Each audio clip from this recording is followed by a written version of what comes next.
Chapter 1407. While Li Qie had just entered Godhalt, an explosive piece of news spread across Heaven's spirit.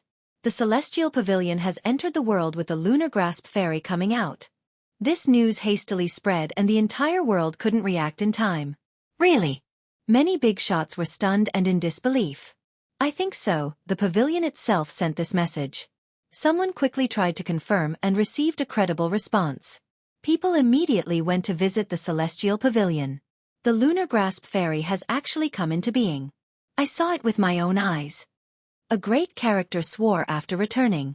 In fact, it wasn't just one or two great characters that confirmed this information. People swore the moment they visited the pavilion, they saw a woman standing beneath the full moon.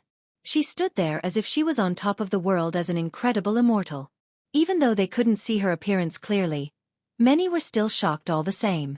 Some even said that god kings were bowing in the distance with great reverence. Lunar grasp fairy. Many people were lost in a daze. Even some slumbering old monsters woke from fear. Heaven's spirit was full of incredible masters and this generation was destined to be a brilliant one. Some ancestors and even older monsters couldn't contain the temptation to come into being. However, after hearing the emergence of the fairy, these ancestors quivered along with the old monsters. They crawled back into their coffins and discarded all thoughts of coming out. Even lunar grasp is coming out. A dust-laden ancestor murmured in a daze with a long mental lapse. Cultivators in the present, and even those from several generations ago, don't understand the significance of the name lunar grasp. However, the ancestors that had shared this world with her understood full well. The reclusive fairy had come out to the dismay of the slumbering ancestors. Not good. Something grand will happen in this generation. An ancestor didn't dare to think further after shuddering. He holed himself up instead of running out this time. What kind of generation is this? What is special about this one? The influential characters didn't understand why the fairy chose to come out. One of them said, "First Meng Zhentian and now lunar grasp. Will more era evaders come out?" It makes sense why Zhentian came out. He only appeared during immortal Emperor Ta Kong's era, so he wants the heavens will this time. It's different for the fairy though. I simply don't understand it. She has been away from the world for a long time but she came out without any prior signs. Someone was quite puzzled. The lunar grasp fairy isn't considered an era evader, she is just more reclusive in nature. If she was an evader, she would have come out long ago for the heavens will since no one would be able to stop her. So why this generation? I don't understand at all. An elderly ancestor with great knowledge was frustrated. Some of these sealed ancestors realized that there must be a reason, and it wasn't the heavens' will. The secret in this matter was completely unknown. Others couldn't figure it out at all. How are young ones like us going to live?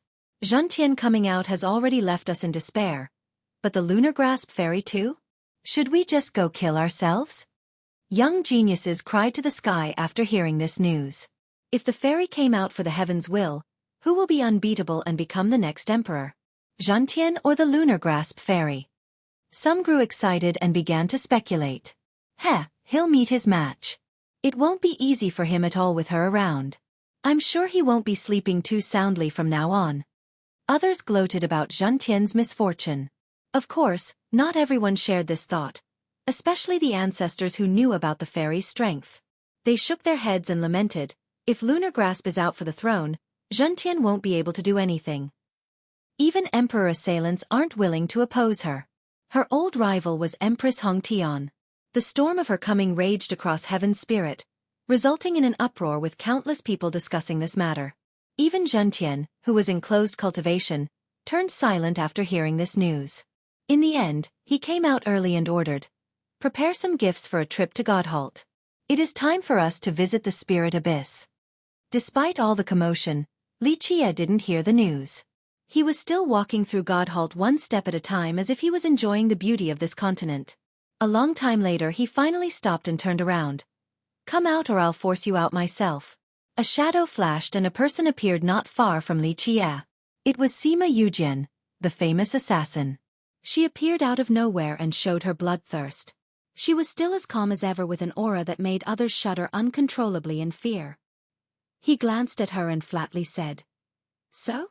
Still haven't given up? I spared your life last time for a reason, but I won't be so merciful this time around." She glared at him and coldly said, I'm not here because of you. It is only a coincidence. This was indeed the case since she had another mission on Godhalt. However, after arriving, she found Xueqi here. An assassin shouldn't have a curious mind, and she was indifferent to everything else besides killing. Alas, his sudden entrance piqued her interest, so she couldn't help but follow and find out what he was up to. After the failure last time, I thought you would be in closed cultivation. I didn't expect for you to run out again. Xueqi smiled. She retorted, an assassin does not craft their art behind closed doors. She also didn't know why she chose to entertain him. Ever since embarking on this journey, she had never answered anyone. Nevertheless, she committed a taboo of the assassination doctrine. Not only did she track him for no reason, she also chose to answer him. In fact, there were some questions looming in her mind. However, due to her proud personality and occupation, she wouldn't ask Xueqi for advice. Xueqi nodded, that's true. An assassin should accumulate experience from a baptism of blood and death in order to improve. With that, he looked at her and smiled. Since you are here to train, who is your target if not me? Who is paying the high price? No comment. She coldly refused to answer. Xueqi accepted this attitude since an assassin naturally wouldn't reveal such sensitive information. He smiled and said, if I wanted to, I can find the answer even if you don't tell me. It all depends on my whim. Such words made Yujin raise her eyes. She didn't doubt Xueqi's abilities. In fact, she was fully aware of his superiority. The Spirit Abyss. In the end, she finally revealed her goal. She made it easier for both of them instead of making him investigate because she understood that he would be able to find the right answer and that might negatively affect her mission. It's not that I'm underestimating you. Xueqi gently shook his head. But if you are aware of the gravity of the situation, you should know that this is not a wise move at all. Your Tao of assassination hasn't reached perfection just yet. If you were qualified to have the coiling dragon sword, then I'm sure you would succeed even if the target is inside the Spirit Abyss. But you right now? You are only going to meet your demise. There is zero chance of success. The Abyss is not only strong, it also makes it so that you will have nowhere to hide. A single misstep and you will certainly end up dead. Chapter 1408. She didn't overreact to his analysis and coldly replied, an assassin is never afraid of death. Xueqi disagreed. Wrong. What are the rules of an assassin? The first is to stay alive. The second is to complete the mission. Only by staying alive would you be able to complete your mission. He slowly continued. Any assassin must make ample preparation before a mission. For example, knowing the target's identity, strength, habits, weaknesses, and so on and so forth. By knowing the enemy, you will emerge victorious 100 times in 100 battles. It is meaningless to sacrifice oneself to complete a mission. That would render you a puppet, a tool for murder. You would be unable to go further on the Tao of assassination. He turned dignified and said in a serious manner, I won't comment on the other assassin groups, but in my eyes, this Tao is a type of cultivation, a study or even a strategy. It is not only about killing the target regardless of the price. The most important aspect about this Tao is whether the user can carry out the overall strategy while evaluating whether it is worth doing. This is the rule of the God-slaying Knight Corps and the reason for its glorious exploits. Yujin's expression changed after hearing this. Not only was this person familiar with assassins, the scary part was him revealing her lineage. In Heaven's Spirit, no one knew their name anymore. Xueqi's knowledge has shaken her completely. How could he not be familiar with it? He was the one who created this organization. I have made ample preparations. She was as cold as ice. A qualified assassin would never be stirred by others. I don't care who you are trying to take down from the Spirit Abyss, but I can assure you that you don't understand it well enough. I don't know who is in charge of the Corps right now either, but your information regarding the Abyss is lacking. Entering it means that you can easily expose your whereabouts. Assassinating their members in their home isn't wise either. This Abyss holds unbelievable power in Godhalt. Outsiders simply can't understand this. Xueqi well-meaningly advised her. She stared at him coldly and left without saying anything. Despite knowing how strong the Abyss was, she has accepted this mission, so she must complete it without hesitation even if it was impossible. Plus, not only did she not know him, he was also her previous target. How could she give up on the mission just because of him? Take this drop of blood with you. He called her back and took out his own blood, then flatly said, You can find me or communicate with me through it if you are in danger. Yujin maintained her indifferent attitude while staring at him. He didn't seem to mind and put the drop of blood into a small bottle before placing it in her hand. Why? She uttered emotionlessly, not knowing why this person was suddenly being so nice to her. Of course, she wouldn't think that it was out of infatuation. Li Qie had no lack of women, and furthermore, who would like an assassin? Of course, she didn't think that he was seeking a favor either. An assassin was readily available as long as there was payment. He insipidly replied, Because of the god-slaying Night Core, that's all. If others dared to assassinate him, he would have killed them long ago, not to mention lending them a hand. However, he was more lenient towards Yujin. She had inherited the skills of the Night Core and only lacked experience and polishing. If she could gain both, she would be able to utilize the Night Core skills to the fullest. In the past, this regiment gained many illustrious exploits for Li Qie while hiding in the shadows. The future generations didn't know that they had an indelible contribution in bringing light back to the 9 worlds. They retired after the end of the ancient Ming era. They never asked for anything, and the members either retired to live a mortal life or died from old age. Some hid in the mountains to never appear in the world again. Thus, if the situation permits, he would help Yujin, who was a successor of the Night Core. She emotionlessly looked at him one last time before leaving. However, she stopped and told him a piece of information. The lunar grasp fairy of the celestial pavilion has come into being. She will surely be a great opponent for you. She flew and left afterward. Yujin thought that these two would compete for the heaven's will. Anyone would be wary of a terrifying existence like lunar grasp. After receiving the message, Li Qie turned silent as his eyes glazed over while staring into the distance. He eventually murmured, The inevitable will come, no one can escape. With that, he began his journey once more. His destination was the Divine Tree Ridge. However, his goal was not for treasures this time. He was only going to observe. Step by step, he walked towards the ridge as if he needed to walk across the entire continent first. Unfortunately for him, he didn't get far before becoming the victim of a robbery. In fact, this was a very strange event. In the cultivation world, robbery was quite rare. It was even more incredible when it took place near the Divine Tree Ridge. Everyone knew that the God-Halt continent was sparsely populated. Finding a fat sheep to rob along the way had a lower probability than randomly finding gold on the street. Only an idiot would carry out this operation at God-Halt. Alas, there was indeed such a stupid person in this world. Bang! In front of his path, a figure suddenly jumped down from a tree and blocked him. It was a tall tree ant with branches growing from its body. On the main trunk were 2 huge eyes that looked like they belonged on an ox. I opened this road and planted the trees here. If you want to pass, you must pay the toll.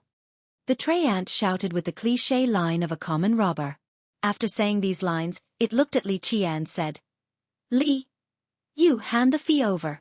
Li Qie smiled and looked at the tree ant from top to bottom. You, hurry up and leave your money behind. The tree ant shouted again since Li Qie didn't answer. He continued smiling as he said, Okay, little girl, don't try to trick me. Little girl? What little girl?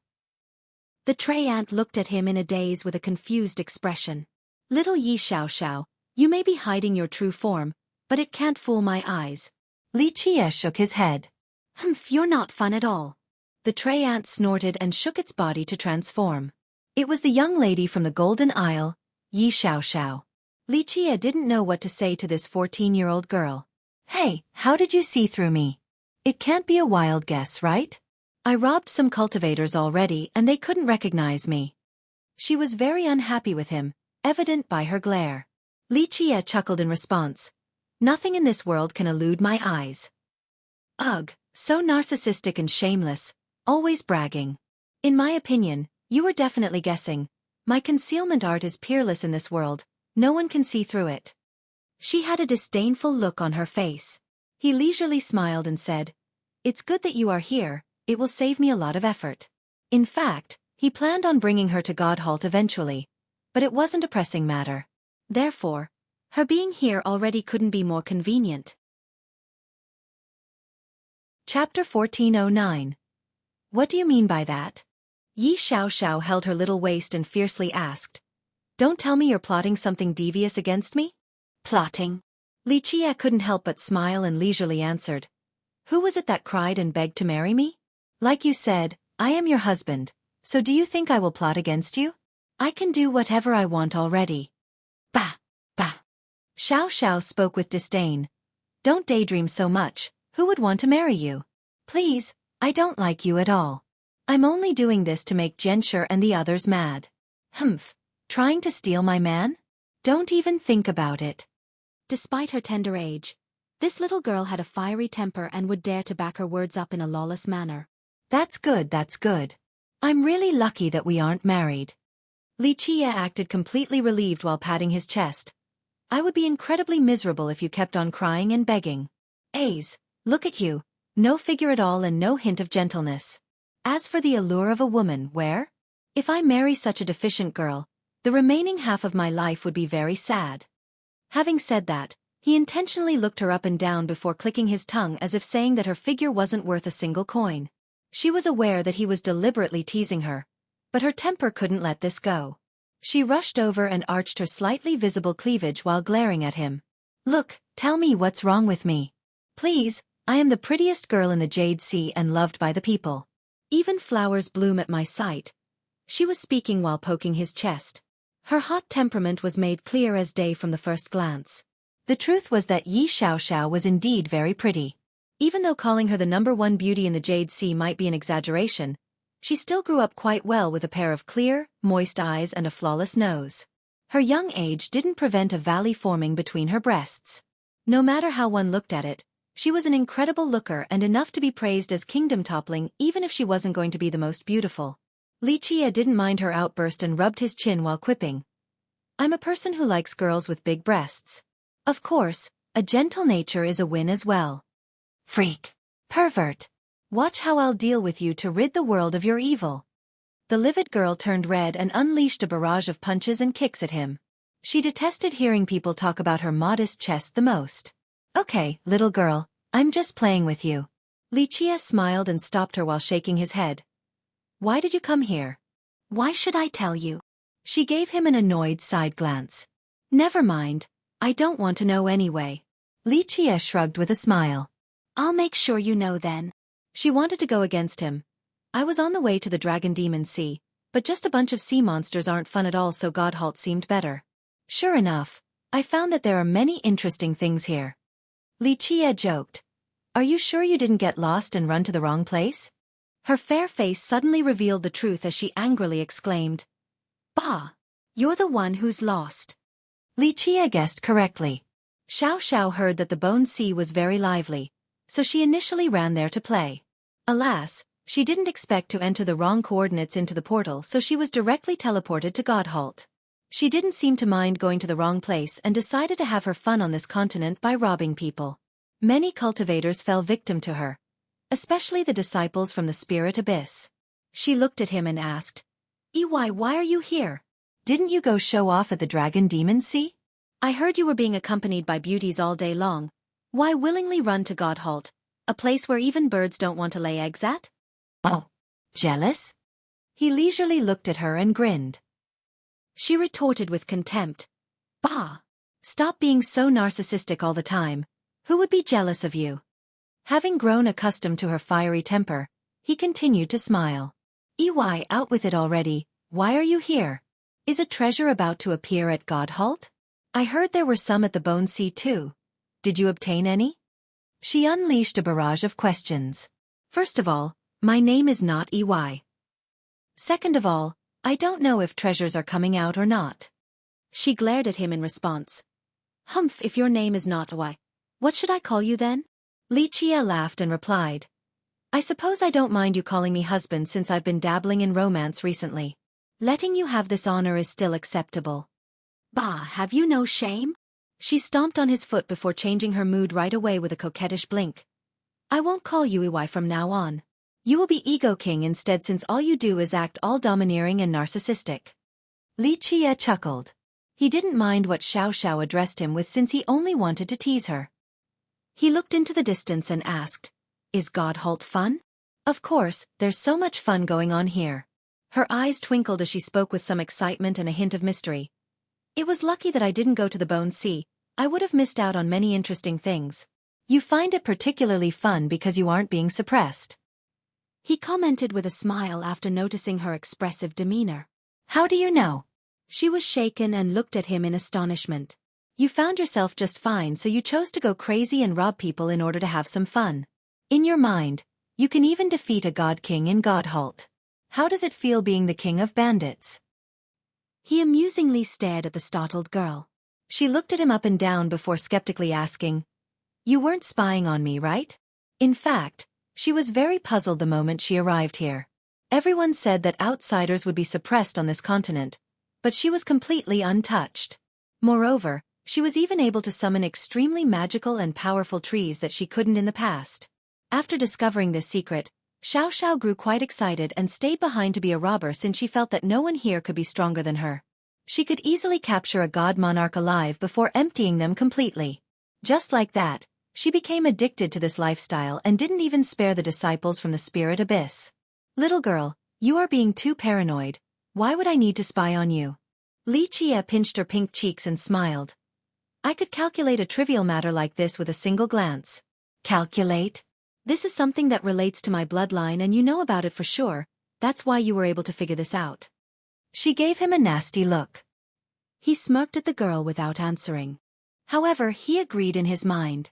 This was indeed related to her bloodline that contained a great secret. She stared at him and fiercely demanded, "Come on, what is my bloodline?" In fact, her bloodline had always been a mystery. The Golden Isle had 2 tree fathers, so they understood their race very well. Alas, even the most knowledgeable ancestors failed to figure out her bloodline. Li Qie leisurely smiled and said, "You really want to know? Fine, follow me and be obedient, then you can find out." Bah! You're trying to trick me, aren't you? I won't fall for it. She snorted and gave him the side eye. Li Qie swung his sleeve. There's nothing I can do if you think that way, but if you believe me, I will bring you to a secret location at the Divine Tree Ridge. There, you might be able to comprehend the mysteries of your bloodline to its full extent. She remained skeptical. Really? He replied, "Do I need to lie to you? Remember, I could have taken you in back at the Golden Isle and your father would have been more than happy about the marriage." Chapter 14:10. Yi Xiao answered with derision. Please, Ego King, stop thinking so highly of yourself all the time. I would rather marry a random dog or cat before you. He laughed and said, Fine, go marry a dog then. You have a problem. She angrily gritted her teeth before stomping on his foot once more while fiercely glaring at him. Li Qie held her back with one hand and said, Okay, little girl, play nice now. We'll go to the Divine Tree Ridge. Let's go then, you think I'm afraid? She hummed before escaping from his clutch. All right, let's go. He continued forward. What are we going to do there? She hurriedly followed him like an inquisitive child. He smiled and replied, A little observing. Her eyes lit up right away. Is a treasure coming out? Ego King, there's no way you would go to the ridge for no reason.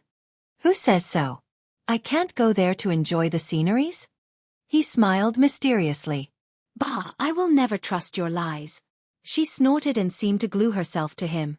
Wherever he went, she would be right behind him since she wished to see his goal for going to the ridge.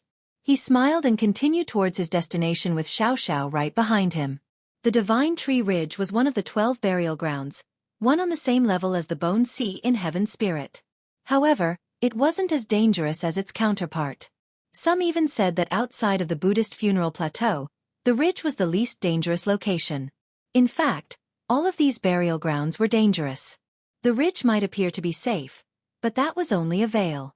It was dangerous just like any of the others. The duo quickly arrived and felt the air blowing into their faces change. Newcomers would come to find that the vast aura of Godhalt came from the Divine Tree Ridge. This aura was as boundless as an ocean. More importantly, an abundance of life force could be found here. People would feel as if they were bathing in its energy at any corner of the ridge, resulting in an indescribably pleasant sensation. Regardless of how tired, weak, or old one might be, everything would be different while standing on this land. Fatigue would be swept away, the weak would become stronger, and the old would feel younger. If people didn't know that this was a burial ground, Who would actually think so after coming here? Xiao stood on a peak and took a deep, relaxing breath. Her body was immersed in this life force as if she was bathing in an ocean. It was comfortable and full of vitality.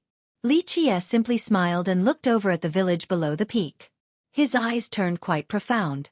If anyone could see the place these two were standing on, they would certainly be astonished.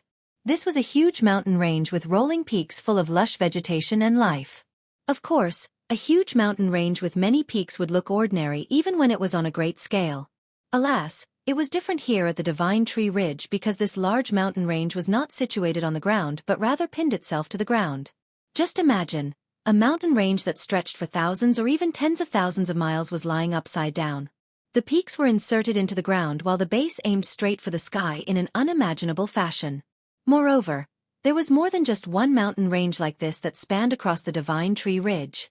With this perspective in mind, the mountain ranges here looked like branches from a great tree taking root in the earth. Such a spectacular scene was out of this world and could only be found at the Divine Tree Ridge. Any cultivator who comes here would be astounded by this sight. For millions of years, people have explored the reason for this geographical layout, but no one could come up with a concrete answer. Of course, there were numerous speculations.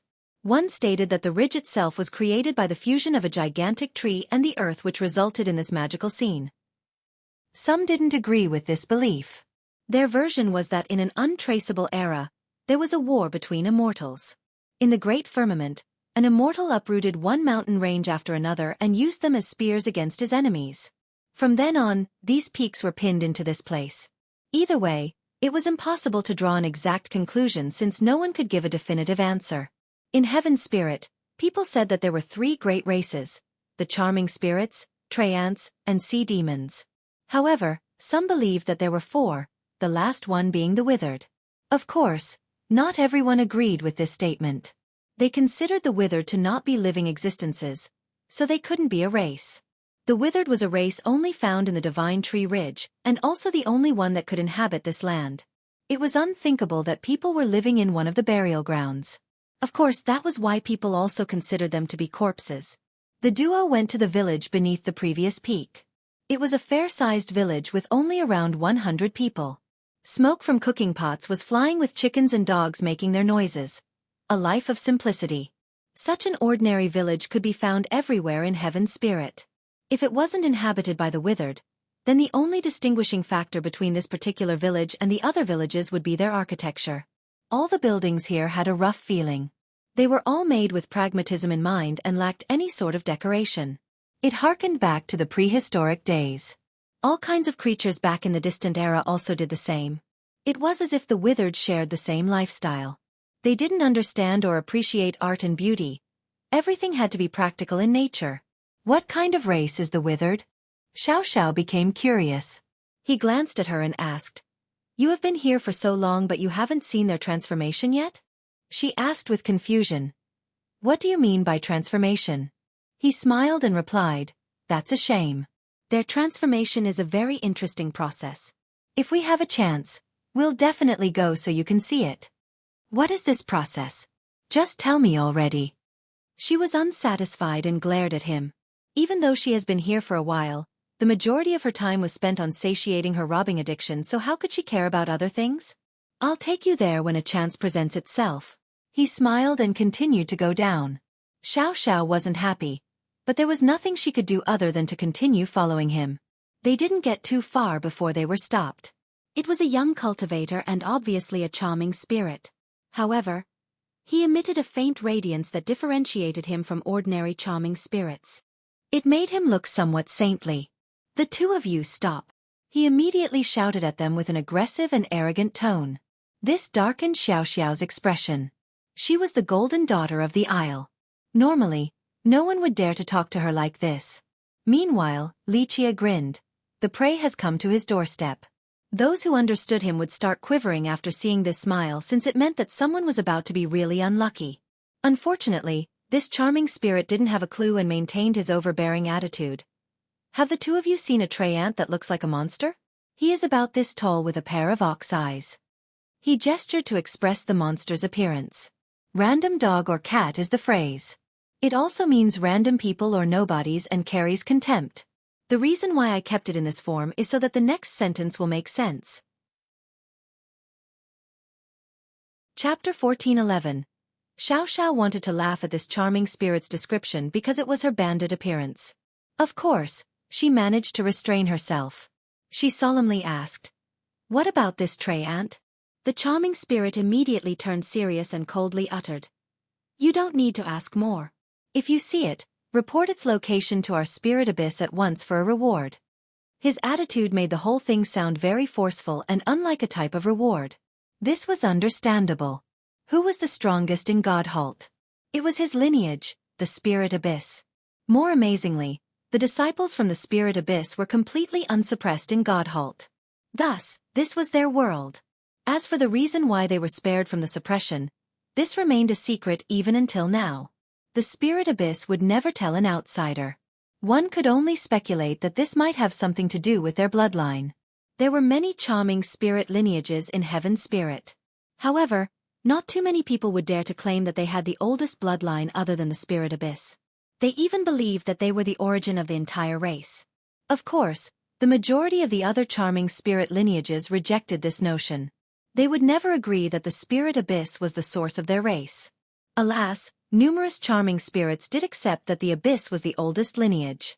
Perhaps this was the reason why Godhalt didn't suppress them and allowed their disciples to be unbridled across this land. No matter how strong one might be, there was no escaping the suppression, so they might require help from the abyss. The spirit abyss might have limited influence in the other parts of the world, but they were the tyrants in Godhalt because of this. All the other sects and experts would have to give them some sensibility. Of course, Yi Xiao didn't think so. As the favorite daughter of the Golden Isle, she simply couldn't lower her head to a disciple from the abyss. She was amused at the start, but after seeing the disciple's outrageous attitude, her expression dimmed as she coldly uttered, "Why must we report to your spirit abyss?" She had robbed a few disciples from the abyss, infuriating the entire sect. Who would dare to rob them in Godhalt? If dragons were here, they must coil. If tigers arrived, they must lie down. But now, someone dared to loom over their heads like this? How could the abyss not be angered? From then on, the master of the abyss gave the order for all disciples outside to search for this tray ant. Moreover, any visiting cultivator upon finding the location of this person must report to the abyss as well for considerable rewards. Why? This disciple's expression turned fierce as he declared, "Those who do not report are accomplices and will be subjected to our punishment."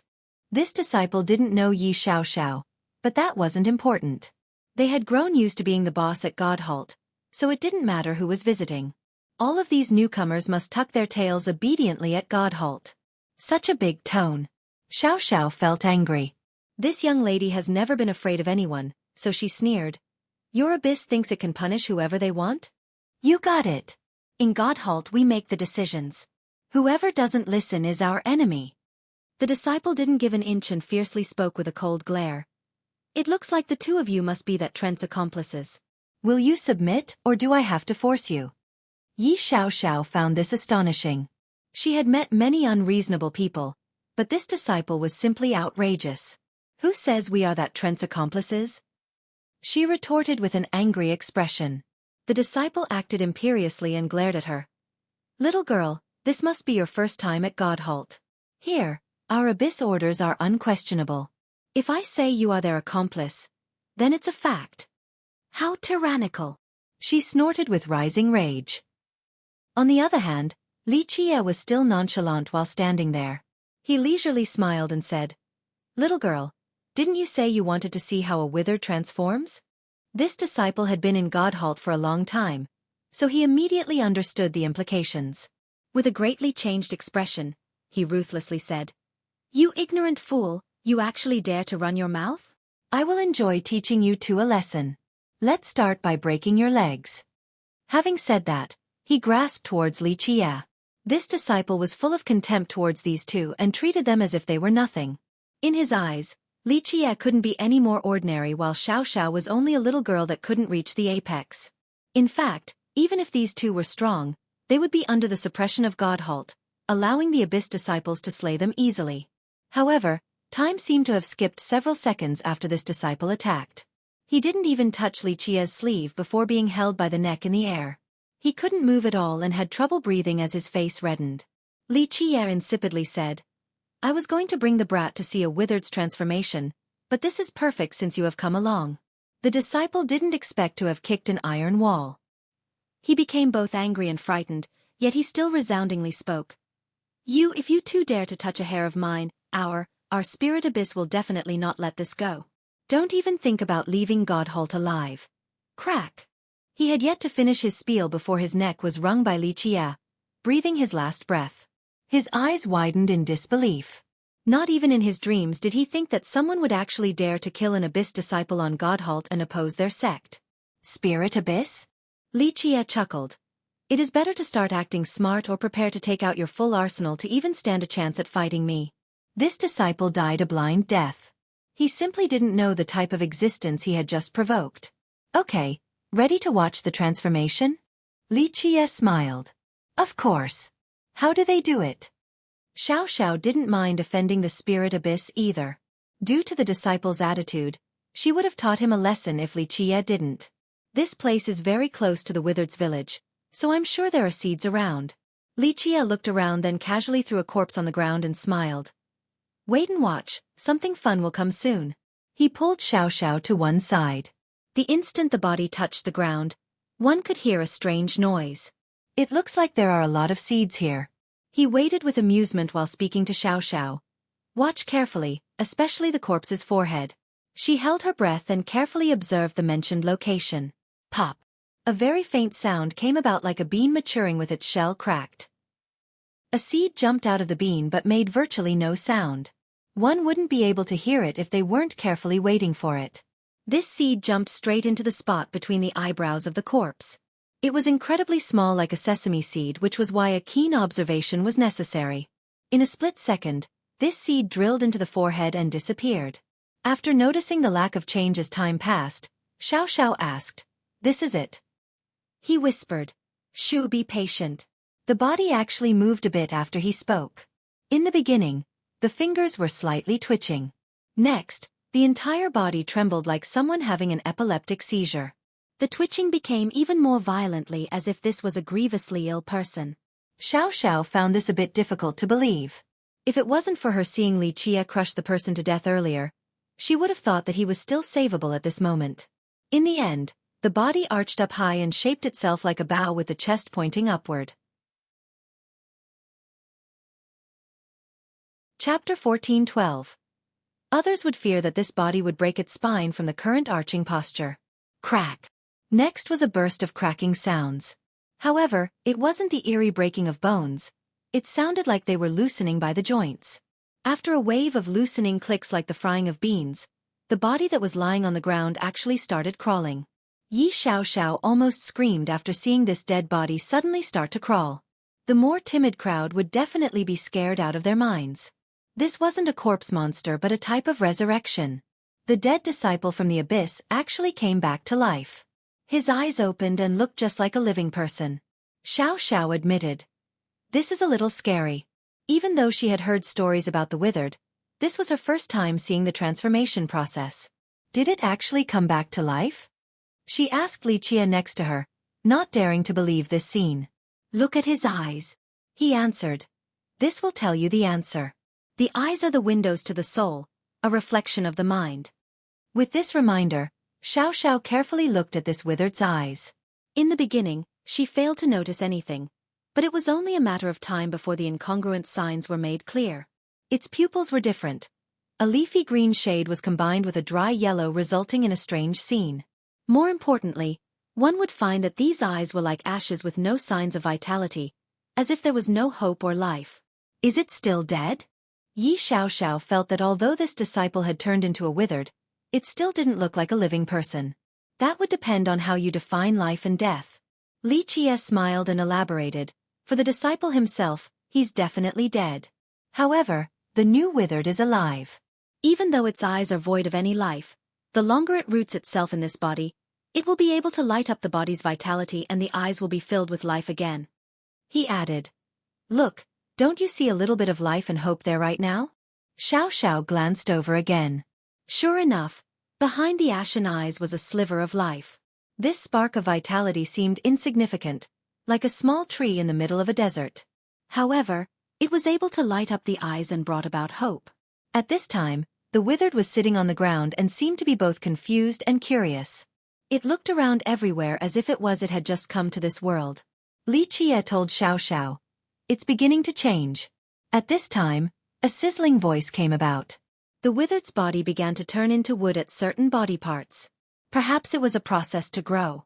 For example, bark seemed to be growing in several locations on its arms.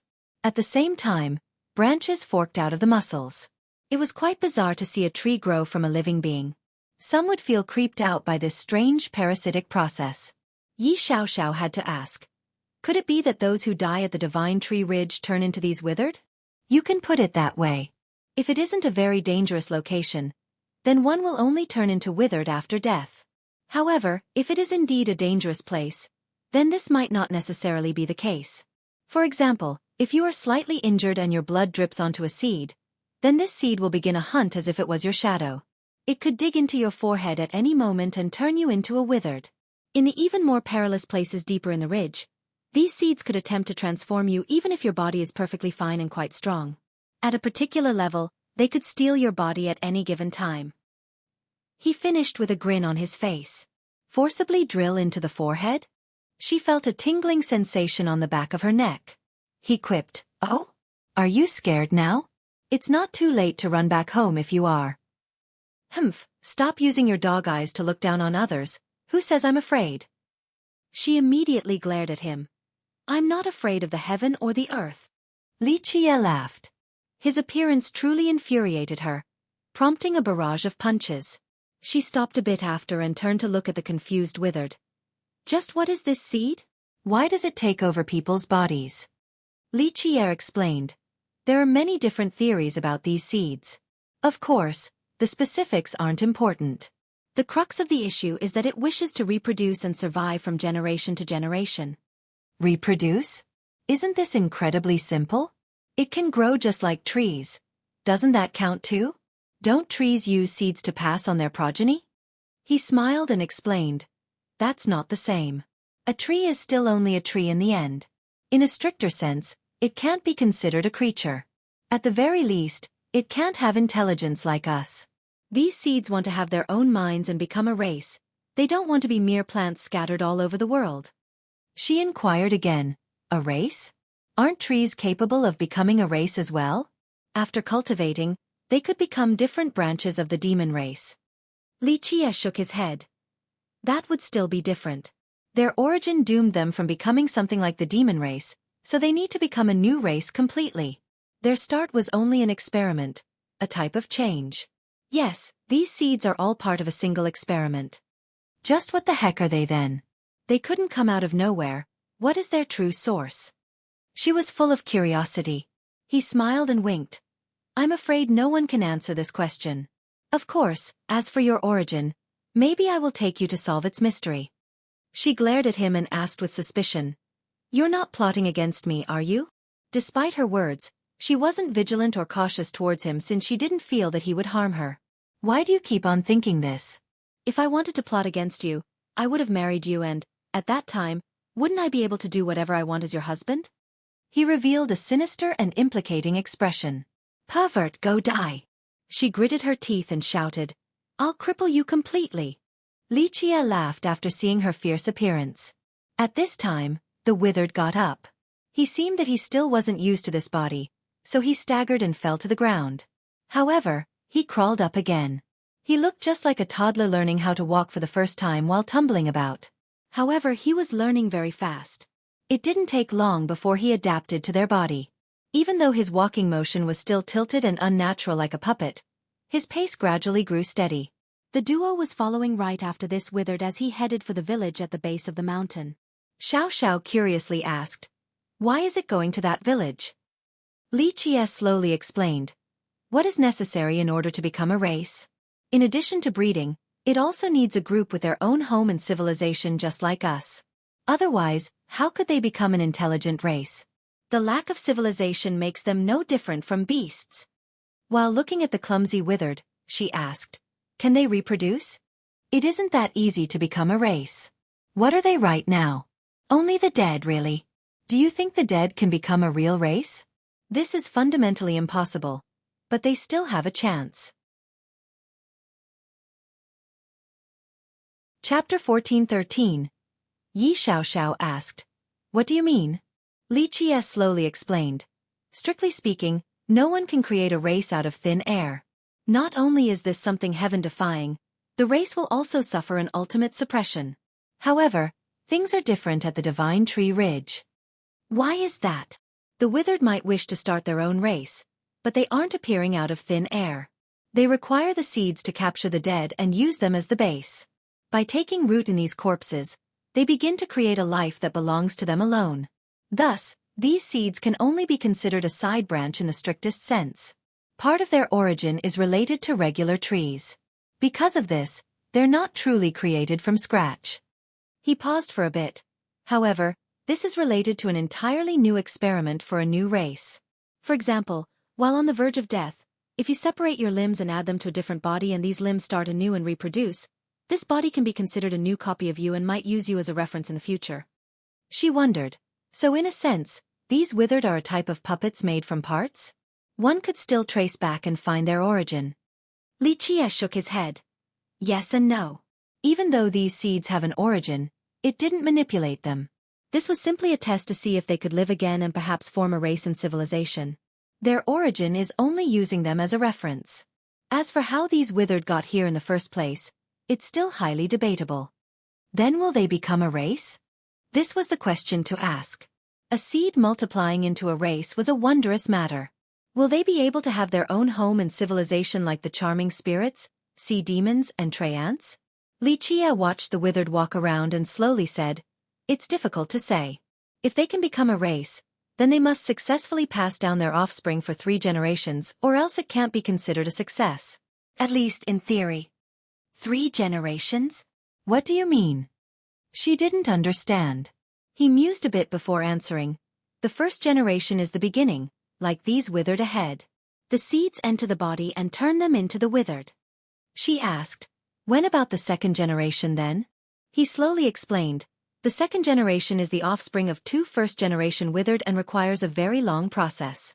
First, these withered must gestate life in their own bodies. Only then would they be able to have their own life and blood and pass them on to the next generation. However, it is extremely rare to find someone who has died and is willing to reignite their flame for a progeny." His eyes turned profound at this point. She asked, "They can still use a living person though. Is it not possible to just take over someone alive?" "It's not the same." Li Qie smiled and shook his head. "What you are talking about is a parasitic development. They won't have their own bodies and bloodline. The seed in a living body would be resisted by the host. Even if a withered wants to reproduce, the host's bloodline and instincts will easily kill them.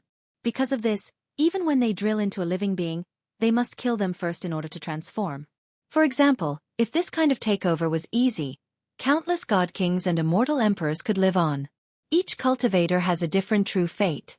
Even if someone else replaces your true fate with theirs, your body would still resist them. A human has 3 souls and 7 spirits by nature. Such a thing can't be taken over on a whim. Because of this, do you still think a seed can truly take over a body?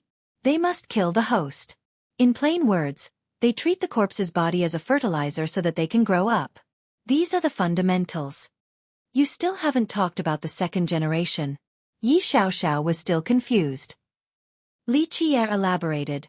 "This is a type of existence that is virtually impossible to see. The first generation might be able to ignite their own life force, but in the end, they still can't escape their shell that was initially a corpse. In a sense, they are still dead or someone on the verge of death. Such a status renders it nearly impossible to give birth to a new life. This probability is low enough to be ignored completely and, given the circumstances, the second generation won't be an intelligent being. From then on they will be called tree corpses, a different type of existence." "Tree corpse," she repeated the name and took a deep breath. Li Qie nodded. "Yes, tree corpses are the failed offspring of the withered. However, they are very powerful. Meeting them will put you in great peril. Remember, they do not have intelligence and are just moving corpses." "So what if these tree corpses give birth?" He solemnly said, "If the second generation can do so successfully, they will produce an existence with flesh. It means that they will have their own soul. This is the biggest difference between them and their parents. The second generation is probably the first form of a race. Of course, all of the prerequisites must be met. Then is the third generation the successful final product? Li Qie replied, if a third generation can appear, then yes, they will be an entirely new race with their own unique characteristics. They will have escaped the constraints of the bloodline of the withered. Thus, they would be able to walk free and leave the divine tree ridge. You mean, the withered can only live at the ridge? She realized something. That's right. Have you ever seen a withered anywhere else in the world? Of course not. Li Qie smilingly said, think about it, with just some seeds and corpses, how could they survive for thousands of years? They aren't just parasites in host bodies. To a large extent, they still rely on their origin. If they leave this place, they wouldn't be able to survive for long or pass down their offspring. He chuckled at this point and said, in order to become a new bloodline, one must escape the restraints of the previous. If they can't leave the ridge, they will never become a real race. She was slightly surprised and eventually asked, has any withered gotten out before? It is still unheard of for now. In fact, for millions of years, very few second-generation withered have shown up. Li Qie shook his head. She said, so they have no chance of being successful. Not necessarily. They can be improved until it is just right. New withered are being improved every successive generation. Li Qie's gaze turned profound. At this time, the withered had reached the village below. Many villagers came out right away. These villagers maintained the appearances of the hosts when they were still alive. The only aspect that was different were the parts that had turned into wood or the branches growing from their flesh. Xiao wondered. What are they doing? Li Qie slowly replied. Welcoming the new member who will be admitted into the family. The new withered was a little lost and overwhelmed. However, his instinct drove him towards the villagers. A tall and mighty old man with a perfect body outside of a woodified spot between the eyebrows came out. It was difficult to tell how he was different from another person in the other locations. That person must be from the extreme young school, an elder-level character. Xiao took note of the uniform and waist ornaments. It seemed to be the village head as it led the rest to welcome the new withered. Be careful, they have merit laws. He smiled at her. They know how to cultivate? This took her by surprise. They have digested the traces of the host and inherited a few things from them. Li Qie explained, for example, the cultivation and memories of when they were still alive. Of course, not all of them can inherit these things, and even if they do, it would only be a fragment of the whole. The village head held the new withered's hands with a happy smile. It was difficult to imagine that these withered used to be corpses. They didn't look much different from the other races since they also had emotions. It was a bizarre and very frightening spectacle. Chapter 14:14. Li Qie walked up when this village head wanted to bring the withered into the village. The villagers were alarmed after seeing an outsider approach and didn't hide their hostility at all. He smiled and said, Gentlemen, I am sorry to disturb your fun event, but I have to do something. My apologies. They maintained their unfriendly stares at Li Qie. Li Qie didn't mind at all and reached for the new withered. This withered naturally tried to dodge from instinct and actually used the stepping technique of the spirit abyss. However, the application was very clumsy and had 1,000 openings. How could it dodge Li Qie? It was captured right away. Roar! The village head shouted and attacked Li Qie with the wrath of a lion. Its speed was amazing and tore through the wind. This was a great technique from the extreme young school. I want to catch you too. He smiled and immediately suppressed the village head with a single palm. Despite the extraordinary move, it was still no match for Li Qie and was subdued. Roar! The rest of the villagers screamed and had furious expressions. All of them launched themselves at him. Li Qie didn't give them a second glance and casually pointed forward. In the blink of an eye, space quarantine emerged. They looked like they were very close to him, but their space was isolated and couldn't close the distance. Clank! In a split second, Li Qie used laws to pin both the new withered and the village head to a tree. He summoned the myriad heavenly cauldron and created a knife made out of fire that he then used to cut up the two withered. What are you doing? The dissection was so grotesque that Yi Xiao couldn't bear to watch any longer. This didn't mean that she was a coward. In fact, she had been trained in this regard before as a member of the Golden Isle. She definitely had no fear of death or murder, let alone the sight of blood. However, Li Qia's mastery of the knife left her in fear. Not only was each cut accurate, they were exquisite and refined. It looked like he had dissected living beings of other races before. With the knife in his hand, he gave off the sensation that he was a great butcher.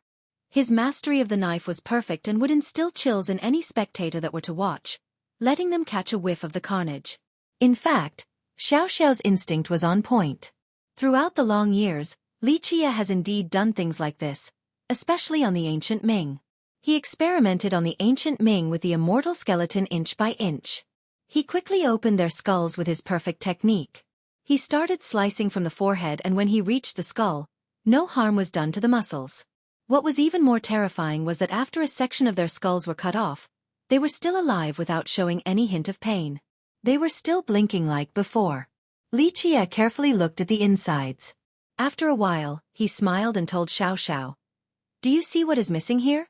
Xiaoxiao didn't want to look at all. Even though blood didn't even come out from this dissection, its stench was still present in her mind. She had to take a look after being asked, and resulted in her taking a deep breath. Both the village head and the new withered had something growing inside their skulls. It was a plant that looked like a ginseng with roots. The most bizarre part was that this ginseng had eyes just like a person. Such a creature was taking root inside the brain of these two, as if its roots also grew to the joints of the body. What is this? She felt nauseous after seeing the ginseng. You can consider it the soul of a withered, something similar to our true fate. Li Qia chuckled. The body is only a physical entity. The most important aspect to us is the true fate. What's the difference between them? She didn't have a strong understanding of this particular subject. In fact, few people were privy to this knowledge. Li Qia only knew because he had always been paying attention to the withered. Each time he came here, he would dissect these withered for a bit. There is a big difference. In my eyes, a remarkable improvement has been made in the last 1 or 2 generations. Li Qia smiled and explained. Look, the village head soul clearly grew all the way to every part of the body from instinct. Meanwhile, this new withered is different. Even though it is still trying to grow to the rest of the body, it is mainly situated in the brain, very similar to our 3 souls and 7 spirits. Their souls are improving and can eventually become something like ours. After this explanation, Xiaoxiao finally saw the difference between the two. What's the significance behind this? She asked while looking at the ginsengs growing in their heads. It means that success is near. Li Qia spoke with certainty. If they can become like us with 3 souls and 7 spirits, a true fate, then it would be a perfect transformation. He gazed towards the distance and continued, I don't know whether they can be successful or not, and I might not be able to see it, but that day will surely come. What day? She was puzzled. He smiled in response. Heaven spirit's disaster or blessing, hard to say. What kind of disaster? She grew curious as she never heard about this in the past. He shook his head. You don't need to know. You will follow me in the future, so you won't see it either. Bah, who wants to go with you? She grumpily glared at him. Li Qia leisurely smiled and created a fiery string from his cauldron in order to stitch up the open skulls. His actions so far have incited the wrath of the villagers. They howled and wanted to attack him, but Li Qia's space quarantine rendered them unable to do so. Even if he was only an inch away from them, their attacks could only hit thin air. After the stitching job was finished, not even a mark could be seen on the skulls. It was as if nothing had happened. You deviant, don't tell me you do this quite often? She couldn't help but ask after seeing his skillful method. You're right, the number of those I have dissected might not reach 1 million, but it would be at least 800,000. He grinned. Ah! She made a disgusted face and exclaimed, Stay away from me, I'm sure you must have a perverted mindset. Li Qia laughed and let go of the new withered and village head. Sorry for the trouble, forgive me. I'll be taking my leave now. Xiaoxiao had no words for his current attitude. Being respectful after opening their skulls, this was simply too unreasonable. Li Qia coolly left before the withered could react. Even though Xiaoxiao told him to stay away, she quickly gave chase after him. The villagers were extremely excited to see that the duo was fine despite their vacant stares and quickly took them inside the village. Xiaoxiao and Li Qia walked on. Along the way, they saw many villages and even small towns. They were all created and occupied by the withered. Moreover, these beings more or less inherited some memories, instincts, and even merit laws from their hosts. Because of this, powerful withered presided over the positions of the village heads and town lords. As they moved forward, Xiao even saw an extremely powerful town lord with the power of a virtuous paragon. This was because the host used to be an amazing god monarch. After seeing this withered, she commented, "Many experts died in the Divine Tree Ridge. I heard even god kings died here. If all of them become withered and gather, wouldn't that be quite a frightening force? The strength of their former bodies isn't why they're scary. Them being able to rely on the ridge itself is the most powerful force." Li Qiye flatly responded, "In fact, the withered aren't evil, they just want to survive. Even though they don't mingle with other creatures and even deny cultivators from integrating with them, they do not attack people under ordinary circumstances. The scary beings are the tree corpses. They are even stronger than the withered and have greater numbers as well." Tree corpses? Aren't they the offspring of the withered? How come this failed generation doesn't live together with their parents? She was a bit stunned. "No, they do not live together." Li Qiye gently shook his head. "If a withered is a near-dead, then the tree corpses are truly dead beings. The dead and the near-dead won't live together, so the tree corpses stay together far away from the withered." She asked, "How come we haven't seen any yet?" "No rush, we'll see them soon." He chuckled. "At that point, you will see many tree corpses. If you go close to them, they will attack you first." Chapter 14-15. The duo continued their journey at a relaxed pace. Li Qiye seemed to be measuring the area during the trip. What was even stranger was that he looked to be refining this place. Each of his steps aimed to leave behind an imprint. He also took his time observing every village and town that had the withered. After having to stop by each village and city, she eventually asked, "Ego King, why are you researching? What is your goal?" "What goal? I'm just researching." Li Qiye casually smiled. In fact, the withered are great references. From nothing to something, they are seeds that will give birth to a race. Even though they have all kinds of deficiencies and shortcomings, there is a lot of value in studying them. And then, she was still puzzled. In fact, most cultivators wouldn't care about this issue even if they knew that the withered started from seedlings. The majority of them would worry about how to obtain treasures or how to cultivate certain merit laws. Thus, who would care about this trivial matter of the withered and their origin? "It's nothing." Li Qiye smiled. "Just an interesting and valuable reference for the start of a race.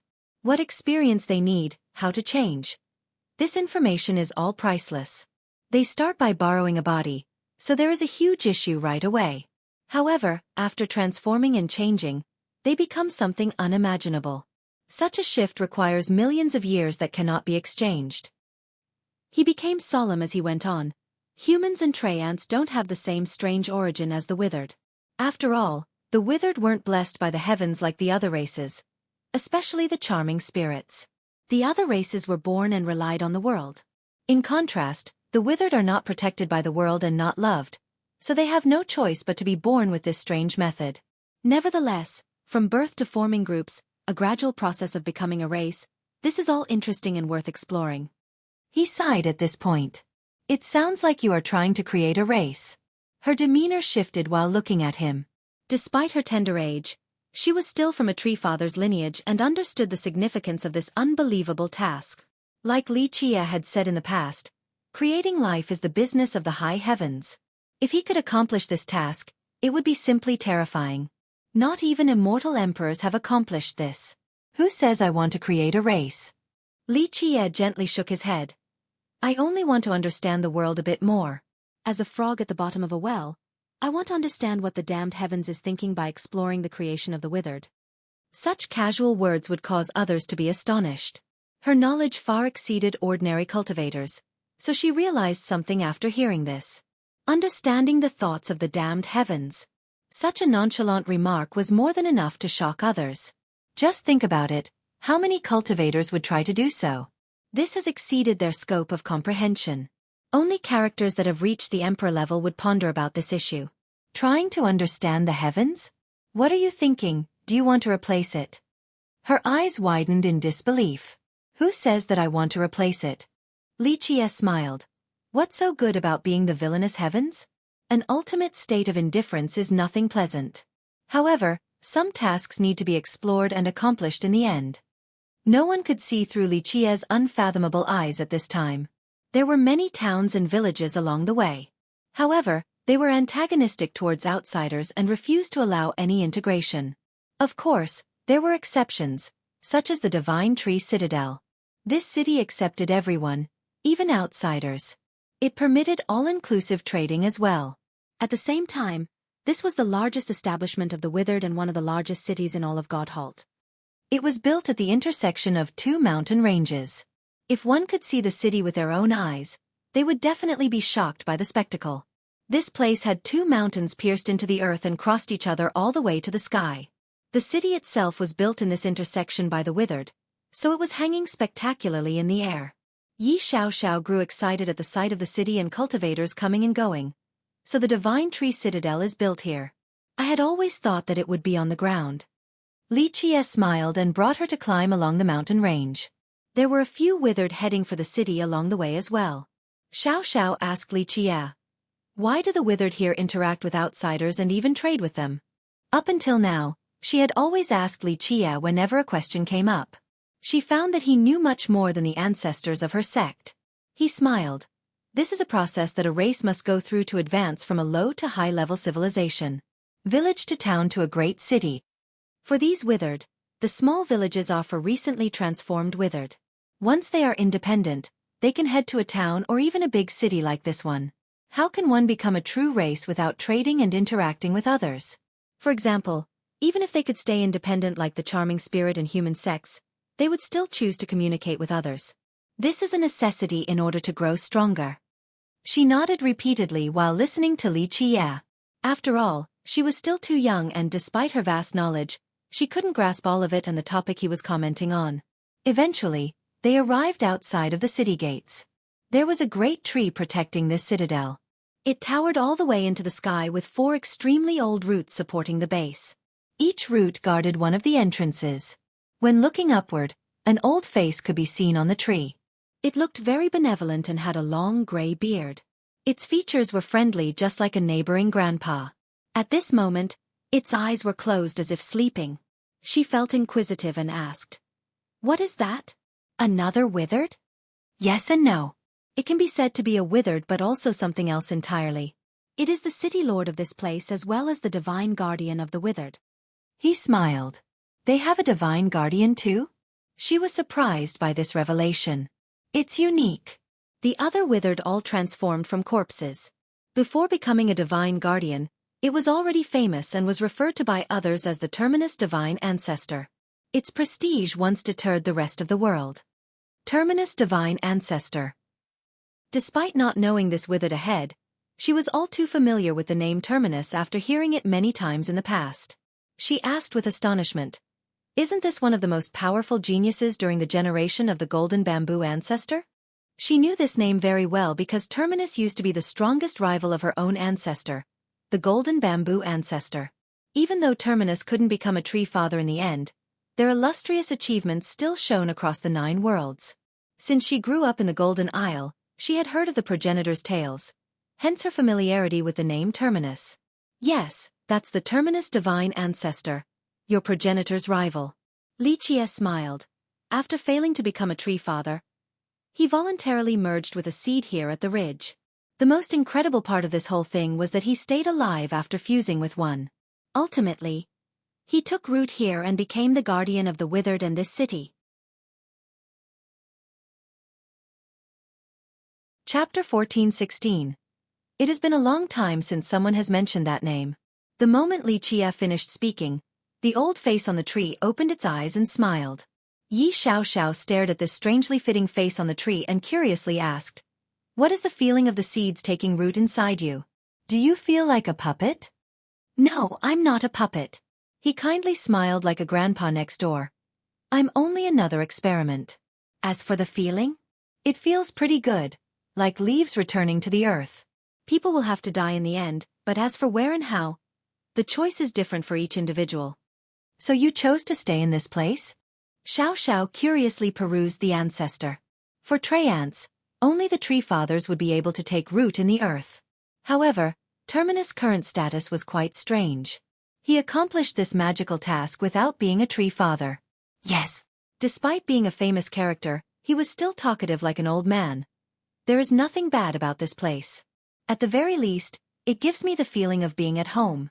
People will inevitably feel nostalgic. Lichia only smiled after hearing this.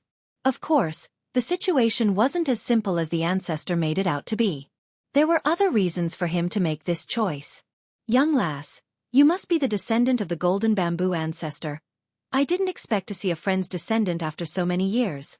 The ancestor carefully looked at Yi Xiaoxiao before smiling. A friend's descendant? Xiaoxiao blinked doubtfully and asked, "It should be a rival's descendant. You won't attack me because of this, right?" The ancestor loudly laughed in response. "Lass, there are some things that are different from how the descendants imagine them to be. Yes, your ancestor and I used to be rivals for the tree father's position. However, you juniors might not know that we were also good friends who were together all the time." He sentimentally sighed after saying this. Despite the passing of the years, he still remembered the world he had left as he continued to nearly forget about many things. When this topic was brought up today, he recalled his youthful passion in the past, his heroic and fiery demeanor that soared to the sky. Xiaoxiao charmingly smiled. "Really? I don't need to lie to you." Terminus spoke while staring at her before being astounded. "Lass, your bloodline. What about my bloodline?" She felt a bit happy after noticing that she might have found some clues and hurriedly asked, "Do you know my bloodline's origin?" The ancestors from the Golden Isle had always been confused about the origin of her bloodline. They knew that it was very precious, but they couldn't pinpoint the exact reason. But now, Terminus was able to see some clues, making her quite elated. Perhaps he could dispel the mysteries of her blood. He looked at her for a while before slowly answering, "Your bloodline is extremely ancient. If your ancestors were still alive, they would be very excited." After hearing his insightful response, she quickly asked, "What bloodline is it and how is it useful?" He looked at her and pondered for a bit before replying, "I'm not too certain of your bloodline since I have never seen such an ancient one, but I know there is a place. A place like that indeed exists, but it depends on who brings her along." Lichia leisurely spoke before Terminus could finish. This prompted the old tree to take another look at Lichia with a glint of surprise in his eyes. Anyone else aware of Terminus' identity would be scared out of their mind if they had to meet this gaze. However, Lichia was completely unperturbed and stood there with a smile on his face. After taking a good look at him, Terminus' eyes suddenly changed. He stopped looking and fell into silence. Yi Xiaoxiao, on the other hand, felt excited again and asked the ancestor, "What place?" Terminus awkwardly laughed. "Ah, well, I have only heard about this legend. Alas, I am rooted here and cannot leave, so I can't take you there. The young noble next to you, I'm sure that he can take you there instead." She couldn't help but glance at Lichia, then back at Terminus after hearing this strange response. She then showed a fiery glare while placing both hands on her slender waist and said, "Ego King, did you do something bad again?" "Humph. You must have done something behind my back." Lichia only leisurely responded, "Something bad? I didn't do anything suspicious at all." "Humph, you're still denying it." Earlier, he clearly wanted to tell me about a place, but now he's all quiet. Who else but you could have caused the mischief? Tell the truth right now, what are you trying to do? She gave him an ugly stare. Despite her young age, she was far from being stupid and understood that there was a reason for the sudden change in Terminus' attitude. Lichia nonchalantly smiled. "Whatever you think then, but just know that you are wrongfully accusing a good person. Who is the Terminus divine ancestor? He took root here and isn't afraid of anyone. Will he actually change his tone just because of a junior like me? I can't believe that you are suspecting a kind-hearted man like me. Is there no justice in this world?" Although Xiaoxiao felt that Lichia was up to no good, she carefully thought about it again and felt that her suspicion was without base. Terminus was the rival of her progenitor and couldn't possibly be afraid of a young junior like Lichia. He noticed her hesitation and laughed while patting her shoulder. "Okay, little girl, you are viewing my kindness as malice. If you think I have ulterior motives, then you can stay and talk to the ancestor. Sigh, my feelings are so hurt." Having said that, he turned around to leave. All right, Ego King. I know I'm wrong, why are you in such a hurry to leave?" She thought that she was wrongfully accusing him and quickly gave chase. He stopped and looked at her with a grin on his face before pinching her nose. Changing after knowing that you are wrong, good kid. She gave him the side glance and a kick as well before assuming her usual powerful posture. Bah, don't take a mile after I give you an inch. Ego King, I'll follow you around, but you need to bring me to the place you mentioned earlier. She was talking about the place Terminus brought up. In fact, she had no clue as to where or what it was, but her intuition told her that it was very important to her. Lichia chuckled. Of course, why else would I be taking you to the ridge? However, we're not in a rush right now. I'll take you when the time is right. After gaining some ground, Xiao felt quite content and proud. She smugly raised her delicate chin towards Lichia and said, "Humph, that's more like it." Her arrogant demeanor amused him. "We should go in now. Grandpa, see you later." Xiao waved towards Terminus. Despite her fiery temperament, she still had a cute side. Terminus revealed a kind smile and took down a green branch to give to Xiao. "You can come to the Divine Tree Ridge and play whenever you want. Also, if there's any trouble, just let me know." Okay. She didn't think much of it and casually accepted the branch. She naturally didn't know of its importance. As the divine guardian of the withered in this city, his branch would allow for Xiao to travel unhindered. It guaranteed her safety in many locations in this burial ground. Lichia only chuckled and brought her inside the city. Terminus couldn't help but ask before these two left. "Young noble, how long will you be staying here?" Lichia leisurely responded. "Well, I haven't thought about that just yet. I'm here to see a person. I wonder if they are still in this world? If possible, I would like you to help me arrange a meeting. If I am satisfied, I will leave immediately." Terminus shut his mouth again after hearing this. Lichia laughed and finally walked into the city with Xiao. Meanwhile, Terminus watched the two and murmured, "Such a magnificent bloodline, it looks like the Golden Geezer has his successor." He sighed with emotion after saying this. Chapter 14-17. Even though he wasn't completely sure of Yi Xiao's bloodline, he could still tell that it was absolutely marvelous. If it was any other occasion, he would definitely try to guide her.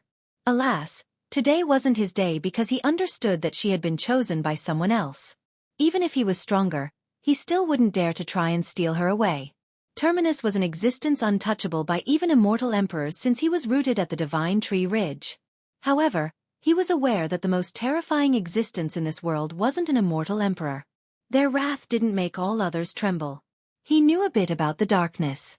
This was a horrifying secret only privy to characters of his level.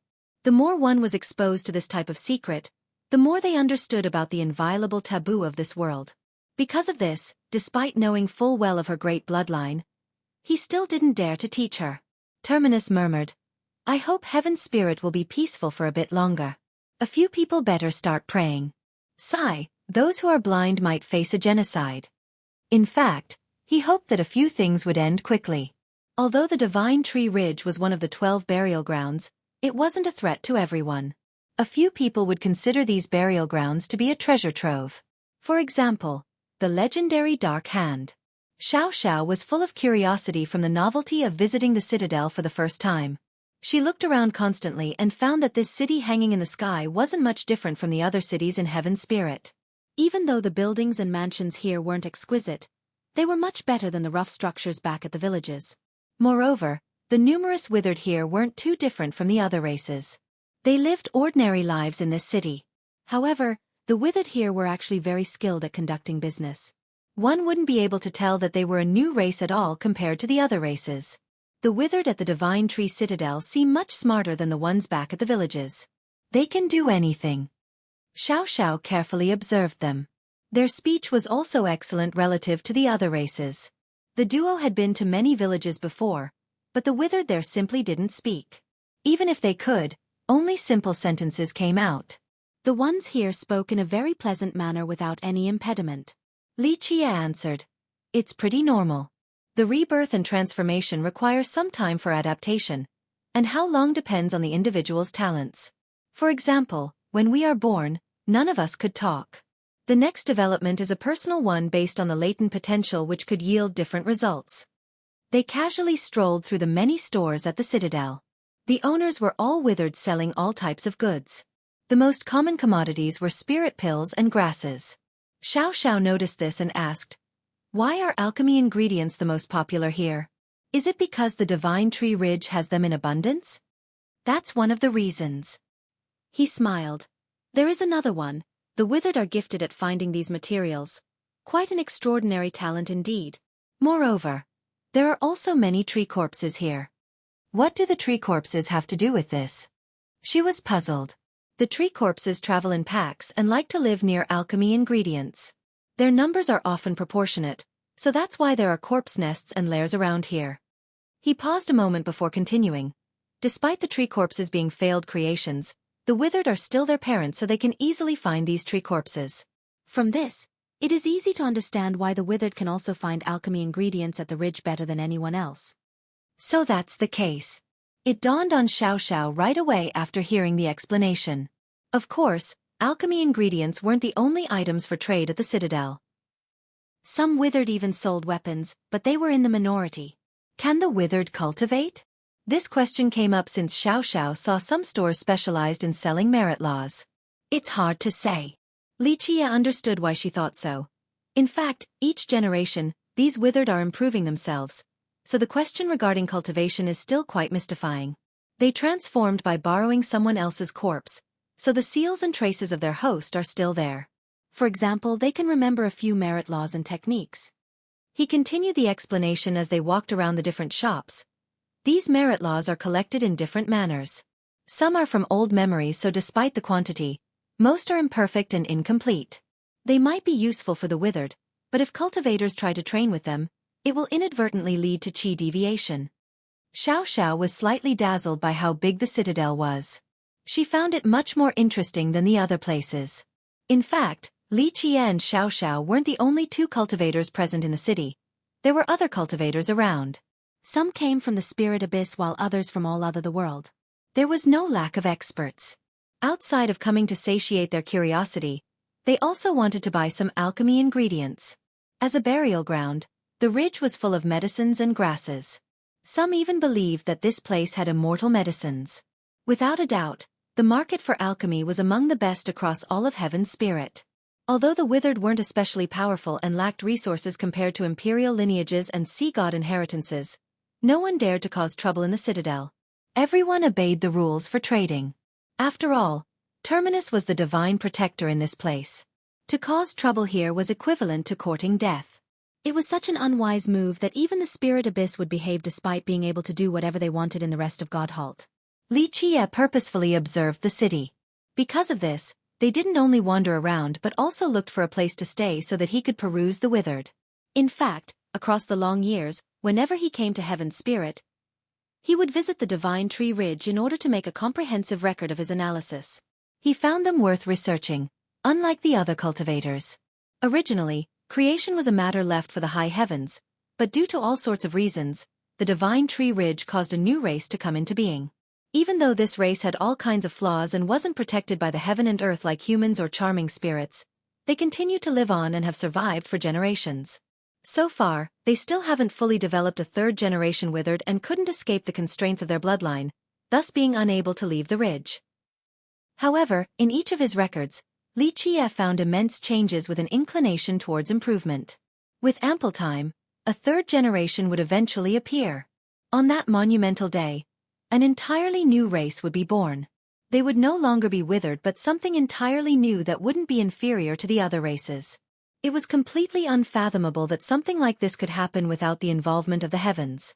Therefore, these records of the withered would help Li Qie understand the mysteries of life. Moreover, he knew one more thing. If the third generation could successfully appear, a shift will occur within the ridge that shatters the balance of Heaven's spirit, helping it gain an advantage over the Maelstrom and the Bone Sea. Xiao noticed that he had been studying in the last few days, so she smiled and asked, "Don't tell me you want to capture a withered for research."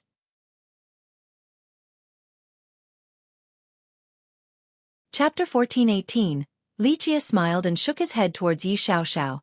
"There's not much value in capturing one for research right now. They are a gregarious race, so I must study them as a whole." She pried. "Why are you so interested in these withered? It's not like you can create a new race." And even if you could, it takes a long time for them to multiply. For instance, these withered took many generations. You simply can't wait until that day. Lichie only smiled without answering. She was too young to understand his purpose. Plus, there was no need for her to face this problem. They walked around for several more days while Lichie carried on his research of the withered instead of worrying about alchemy or treasures. Today, they stopped at a wizard's restaurant to rest. There were a few cultivators from all over the world in groups of 3 or 5 chatting it up. Lichie sat by a window and had fun watching the waiters, bartenders, and manager being quite busy. In fact, there was nothing worth watching here. Such a common restaurant could be found anywhere in Heaven's Spirit. Nothing stood out in particular about this restaurant. In spite of this, he relished this observation session as if there was something going on in the background. A cultivator suddenly ran in and told the members at a table, "Let's go." First brother and the others found a corpse lair. These cultivators quickly paid and left. The other people here suddenly grew excited as well. A corpse lair. One of the excited cultivators blurted, "There must be valuable alchemy ingredients there.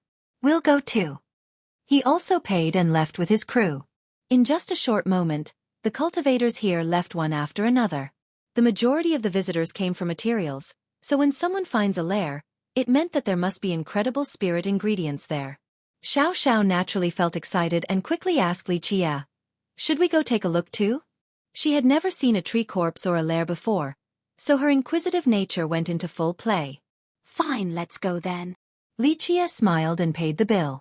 The lair was found in a valley not far from the citadel. It was quite deep with old vines and pillaring trees resulting in a verdant scene. No one had a panoramic view of the valley due to the abundance of vegetation blocking their sight. Many cultivators were already here when the duo arrived. They stood right at the entrance while gazing inside. Many groups of tree corpses were entering as well, coming from some unknown direction. They looked like different groups going to a party since it was clear that they didn't come from the same place. Tree corpses weren't that different from the first generation withered. The majority had human forms with some wooden parts. Of course, there was a clear distinction. A tree corpse's wooden parts were natural, unlike the withered that have undergone a change from flesh to wood. For example, a withered's wooden arm looked very stiff, as if it had been embedded and not something that was a part of its body. This wasn't the case for tree corpses. Their wooden arms looked just like growing branches, full of life and very natural. Xiao thought of a particular question and asked Lichie while watching the groups of corpses enter the valley. "What are the differences between tree corpses and second-generation withered?" "Nothing in terms of appearance." Lichie answered, "Tree corpses might be dead, but from another perspective, they aren't really corpses. Their bodies still have a hint of life in them. Of course, it is easy to distinguish a second-generation withered and a tree corpse. Look at their eyes. The ones without life belong to the tree corpses." With his reminder, she carefully looked and found that the eyes of the tree corpses were different. They were hollow as if nothing was there. A pair of eyes engulfed by death energy. Logically speaking, only corpses would have this type of energy. She murmured while watching, "They don't have a soul." She had never seen a second-generation withered before. After all, the probability of meeting one was exceeding low in the Divine Tree Ridge. Moreover, rumor has it that these second-generation withered were heavily protected, so outsiders couldn't see them. "Yes, they don't have a soul." Lichie nodded. "People say that the eyes are windows to the mind. One just needs to look at the eyes to see if a soul is present. For example, why is it that animated skeletons have red eyes? That's their soul flame. Tree corpses might have a body that isn't too different from the other races. The issue is that they do not have souls. Without souls, there is no need to talk about bloodlines and reproduction. They are only moving corpses."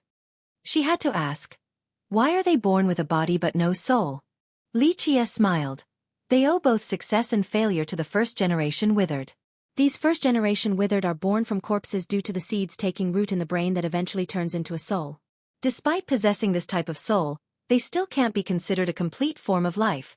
They're merely a near-dead existence. Because of this, the odds of producing offspring with souls are negligible." She contemplated and had a better understanding of how the withered handle birth and transformations.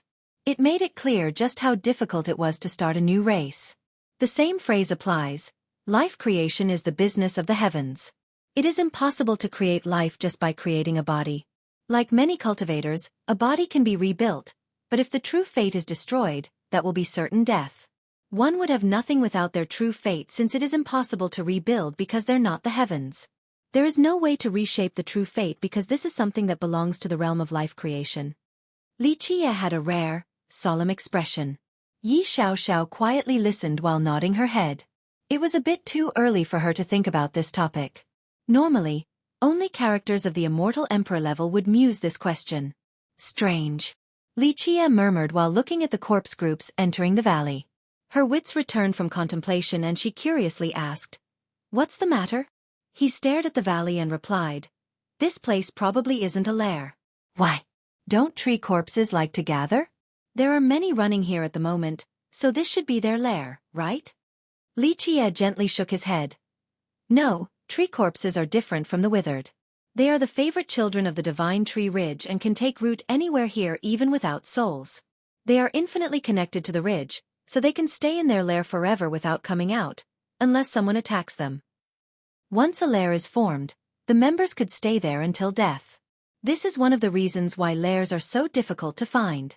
Under normal circumstances, tree corpses won't leave their lairs unless the lairs are destroyed or are under heavy attack. But now, this many are coming to this valley. This is indeed a bit strange. He began to speculate after seeing this.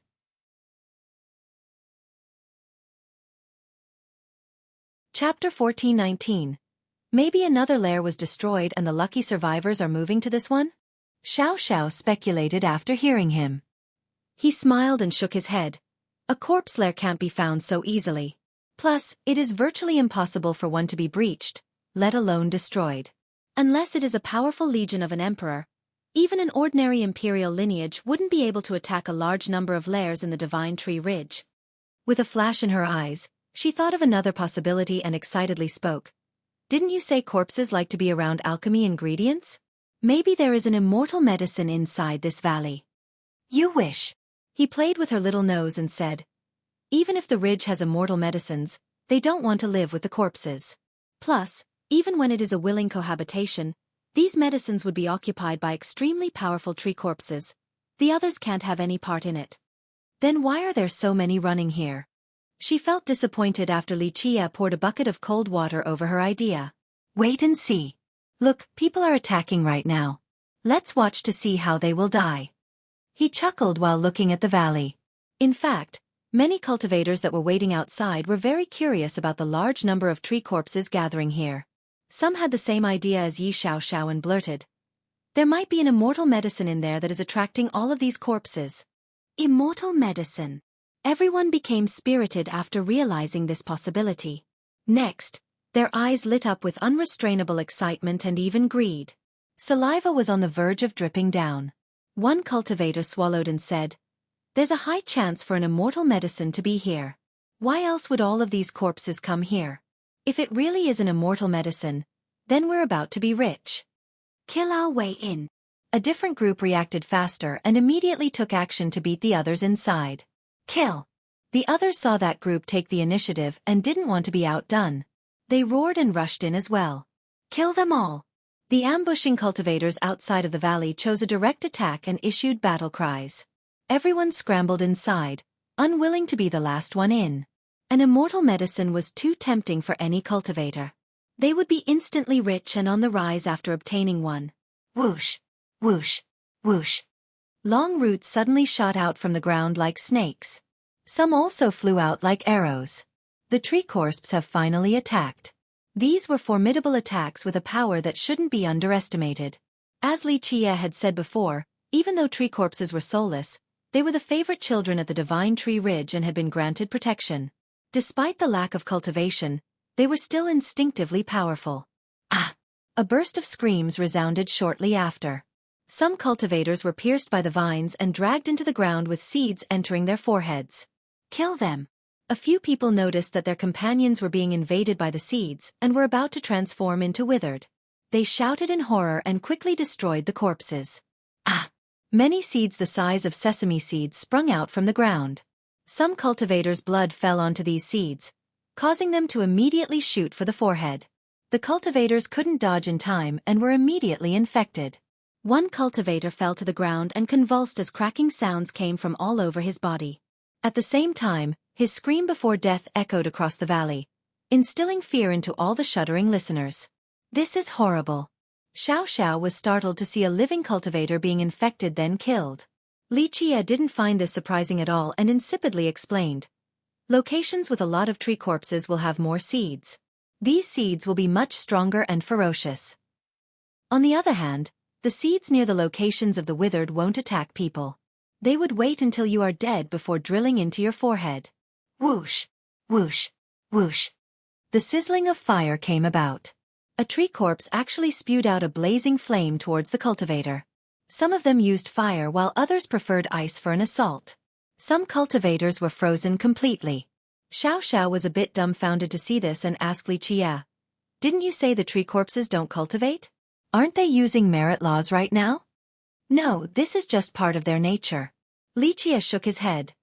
"They were born with these types of fire and ice." "How can that be?" She was stunned again. If a cultivator could be born with these natural gifts, wouldn't they be exceedingly powerful in the future? This is all thanks to their parents. Xueqi elaborated. The marks of the living cultivators still remain after the transformation process of the first generation. For example, when the corpse was alive, they might have cultivated an ice art. Because of this, when the first generation took over, they would pass on the mark of this cultivator to the second generation, allowing them to have this innate gift of ice. "So it's like that," she murmured. "Doesn't that mean a successful second generation capable of cultivating would be immensely powerful?" He flatly responded, "Definitely, but it is also bad in a sense. All in all, the cons outweigh the pros. There's no need to be envious. Such innate gifts aren't necessarily a good thing." "Why not?" She found this surprising. It is precisely because the first generation carries the mark of the host that the second generation can't be successful. He explained, even a successful second generation with a soul and natural gift of ice has a negative prospect. This is because these are marks that belong to a different race, not the withered. To a certain extent, it reduces the intelligence of these second generations. He paused for a bit before continuing. At the same time, due to these foreign marks, even if the second generation could cultivate, they would be alienated from the Tao. Their foundation at the start is too convoluted and needlessly complicated, making it easy for them to suffer qi deviation. Xueqi had studied the withered from one generation to another. He had absolute authority in this field. No one in the 9 worlds understood this race more than him. But there are the same as interracial marriages in heaven's spirit. Xueqi asked. There are no problems there. Sometimes, the bloodlines would become even more powerful. For example, charming spirits and humans would allow for an easier reproduction of the spirit's bloodline. That's a different scenario. Xueqi shook his head. The marriage between those two races is a type of bloodline fusion. Meanwhile, the first generation relies on corpses to come into being. They can't fuse with marks from other races. Because of this, the remnant marks do not belong to them, so they can't integrate it into their own blood. Ah, I see. Her understanding of the withered grew deeper after this explanation. Ah! More screams echoed across the valley. At this time, the battle has come to an end. This group of cultivators overestimated their abilities and were wiped out before being able to penetrate the valley. All of them were turned into first-generation withered after death. Let's go inside now. Xueqi chuckled after seeing this scene and said, We'll take a look at what they are doing. In the blink of an eye, the duo went inside and was immediately met with aggression from the tree corpses. Xueqi couldn't help but say, Should I prepare or something? It would be bad if a seed drills into my forehead. She felt nauseous after recalling the scene of a living person turning into a withered. Xueqi laughed and replied, Don't worry, even the most powerful seed wouldn't dare to touch you since you have the supreme bloodline. You are completely untouchable at the divine tree ridge. Your blood will absolutely crush them.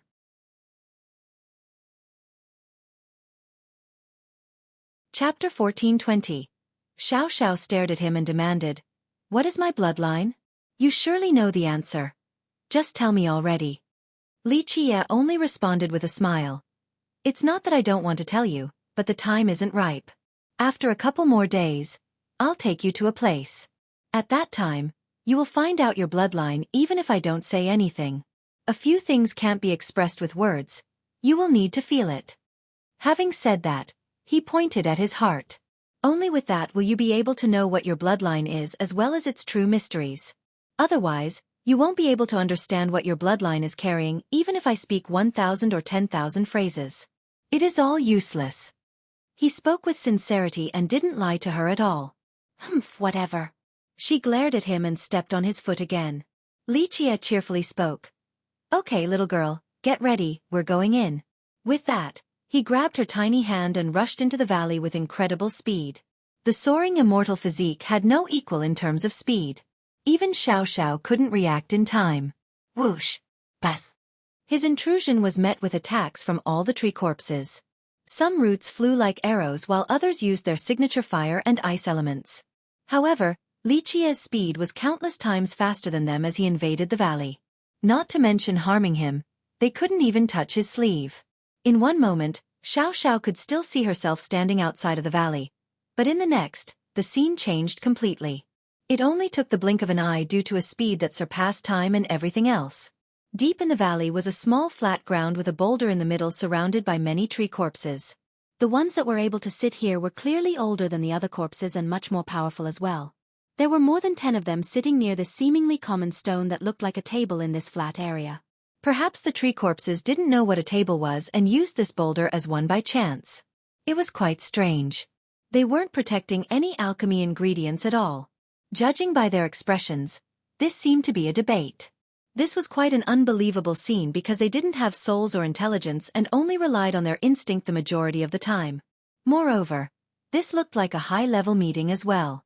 Even Lichia found this surprising. While looking at the dozen corpses, Xiao curiously asked, "What are they doing?"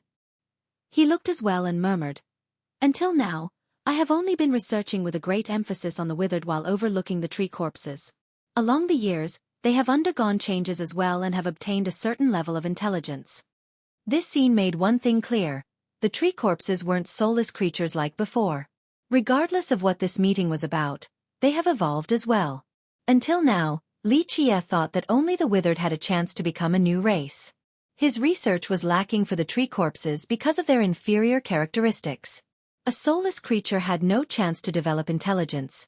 In terms of turning into a new race, the withered were 100 times more likely compared to these corpses. According to his study, if the second-generation withered can't successfully produce a third generation, they wouldn't be able to become a new race. If that was the case, it was simply impossible for these corpses. The dead can't become a new race. Thus, this scene took him by surprise. He didn't expect for some corpses to have a little intelligence. Although it looked quite limited, this was still a good start. The corpses stood up and stared at the intruding duo. Lichia noticed and smiled. "A bit interesting, do you want to fight?" They were far stronger than the ones outside. Moreover, the rest of the corpses surrounded this area completely and seemed to be ready to pounce at any moment. Anyone else would be scared out of their minds under this perilous situation. However, Lichia was still calm and could speak normally. In a short amount of time, countless gazes were on them. Xiao felt a bit frightened from all the unwanted attention. This wasn't due to her being timid, it was because this scene was too bizarre and creepy. It was one thing to be stared at by the living, but staring at her were countless eyes from the dead. It was a completely different sensation. Their hollow eyes carried a ghastly energy. There was nothing but death. Whoosh, whoosh, whoosh. Right when Xiao thought that these corpses were about to attack them, they dug into the ground and disappeared from sight. What's wrong with them? She found this astonishing and didn't know why they didn't attack. They fled. He chuckled and walked towards the boulder that they were sitting around. Fled. This took her by surprise. Why did they flee? Are they afraid of us? However, she felt that this wasn't plausible since they attacked all the other cultivators that entered the valley. Soulless they might be, their instincts are quite keen. They know who they can and can't mess with. Lichia understood what she was thinking and smiled. He was suddenly attracted by something on the boulder, and carefully observed it as if it was a supreme artifact. What is it? She found it strange to see his focus and quickly looked over as well. There was nothing on the boulder outside of a few shallow traces. These traces had been carved by a small stone. Moreover, they were quite new, so it was apparent that the corpses from earlier drew them. It was completely indiscernible and abstract. They weren't Dao runes or magical runes and were very few in number, as if the corpses just drew them randomly. Yi Xiaoxiao failed to understand them, while Li Qie relished this moment as if it was an earth-shattering mystery. He circled around the boulder, seemingly turning a deaf ear to Xiaoxiao. She found his current expression incredible. These faint marks were nothing. A drawing from a child would be much more interesting in comparison. Just what is it? After a good while, she couldn't help but ask again while Li Qie was still immersed in his observation. He eventually regained his wits. However, he didn't turn his gaze away from the marks as he replied. They're writings. Writings? The corpse's writings? She was a bit startled to hear this. You can put it that way. He continued to study them carefully. In fact, it is still a bit early to call them text. However, in addition to instinctive expressions, these corpses have another way of communicating. These words are still very simplistic. This is only the inception and it still hasn't fully formed yet, but maybe a real system will come out from this. The withered also had writings. However, their system came from the other races in the 9 worlds. They studied and used the common texts like the others. Alas, it was different for the tree corpses. They started from scratch, and so did this particular writing system. These shallow markings on the rock were the corpses trying to express something. What is written here? She simply couldn't decipher the intent. Li Qie gently shook his head. I don't know. This type of text is still in its early stages. It's not even finished yet. I'm afraid no one can truly understand what they are trying to say.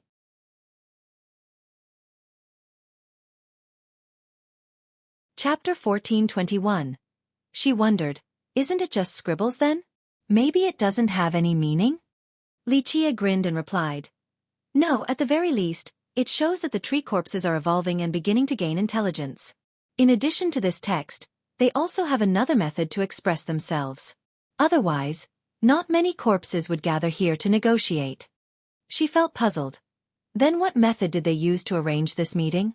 He replied, it must be another type of innate skill that allows them to call the other members to gather. No matter what, they are evolving and showing great improvements outside of their innate skills, such as this type of text. It looks like the stronger ones have a better chance of changing. I might have been neglecting them all along. What were they deliberating then? The dead actually discussing something? It must be earth-shattering. Xiaoxiao was now very interested in the tree corpses as well. In the last few days of following Li Qie and watching the withered then the tree corpses, she felt as if she was watching the birth of a race. I don't know, but you are right.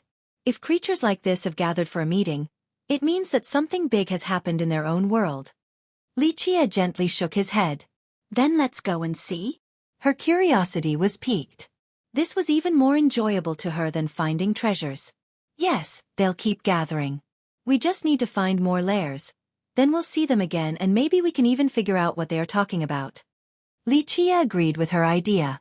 He had other things he wanted to do at the Divine Tree Ridge, but this matter of the tree corpses happened unexpectedly and garnered his attention. Thus, he put everything else to the side and decided to focus on this first. How do we find the other layers? She was very eager and wanted nothing more than to continue their search. With me around, do you think we won't be able to find them? Li Qie smiled and held her tiny hand before disappearing in a flash. In the next few days, the duo went to several large lairs. They were extremely secretive and well concealed. The entrances were dangerous, so even if one knew about the locations, they wouldn't necessarily be able to enter. However, this didn't trouble Li Qie. He intruded these places with ease and stealth. He opened his cryptic space and hid inside with Yi Xiaoxiao, not allowing any corpses to detect them. Not to mention these creatures, even a character like a sea god would have problems detecting them. His main purpose was to find what they wanted to do, so stealth was necessary. After entering the last few lairs, he finally found something. The strongest tree corpses could always be found together in a meeting. Although they didn't have a language for communication, they could use their innate instincts to talk to each other. Sometimes, they would draw some signs on the ground. This was the beginning of their own system of writing. All of this contributed to his eventual understanding of their goal. What do they want? Xiaoxiao was also watching, but she didn't know their intentions. He finally arrived at a reliable conclusion and slowly replied. A group of them will relocate. Relocate? To where? And why do they want to move? This girl was like a curious baby and kept on asking questions. You'll know soon enough. Lichia smiled and left with her. They went to an extremely deep valley. Not only was the entrance secretive, it was also full of peril. When cultivators came here, seeds would crazily attack and try to drill into their foreheads even before the sight of blood. They went in deeper and found that a large number of corpses have gathered here. Moreover, these ones were considerably mightier than before. After careful observation, Xiao noticed that she had seen some of them in the previous meetings. There was no doubt that the corpses eligible for this meeting were among the strongest of the world of tree corpses. At this time, these corpses were walking deeper into the valley. She found this scene quite strange. They were carrying weird items. One had a chair made from 2 tree trunks, another had branches woven together to barely form a bed, and one more was holding a chiseled rock that resembled a chair. The weirdest part was a cumbersome item carried by more than 10 of them. It looked like a small room made from trees put together. All of these things were simple and rough like the work of some little children. Surely, the tree corpses were the ones who made these items. They know how to make items now. She found this quite amusing. Despite the simplistic and rugged nature of these items, they were still the culmination of the tree corpses' effort. Their transformation is exceedingly slow, but maybe they still have a chance. Lichia spoke with a tinge of emotion after witnessing this scene. She wondered, what are they going to do with these things? Will they be using them? However, she rejected this notion because they didn't need these items inside their lairs. Lichia went silent for a moment before slowly answering. A new life is about to be born. He was aware of the events that were about to transpire after learning the contents of the previous meetings. A new life? What kind of life? Another generation of tree corpses? Can they actually reproduce? Xiao was startled.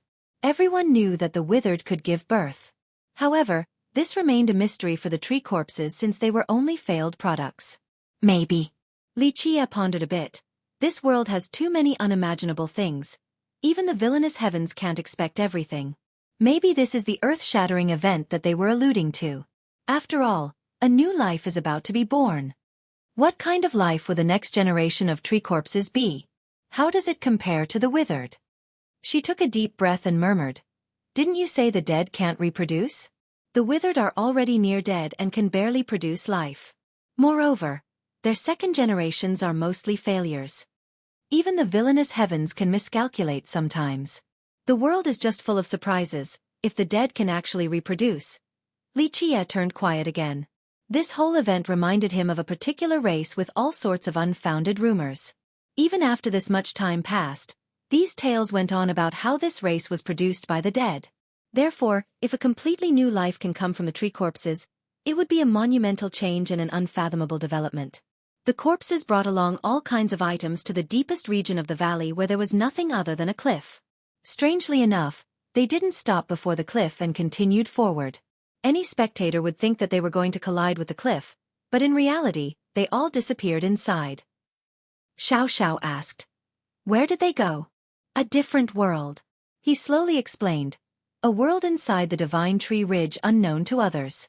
In principle, only these moving corpses can enter this particular world." "A world where only the dead can enter?" Xiao was surprised.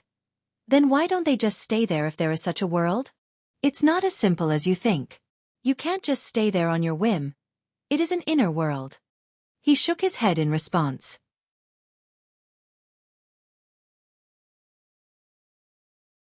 Chapter 1422. She asked, "An inner world? What do you mean?" He smiled and answered, "That's why the ridge is so magical. You can say that is where the real ridge is located since it contains all of its essences." "Can we go there?" She turned excited and wanted to enter the cliff as well. He replied, "You can definitely go there as long as you follow me. Moreover, I'll even take you to a place where you alone can grasp its mysteries." "Is it related to my bloodline?" She was very keen this time and understood his implication instantly. "Yes, it's because of your bloodline." He nodded and said, "The time is about right to trace back to your origin. You will even be able to understand its profundities. After doing so, you may be able to understand your tree father's origin as well." She couldn't wait any longer and blurted, "Then what are we waiting for? Let's go in right now." "Not here." He shook his head. We can't go inside this location. There is only one entrance for us, the only place that is temporarily available for outsiders to enter the inner world. She looked at the cliff and asked, "How come these tree corpses can enter but not us?" "Because they are already dead. Like I said before, the divine tree ridge adores them and grants them protection. Because of this, they can enter many locations here, but we can't. The inner world rejects outsiders unless we can find the real entrance." "That's fine too. Let us go there then." "Which direction?" She gave up for now. He cheerfully replied, "The Undying Gate." "The Undying Gate?" She was caught off guard. This sect has already declined. Do they still have any power? He gazed towards the distance and eventually explained, "This is why the Undying Gate is so amazing and unique.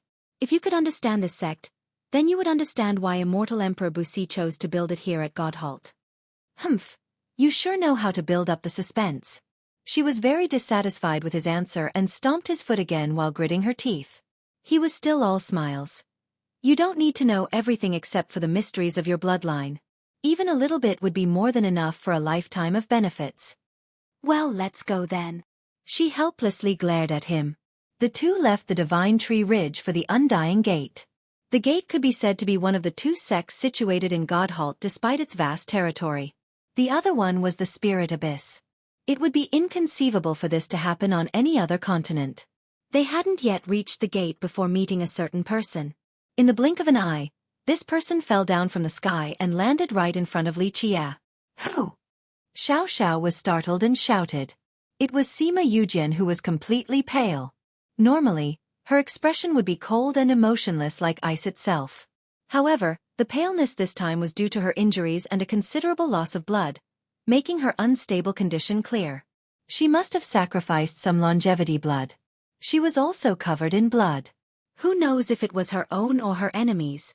Nevertheless, she still looked quite aloof with an emotionless gaze. After seeing Li Chia, her mouth slightly opened as if wanting to say something, but no words came out. She wanted to walk away, but her steady pace nearly made her fall to the ground. He immediately helped her and pressed his palm to her head to pour an endless amount of blood energy into her. This finally made her breathe easy. "Where are you hiding?"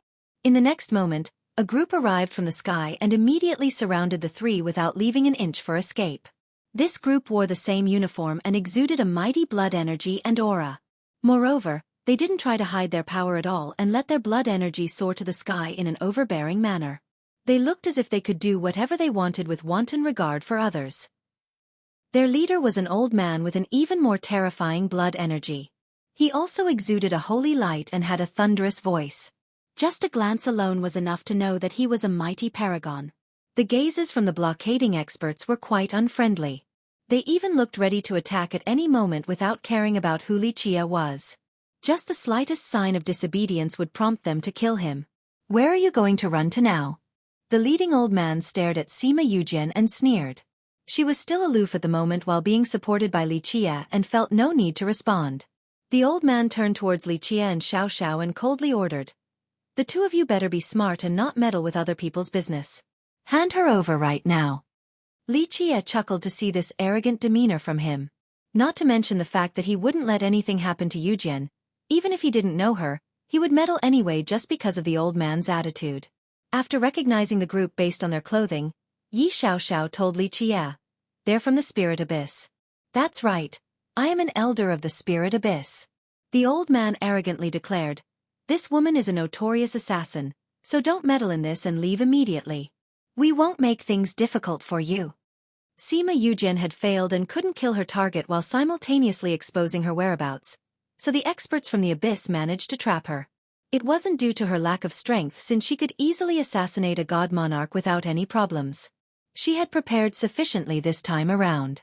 Even though her cultivation had been suppressed, she thought that success was still within reach.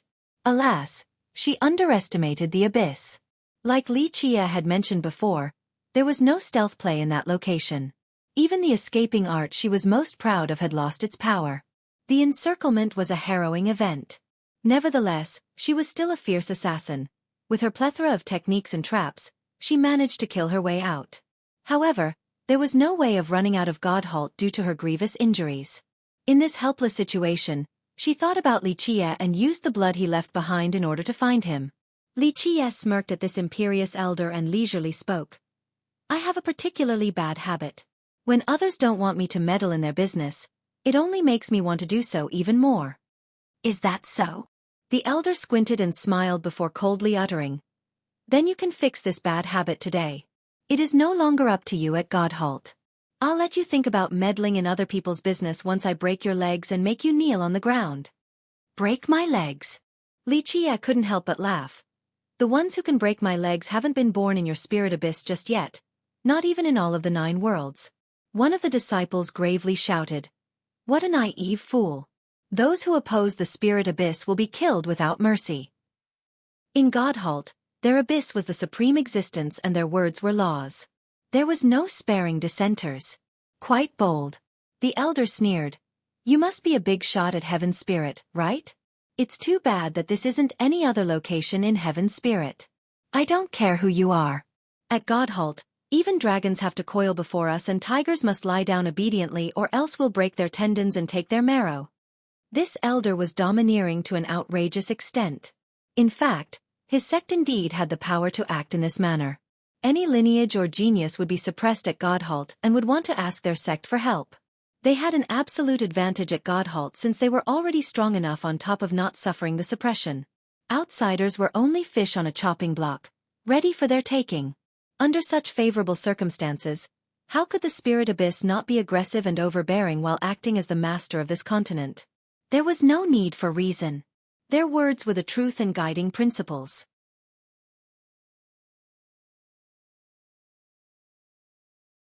Chapter 1423. Xiao was quite amused by the posturing elder. She glanced over at Li Qie and then back at the elder before revealing a cute smile. Do you know who he is? This is a famous great character. Li Qie. Li Qie. After hearing this, the elder laughed in response. Your reputation precedes you.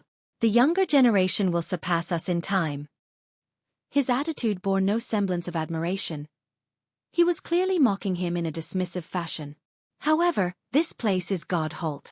His smile disappeared, only the arrogance remained. I don't care if you are Li Qie or Li Bei, tuck your tail between your legs before our spirit abyss for your own sake.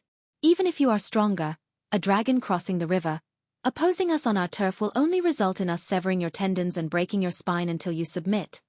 In the present, very few of those who knew Li Qie's deeds would dare to show such an arrogant attitude and utter these overbearing words.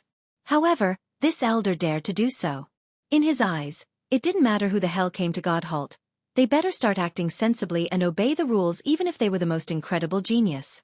Even a character like Meng Zhentian would have to send tributes and act politely to them while visiting Godhalt. Because of this, he showed no apprehension towards Li Qie. The Abyss was an uncrowned king in Godhalt, the greatest existence. They wouldn't be afraid of anyone unless an immortal emperor personally came. How fearless! Xiao was astonished at the elder's confidence. Watch it or it will bring about sect destruction. She wasn't trying to flatter Li Qie since she believed that he was strong enough to carry it out. Sect destruction? The elder's expression turned cold as he uttered. Who cares if he is an amazing genius? Before becoming emperor, he is nothing but a dog before our abyss. This retort was powerful enough. It was the same as pointing straight at Li Qie and criticizing him. With your comment just now, I will consider destroying your spirit abyss. Li Qie couldn't help but smile. In the blink of an eye, a great hand reached for the elder. Come, show me just how much strength you have left. The elder shouted and released his energy without a care before attacking Li Qie with a monstrous pressure. In his mind, Li Qie was being suppressed by Godhalt right now, so he shouldn't be that strong. He believed that he alone could kill Li Qie. Boom! Li Qie's hand only slightly moved, but it could destroy everything with the hell-suppressing fist. The elder's attack was simply not worth mentioning. Bah! He easily clasped the elder's neck. You! The elder was aghast due to this sudden development. Another disciple shouted, Junior, don't be presumptuous, release him right now. Despite the call for a ceasefire, they attacked without holding anything back. Mere ants. Li Qie laughed and reached out with one finger. Pluff, pluff, pluff. All of the disciples' attacks were penetrated. They fell face up with horrifying holes on their foreheads where blood continued to seep out. "You're not being suppressed." The elder was shocked since he realized something at this critical moment. "Correct, but there is no prize." Li Qie responded with a grin. The elder's expression turned extremely ugly right away. Not even in his wildest dreams would he expect for something like this to happen. It was simply impossible. Without the Abyss help, everyone would be suppressed by Godhalt. Immortal emperors were exceptions, of course. However, Li Qie definitely didn't get any help from the Spirit Abyss, yet he was doing just fine. Simply inconceivable. "So what if you're not suppressed?" The elder regained his composure and coldly uttered. "We are not afraid of anyone at Godhalt. Be smart and hand over the assassin now, or you will regret it sooner or later. At that time, it will be too late to beg for forgiveness." His rampant arrogance was still undeterred despite falling into Li Qie's hands. He had absolute confidence in his sect, and if Li Qie dared to oppose them, he would be killed soon enough should he choose to stay on this continent. Li Qie stared at the arrogant elder and revealed a smile. "You know, the Spirit Abyss you are so proud of is nothing more than a nest of ants in my eyes.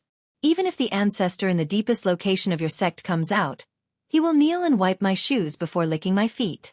Actually, your coven of bastards isn't even qualified to do so." "You!" The elder nearly vomited blood from anger as his face turned red. He thought he was arrogant enough, but Li Qie viewed them as mere ants or something even inferior to ants. Like Li Qie said, he wouldn't want their ancestor to wipe his shoes since he felt that he was unqualified to do so. Good, Li. I'll see just how long you can be arrogant for. Our Spirit Abyss will make you regret this." The elder's fury turned into a crazed laughter. Crack! Li Qie crushed his Dao foundation before he could finish. With his foundation crushed, the elder's blood energy dissipated. He withered away with white hair and a face full of wrinkles. The unreachable elder has fallen. Now, he was as feeble as a candle flickering in the wind. The elder screamed. "What have you done?" He was extremely afraid and his wits still hadn't returned. Cultivators weren't afraid of death, but having a destroyed foundation was a life worse than death. This was doubly true for this ancestor. Normally, he would act haughtily towards the great characters that visit Godhalt since they had no choice but to be humble before him. He had grown accustomed to this lifestyle of flattery. But now, with his Dao foundation crushed, he was only a cripple inferior to even ordinary mortals, completely defenseless. Falling down from the pedestal to the ground was a contrast too grim to imagine. He simply couldn't accept this reality. Li Qie threw him away like trash and flatly said, "I'm sparing your dog life so that you can send a message to the Abyss. Tell them to be smart or I'll destroy all of them. You're only a bunch of bastards. Do not prance around in front of me." The elder returned from despair and screamed at Li Qie. "Li, kill me if you dare. If not, you're merely a coward." Li Qie chuckled at the desperate old man. "I won't kill you. If you are brave enough, go find a place to hang yourself." "Li, you cowardly trash, kill me if you dare." The elder continued to scream while grabbing onto Li Qie's legs with the intention to die. Li Qie casually kicked him away and replied, "Aren't the people from the Abyss always arrogant? Like I said earlier, even your oldest ancestor is nothing before me, he's only worthy of disdain." Having said that, he ignored the elder and supported Sima Yujian then left. Yi Xiaoxiao kept up with them right away. The elder desperately screamed while watching the group depart. "You little bastard, you goddamn animal! You don't dare to kill your grandfather? I'm your grandfather. Come kill me if you dare." He wanted nothing more than for Li Qie to give him the sweet relief of death. Li Qie simply ignored him. It was too easy for him to trample on the elder's pride. "Should we kill him?" Yi Xiaoxiao looked back. She was too young and couldn't bear to watch. "He's only an ant. Don't worry about him." Li Qie gently stroked her hair. "The world is always cruel like this. Their imperious abyss has no consideration for others, so let them taste despair. They're only a bunch of monsters that crawled up from the ground, yet they actually think they are the progenitors of the charming spirits, the darlings of the heavens." Xiaoxiao didn't say anything back. She naturally understood how vicious this world was. An enemy would never show mercy to their opponent. Qie equals 7 knights. Bei equals 8 knights. A common retort scheme. This insult probably makes more sense in Chinese, but I'm sure readers are used to it by now.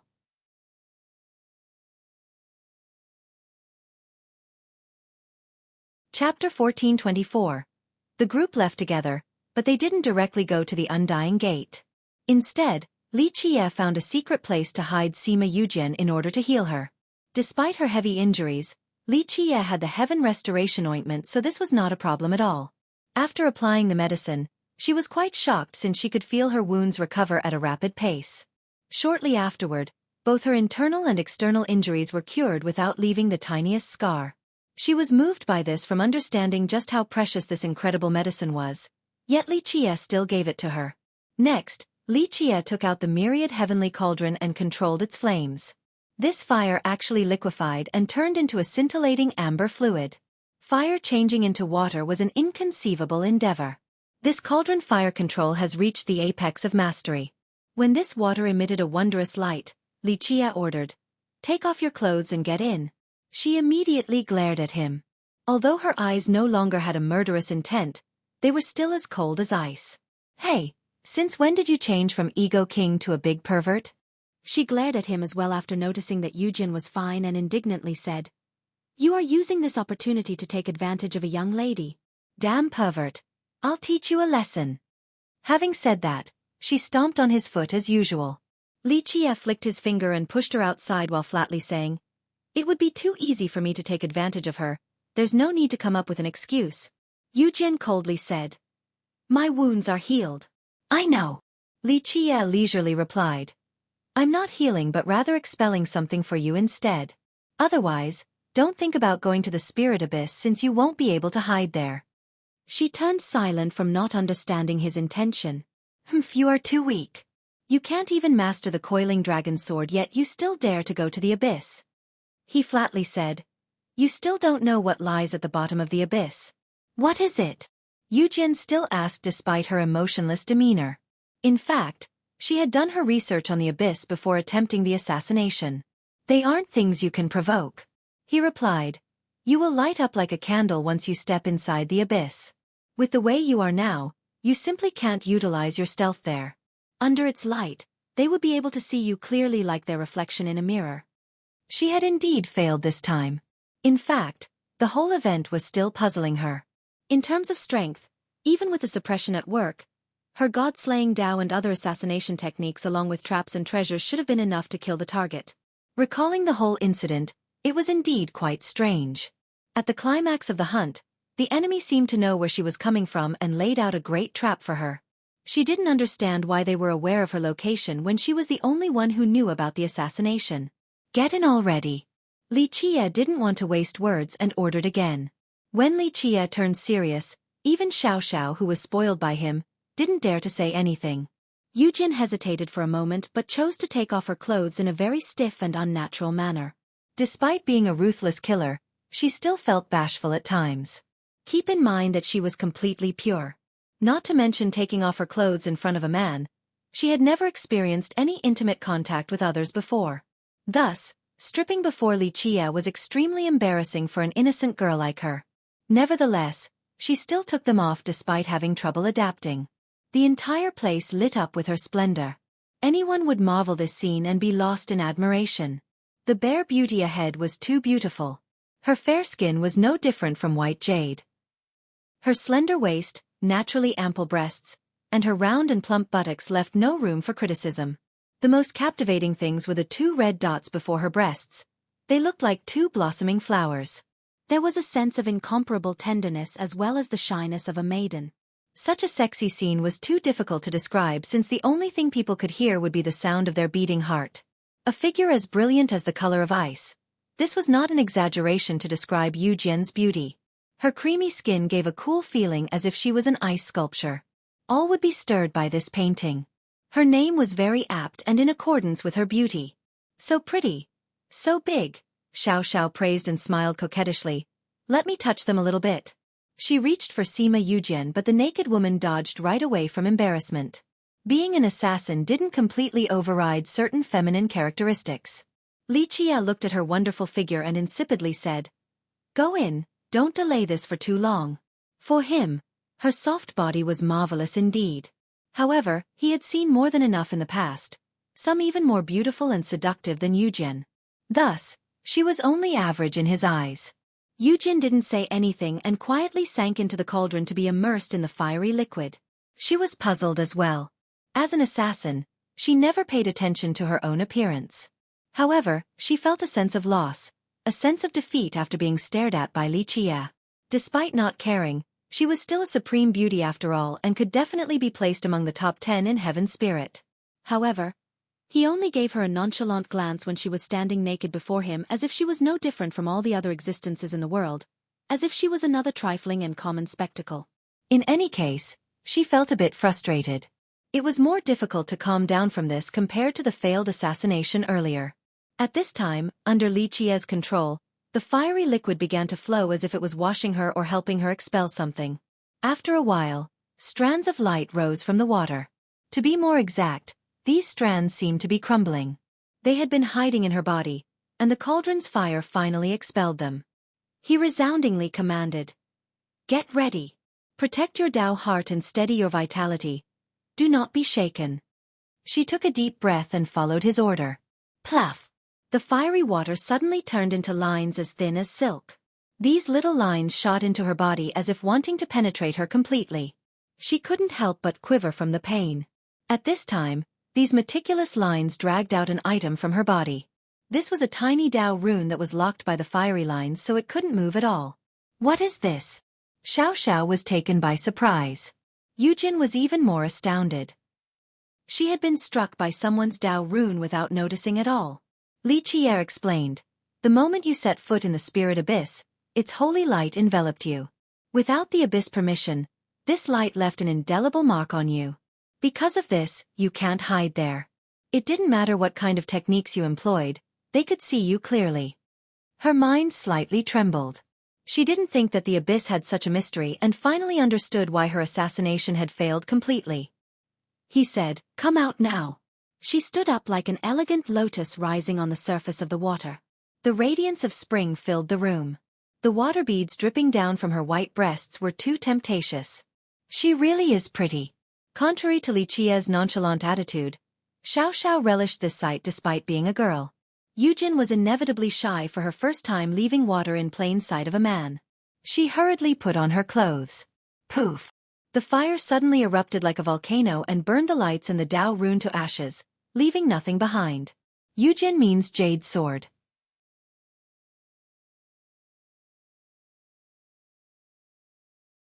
Chapter 1425. She stood there coldly after getting dressed in silence. She wanted to say thanks, but the words wouldn't come out. This was her nature, and the path of an assassin had only amplified it.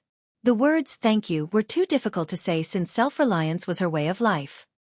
He gestured for her. "Come." She hesitated for a moment but still walked in front of him. He placed his right hand on her breast, causing her feminine mind to tremble. This sudden move from Li Qie made her take a step back.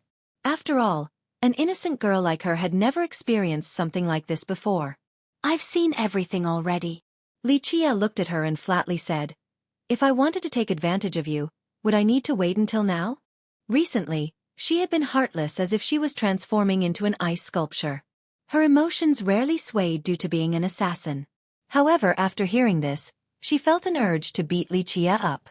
It could be said that this man was really asking for it by saying such words. In the end, she took a deep breath and took one step forward to stand in front of him again. His right hand met her chest again and the same shudder ran through her mind. She could feel his strong palm full of calluses through the thin clothing. It was rough yet powerful, giving her a sense of security. A feeling of pins and needles spread from her chest to the rest of her body. This was a strange feeling she never had before. Whoosh! His hand lit up like a lamp and her body followed suit. Clank! A metallic noise came about as laws intertwined around his palm. Space seemed to have been dislocated since it lit up around Sima Yujin. She saw these chain-like laws locking her space and suppressing her. At this time, the laws entered her body and lit up the space within. With this, everything became sealed both inside and out. Clank! The sound of a lock unlocking came about. The laws that entered this space seemed to be unlocking one shackle after another. After these mysterious shackles were unlocked, the mysterious laws in this space retreated like spirit snakes and vanished without a trace. In the blink of an eye, her entire body trembled. She felt the lock press down on her body disappearing. A loud blast ensued as her vitality majestically erupted and returned like a soaring dragon. She was quite startled and finally understood that he had removed the suppression from Godhalt from her body. Her regular cultivation was back at last. After seeing this, Xiao asked him, "You can actually undo the oppression of Godhalt?" Li Qie looked at her and flatly said, "Nothing strange about it. At Godhalt, there are secrets and rules to follow. Why is it that so many people come to the abyss for help after arriving here? It is because they can undo this suppression. However, unlike me, they rely on treasures to do so." Even the aloof Yujin had to ask, "And what about you?"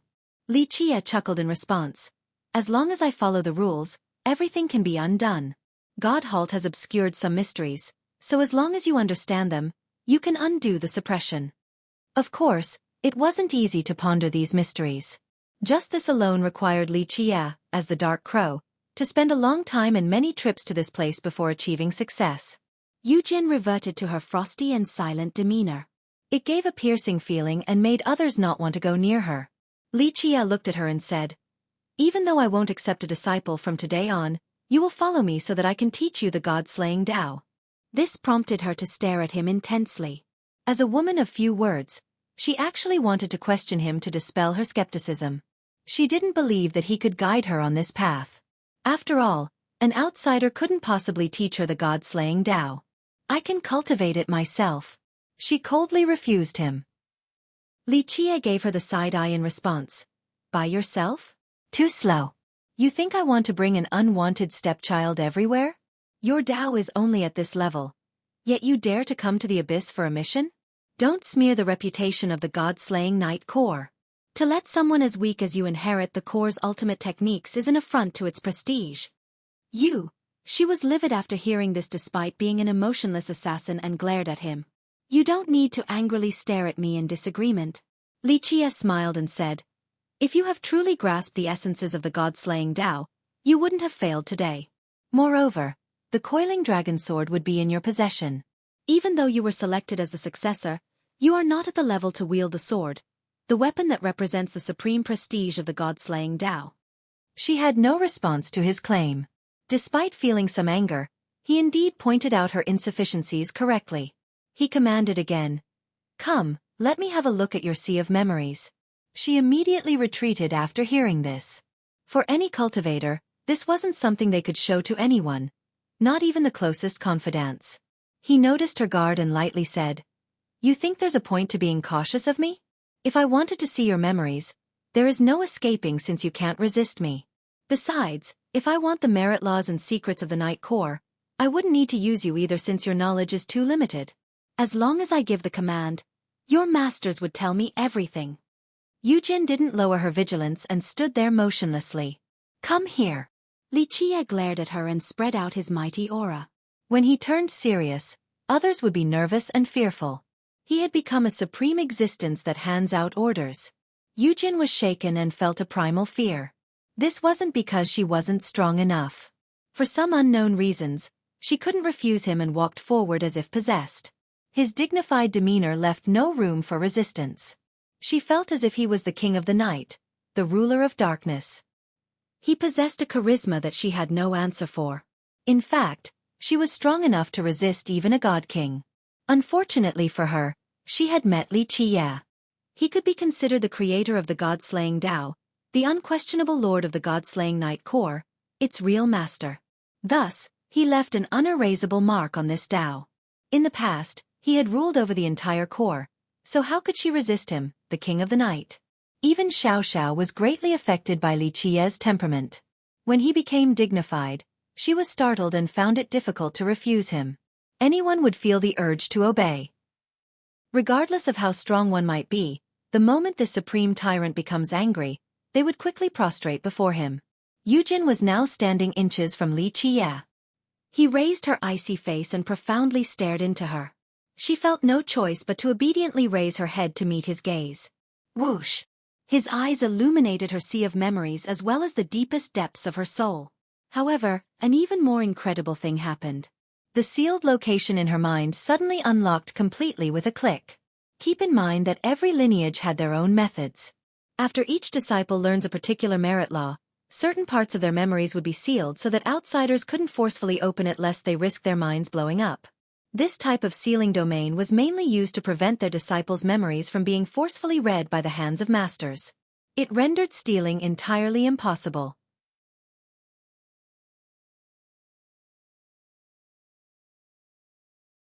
Chapter 1426. Her soul fluttered as Lichia entered her mind, but she had an indiscernible yet wonderful feeling. She felt naked as Lichia opened her seal. It felt as if he could see through her completely. Not to mention an assassin, even an ordinary cultivator knew just how taboo it was to let someone else read your memories. She wanted to resist, but Lichia's charisma possessed her like a moth running to a flame. This sense of willingness couldn't be described with words. She did feel slightly embarrassed due to this intrusion because everything about her was lying bare before him. Finally, he let go of her. Her wits returned as well as an incredible sense of astonishment. She took several steps back in fear and stared at him as if he was a ghost. You know some demonic arts." In her mind, this was simply inconceivable. Because of her steady mind and Tao heart along with her powerful cultivation, she wouldn't be awed so easily. However, she was captivated by his charisma, and was seemingly possessed to the point where she was unable to resist him. He was actually able to open her sealed domain. This was simply impossible. Her sea of memories should have exploded into nothingness. Alas, he opened it so easily that it made it seem as if her domain didn't resist him. What made her feel even more scared was that deep inside, she might be enjoying this feeling. Him opening the sealed domain was the same to opening her god-slaying Tao's palace entrance. It was as if he could go there and hand her the keys to its secrets. In this instant, she felt as if she was willingly letting go of all resistance towards him so that he could grant her everything. He was the light on her path towards the Grand Tao, illuminating her life. While basking in this warm and splendid radiance, she could see her future. Lichia plainly said, "Welcome back. This is the real god-slaying Tao. Your previous perception of assassins was misguided. They are not just killing machines without emotions or feelings. It looks like the person who taught you the Tao had a slanted understanding of it. Your comprehension of this Tao was stopped at a relatively shallow level." She looked at him in fear. After hearing his statement, she suddenly realized something. A light flashed in her eyes and gave her a warm feeling. Countless feelings raged in her heart as if she had returned to the past. Her sealed heart had its layers unwrapped one by one. Sima Yujian and Bai Zhenjin were different. Zhenjin started on the ultimate heartless sword Tao at a young age. Because of this, her coldness was a murderous sword Tao formed in a natural manner. As for Sima Yujian, she didn't used to be so emotionless back then. Arrogance and pride were present, but she wasn't this cold and heartless. However, after losing to the swift Tao god in the competition for the sect master's position, her fate changed as she embarked on the path of the god-slaying Tao. This changed her from a pampered daughter to an assassin. During her training, she was as cold as ice like the sword in her hand. She became a weapon destined to kill. However, she felt a return to the olden days. Her heart was jumping as if she was no longer an assassin. Lichia noticed her expression. He was too familiar with this process and gently shook his head. This is something everyone needs to experience. In the beginning, many will think that the god-slaying Tao is an art of subterfuge, a ruthless weapon for killing. However, even a tool for killing doesn't need to be cold and emotionless. An assassin is primarily himself and then a weapon. If you aren't even a person, how can you achieve a grand Tao? She wanted to speak, but silence was the better answer. "I know what you want to say." He read her like an open book. That's right, an assassin has no need for a wavering heart, especially during the hunt. They need to be emotionless. However, this created some erroneous interpretations for many people. "Do you know where the problem lies?" He continued in a serious tone. "It is not about removing emotional fluctuations completely. Think of it as cultivation. Is your Tao heart so easily shaken? With a strong Tao heart, your will be as firm as a rock. However, this doesn't mean that you are an emotionless weapon." She listened attentively to his preaching. Lichia noticed this and slowly continued. "The god-slaying Tao and the night core. As an assassin, you can consider yourself a monarch drifting through the night. However, just because you lurk in the shadows doesn't mean you are darkness. You are searching for your own light in the darkness, or perhaps even the light of this world." After a while she asked, "What is light?" We won't talk about anything grand such as defending the 9 worlds or saving everyone. This type of moralistic beliefs and righteousness. He smiled and replied, we'll focus on ourselves, or you in particular. As the successor of the god-slaying Tao, what is your light? Is it only to kill? Yu Jian couldn't formulate an answer. Li Qie continued, or perhaps is your light being able to surpass your junior brother, the swift Tao god? This question from him spoke directly to her heart. In the beginning, she chose this path in order to reach the apex and overtake her brother. She wanted to prove that she could be stronger than him. However, the further she went, the more confused she became because the god-slaying Tao seemed to be different from her pursuit. They were 2 completely different paths. I can only say that the whole thing is absurd. Li Qie shook his head. If it is only to kill or to surpass your brother, picking the god-slaying Tao is a complete mistake.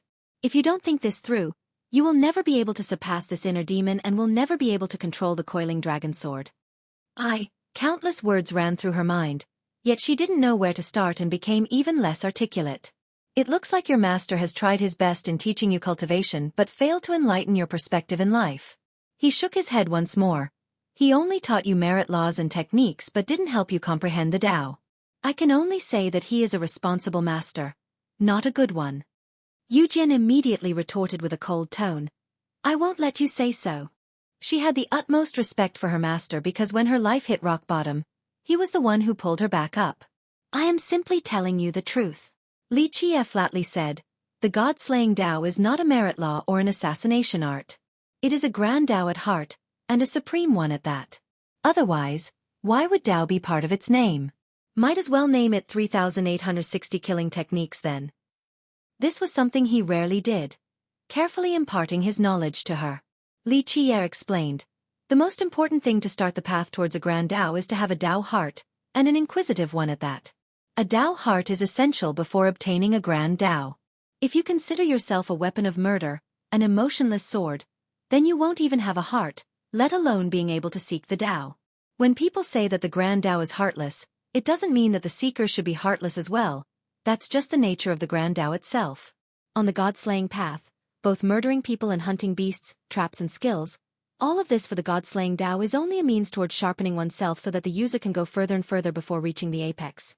In fact, becoming an assassin is no different from cultivation. As you grow stronger, you can kill those even stronger than you, or you can use your assassination arts to achieve your objectives. This is simply a process for you to become a supreme expert and not something as superficial as a weapon. It's like practicing an ice technique. Once successful, you can freeze the 8 directions and imprison myriad realms. Then does that mean the goal of this particular path is to become an ice woman? No, that's not the case. It is so that the user can become an immortal emperor or another expert standing at the pinnacle. This is a true grand Tao. If this isn't your aspiration in your training, then it would just be learning techniques and tricks, and those alone will never allow you to reach the peak. He wholeheartedly preached about the grand Tao. He had no thoughts about taking in a disciple. However, Yu Jian was indeed gifted in this particular aspect while he had always worried about the god-slaying Night Core. Thus, his patience today was to repay the Night Core and to fulfill one of his own wishes. Li Qie finished with a serious expression. Thus, if you want to surpass yourself and reach the peak of the god-slaying Tao, you first need to stop being an emotionless weapon. Second, you're not on this path only to surpass your junior brother. You need to treat it as a supreme grand Tao, something worth pondering. This is how you will cultivate yourself to the apex.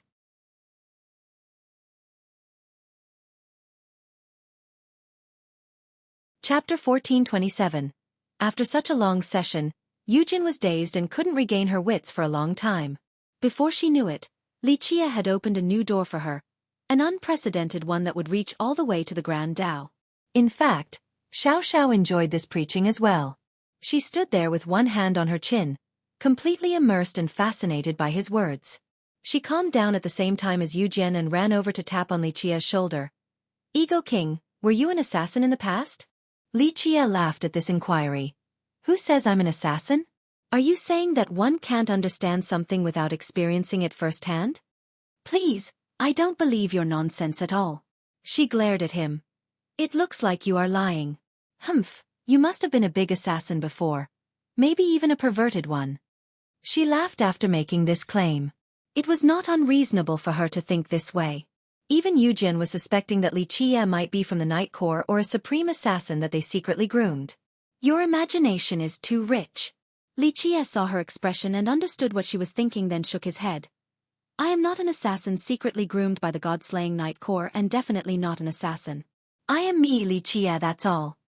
Her face turned slightly red after being read by him, but she assumed her stoic manner again right after. After being an assassin for so long, she had a hard time adapting to these feminine expressions. He stood up and told Yi Xiaoxiao. All right, we'll go to the Undying Gate. Let's go. Xiaoxiao was ecstatic. She had been wanting to enter the Divine Tree Ridge's inner world. Sima Yujian, on the other hand, was hesitant. For her, there was no need to follow Li Qie. Not to mention that he used to be her target. More importantly, the two of them didn't know each other and he wasn't part of the Night Corps. Following him would mean exposing everything about her. After noticing the girl's hesitation, Li Qie turned around and flatly asked, What now? You still think that I'm plotting against you? She couldn't answer right away. Keep up. Li Qie didn't waste time and lowered his tone. With his serious demeanor, she felt a jolt and couldn't help but follow him as if starstruck. Her legs wouldn't listen to her any longer due to Li Qie's infinite charisma. She could only follow him. The three ran to the Undying Gate. However, it looked like only Li Qie and Xiaoxiao were present. In fact, Yujin was right behind them with her amazing stealth techniques from being the successor of the Night Corps. The weaker people simply couldn't detect her. They arrived at the gate very quickly. The moment it came in sight, Xiaoxiao excitedly said, We're here. Li Qie only smiled after seeing it. The Undying Gate was created by immortal Emperor Busi, once famous and deterring for a generation, especially during his era. Despite its vast size, there were only two lineages at Godhalt, the Spirit Abyss and the Undying Gate. Today, the gate had fallen and was inferior to the Abyss. However, during the Emperor's era, the gate was very prestigious while the Abyss was the underdog. It was a time when experts coming to Godhalt would also visit the Undying Gate to show their respect instead of just the Abyss. Alas, this was no longer the case. Anyone would be suppressed at Godhalt. This, in addition to old rumors about a slow cultivation speed, no one wanted to stay at this vast continent outside of the Undying Gate and the Spirit Abyss. Strangely enough, both of their disciples weren't affected by Godhalt, and their cultivation speed remained the same without slowing down because of the land. There were certain credible sources for why the Abyss was unaffected. Some Supremes believed that the Abyss had some incredible treasures on top of their bloodline. Because they claimed to have the oldest bloodline of the Charming Spirits, they were unhindered by Godhalt. However, it was a different story for the Undying Gate. No one knew why this particular sect was fine. The two powers were different from each other. The Abyss had been built on Godhalt during an ancient era. The gate came later from immortal Emperor Busi. This lineage was a miracle of this land. Even the guests who came to stay in this sect were freed from the suppression. Because of this, the same belief of an amazing treasure being at work applied for the Undying Gate as well. As for why their disciples were untouched in the other locations of Godhalt, this remains a mystery. The Abyss had an ancient bloodline, but it wasn't the same for the Undying Gate, an all-embracing sect. At its greatest height, they had countless disciples from all the races including humans, sea demons, and charming spirits. Thus, the answer didn't lie in their bloodlines. Eventually, there was an even bolder hypothesis. It stated that the reason for their freedom was because of the merit law created by immortal Emperor Busi, the secret for his immortality. There had been many legends about this particular secret, and the miracle of the Undying Gate only fueled its validity. Because of this, countless experts and great characters came to the sect in search of this art of immortality after its decline. This resulted in a catastrophe for the Undying Gate, a disaster that nearly drove it to the point of destruction. However, it managed to weather the storm. Nevertheless, it failed later on and became an insignificant sect with few disciples. While standing at the entrance to look at the entire sect, both Xiaoxiao and Yujin marveled at its spectacular appearance. Its location was extremely dangerous and shrouded in fog and clouds, so it looked quite surreal. Its mountain ranges were fairly magical as well. Each of the ranges produced unbelievably steep cliffs as if they were hanging in the air. Some were intertwined in a very intricate and complex manner. Many would be in awe of this magnificent geography. There were rivers and waterfalls 3,000 feet in the air pouring down among the aerial mountain ranges. So magnificent, such strange physical features. Xiao commented with admiration. Li Jie smiled and said, "There's a reason for this. The Undying Gate is not only located in Godhalt, it is also closest to the Divine Tree Ridge. In fact, the ridge begins here with its source." "This is the source of the ridge?" Xiao was skeptical after hearing this. "But people don't go here first when they visit the ridge. Not everyone can see it." Li Jie smiled and shook his head. "This is indeed the root of the ridge. The emperor back then realized this, that is why he built the Undying Gate here. At Godhalt, there are two supreme places to establish sects, both taken by the Abyss and the Gate. These locations are supreme treasure lands. This is why the emperor was so great. He struggled for a long time in order to find many secrets of the ridge and established his sect here. Of course, there was something Li Jie didn't mention. A big reason why the emperor was able to figure out some of these secrets was due to his origin. While the three were standing outside the entrance, an old man with 3 disciples came to greet them. The old man cupped his fist and introduced himself. "This humble old man is the Undying Gate Master. My last name is Huang. Given name Nengquan." The raw saying for this is a modified version of a common phrase. You can't say that just because you haven't eaten pigs means that you have never seen one run. The meaning is that you don't have to actually do something to understand or comment on it. For example, spectators can comment on sports without being a professional athlete. A more modern yet childish and fitting line would be, "Just because I'm a virgin doesn't mean I haven't seen a girl before." A more formal version would be, "I'm not a complete neophyte."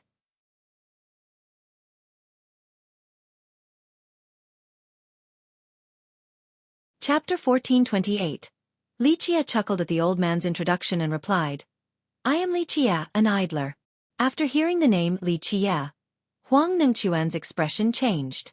He subconsciously took one step back as if he had just stepped on a snake. "It looks like my reputation isn't very good." Li Jie noticed all the changes to the Gate Master's demeanor and smiled. The Gate Master immediately smiled back. No, of course not. Young noble Li, it is just a misunderstanding. Your reputation precedes you and I am lost in admiration. I can't believe you are actually gracing us with your presence today. What an honor for our sect and this lowly one." Despite his smile, he was lamenting inside. Although their sect was far removed from the Dragon Demon Sea, some cultivators from there had visited Godhalt, so he had heard of Li Jie's notoriety. The Gate Master was very afraid of this monster who had a penchant for race annihilation. Even if the guy didn't come to the Undying Gate to cause trouble, he had enemies everywhere in the world. Therefore, Li Jie's presence might turn their sect into a battlefield. Their fallen clan could no longer be compared to the past and wouldn't be able to handle the pressure. Turning into a battlefield might result in them turning into smoke. "Is that so?" Li Jie showed a mirthless smile in response. The Gate Master was alarmed and immediately answered, Of course. Young noble Li is the pride and glory of our human race. All humans in heaven's spirit are proud of you, who is vying for the imperial throne and prestige. All humans will celebrate when that day comes." Even though his flattery slightly betrayed his true thoughts, the last sentence came from his heart. The Gate Master was afraid of being implicated by Li Jie's presence, but he was still a member of the human race and desired for Li Jie to be the next emperor. If the humans could have won this generation, its people could finally walk with their heads held high and no longer have to rely on others like they are now. Li Jie laughed after hearing this and asked, "If that's the case, are you not going to invite me in?" The Gate Master calmed down and coughed. "Young noble Li and young miss, please come in." He bowed and welcomed them in. In fact, Yujin was also next to Li Jie, but since she was in stealth, the Gate Master couldn't see her. They found the entire Undying Gate to be quite vast with magnificent mountains and rivers, a showing of the uncanny workmanship of its creators. Countless mountain ranges ran above the steep cliffs in the sky. This magical scene was enveloped in mist and fog just like a realm of immortals. If one could stand on a sufficiently high elevation overlooking Godhalt, they would find that the Divine Tree Ridge occupied a vast amount of land on this continent in spite of its gargantuan size. It could be said to be the center of everything. There were many mountain ranges outside of the ridge, but they all originated from this place. With the same vantage point, one could also see that the Divine Tree Ridge looked like an immeasurable and towering tree that fell on top of Godhalt. With this imagery in mind, the Undying Gate would be situated right at its root. These mountain ranges hanging in the sky were formed from its unbelievably thick and long branches. Alas, after being led inside by the gate master, the group was met with a melancholic atmosphere. Despite its majestic appearance, the gate itself was in a state of disrepair. Many mountains were broken as if people had excavated this land to pieces. Many temples and pavilions had collapsed as well. Even the mountain ranges and buildings left intact were declining from many years of neglect while showing signs of collapse, evident by the weeds everywhere. One could only imagine how prosperous this place used to be despite its current feeble appearance.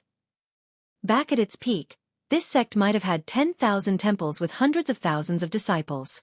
The land was still majestic, but the sect was unfortunately far from it. The prosperity of old never came back. Among the valleys and mountains were the places where disciples searched for the Tao. Bridges used to connect these great mountain ranges. Back then, male and female disciples would meet each other above these heavenly bridges and partake in romance beneath the moonlight. Today, there were only several hundred disciples all living in a single corner. The majority of them traveled to the four oceans as well, so this vast sect looked even more desolate. The gate master led them into the main hall and served some tea. This was the central area of the Undying Gate. Only ancestors could stay here in the past. Alas, the lower population made it so that even disciples could stay at this ancestral ground now.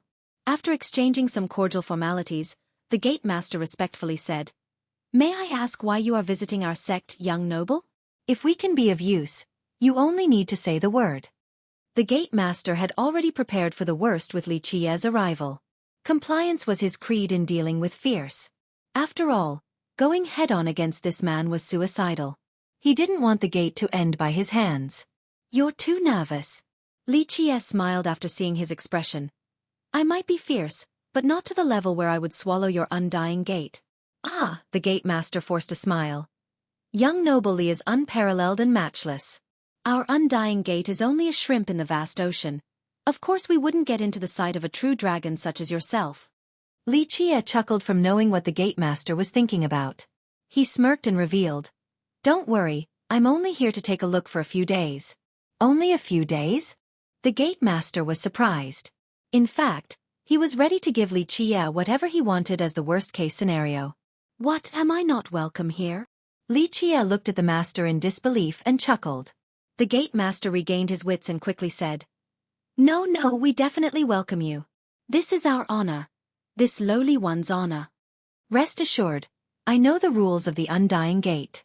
I won't stay for nothing since I'll be renting your crane beak peak for a few days." Xueqi casually threw a small black pouch with refined jades inside onto the table. The master was caught off guard once again and didn't dare to check to see how many jades were in the pouch. He quickly gave it back to Xueqi and said, "Young noble Li, you and the princess visiting us is our honor. How could we take payment from our guests?" After its decline, many people had ideas about the Undying Gate. Many powerful lineages had attacked them in the past. The sect fought back, but they only managed to repel the enemies. The decline never faltered. The gate eventually became helpless as outsiders still tried to enter since everyone believed a supreme treasure was hidden here. Later on, the Undying Gate sent out a message and opened the majority of its territory. Those who were interested in the gate could rent a peak or mountain inside.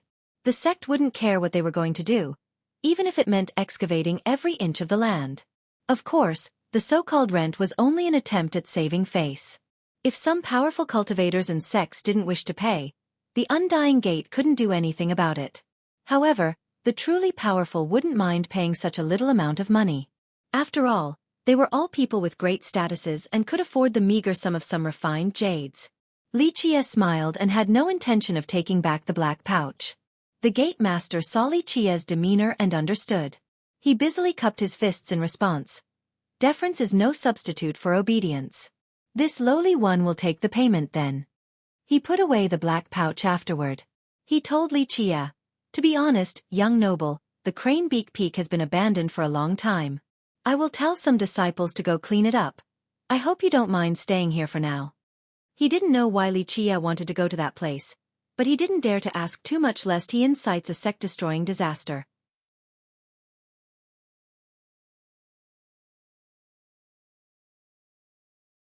Chapter 1429. Xueqi smiled and suggested, "Then let's take a walk to enjoy the views of the Undying Gate." The gate master didn't dare to show any slight and quickly volunteered as the guide. In fact, this was not Li Qie's first time here. He was familiar with every mountain and river of this sect, so he didn't need a tour guide. It was a casual stroll for him. On the contrary, Xiao was curious about everything, especially the mountain ranges hanging in the sky with bridges connecting them. Many of these peaks towered to the clouds as well as very deep valleys and ravines. Both of these places had many buildings and temples. Despite being deserted at the moment, one could still see just how grand they used to be. It looks like your sect has many heavenly grottos. Xiao spoke during her sightseeing escapade. The master replied, according to our records, we had over 1 million disciples at our peak. They traveled around the 9 worlds to see all the races.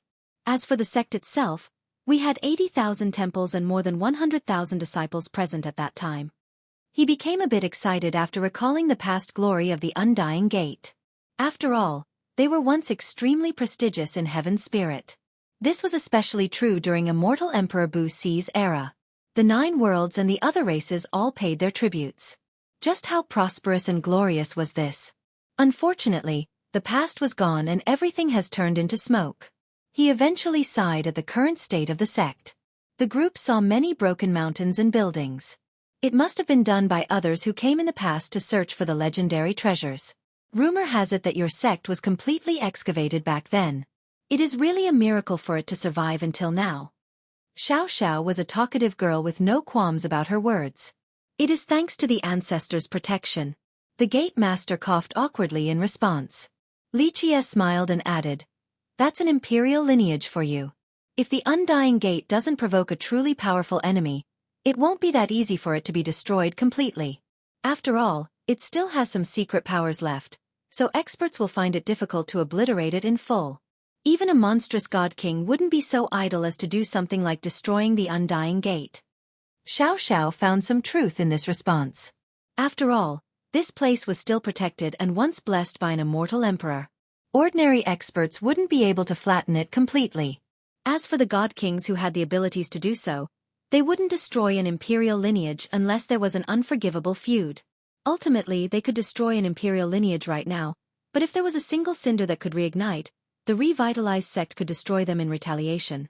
Thus, without a substantial vengeance, no one would try to destroy the fallen Undying Gate. Plus, it was located in the distant God-halt continent. The only thing valuable here was the art of immortality.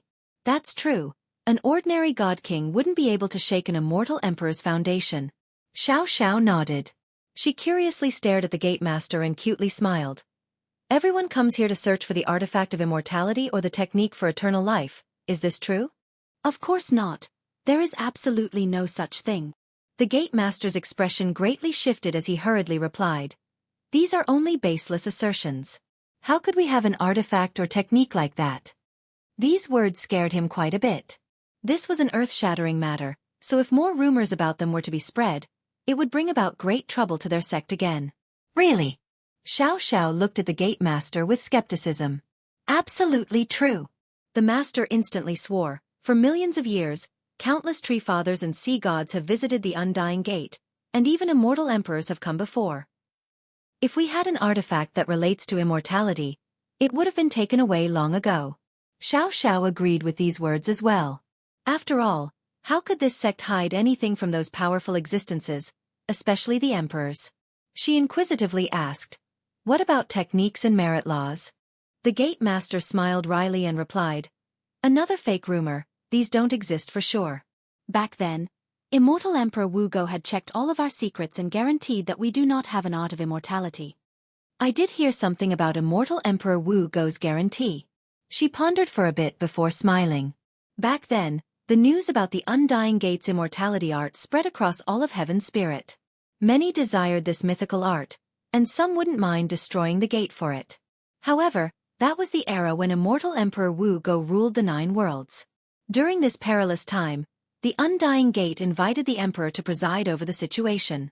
In the end, he publicly presented a message to the world. They gave every single merit law and ancient scroll to the emperor in order to prove the lack of a technique for immortality. After the emperor went through every single one, he truly didn't find anything of the sort.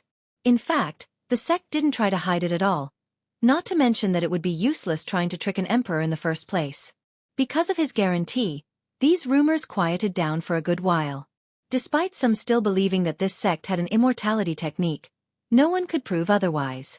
The Gate Master hurriedly added, "Not just immortal Emperor Wu Go, later on, several other emperors took a look too. We really don't have an art of immortality." Alas, it was a very sad thing for an imperial lineage to show other people their merit laws. Fortunately, invincible existences like emperors wouldn't steal their techniques, for they would look down on such despicable actions. Xiao spoke with a smile. "That's not necessarily true. People keep saying that your sect does have such an art, so either immortal Emperor Busi didn't pass it down or you have lost the inheritance." No one would doubt immortal Emperor Wu Go's words. Even though some secretly believed that the sect had such a method or was once in possession of it, one thing was certain at the very least: the world indeed had a supreme technique for immortality. It was not unreasonable to maintain this train of thought. Immortal Emperor Busi had died time and time again, but he was still able to revive. This was the best evidence. However, after the emperor, no one else from the Undying Gate had been able to replicate this deed. Because of this, some people speculated that the emperor never passed down this art, or the gate might have lost it. From then on, this technique was no more. "Well, I don't know about that." The Gate Master cheerfully laughed. "Descendants like us have no way of knowing whether our ancestors had this art of immortality or not." The truth was that he didn't want his sect to have anything to do with this art at all. Such a thing was tempting, but it could bring about a total catastrophe.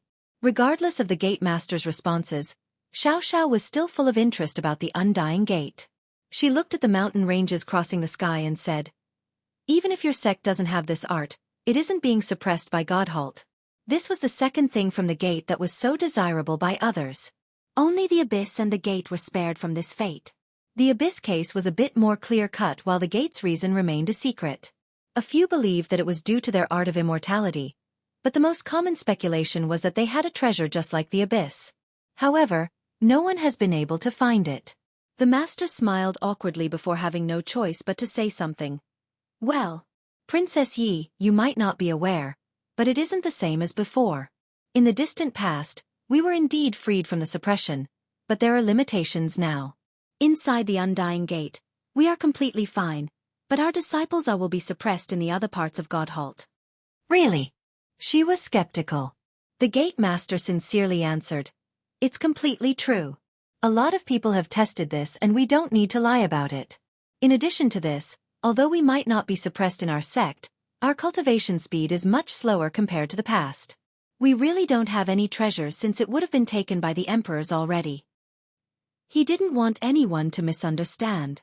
It was one thing for the little sects to think this way, but a behemoth might destroy the sect completely if they thought there were treasures here.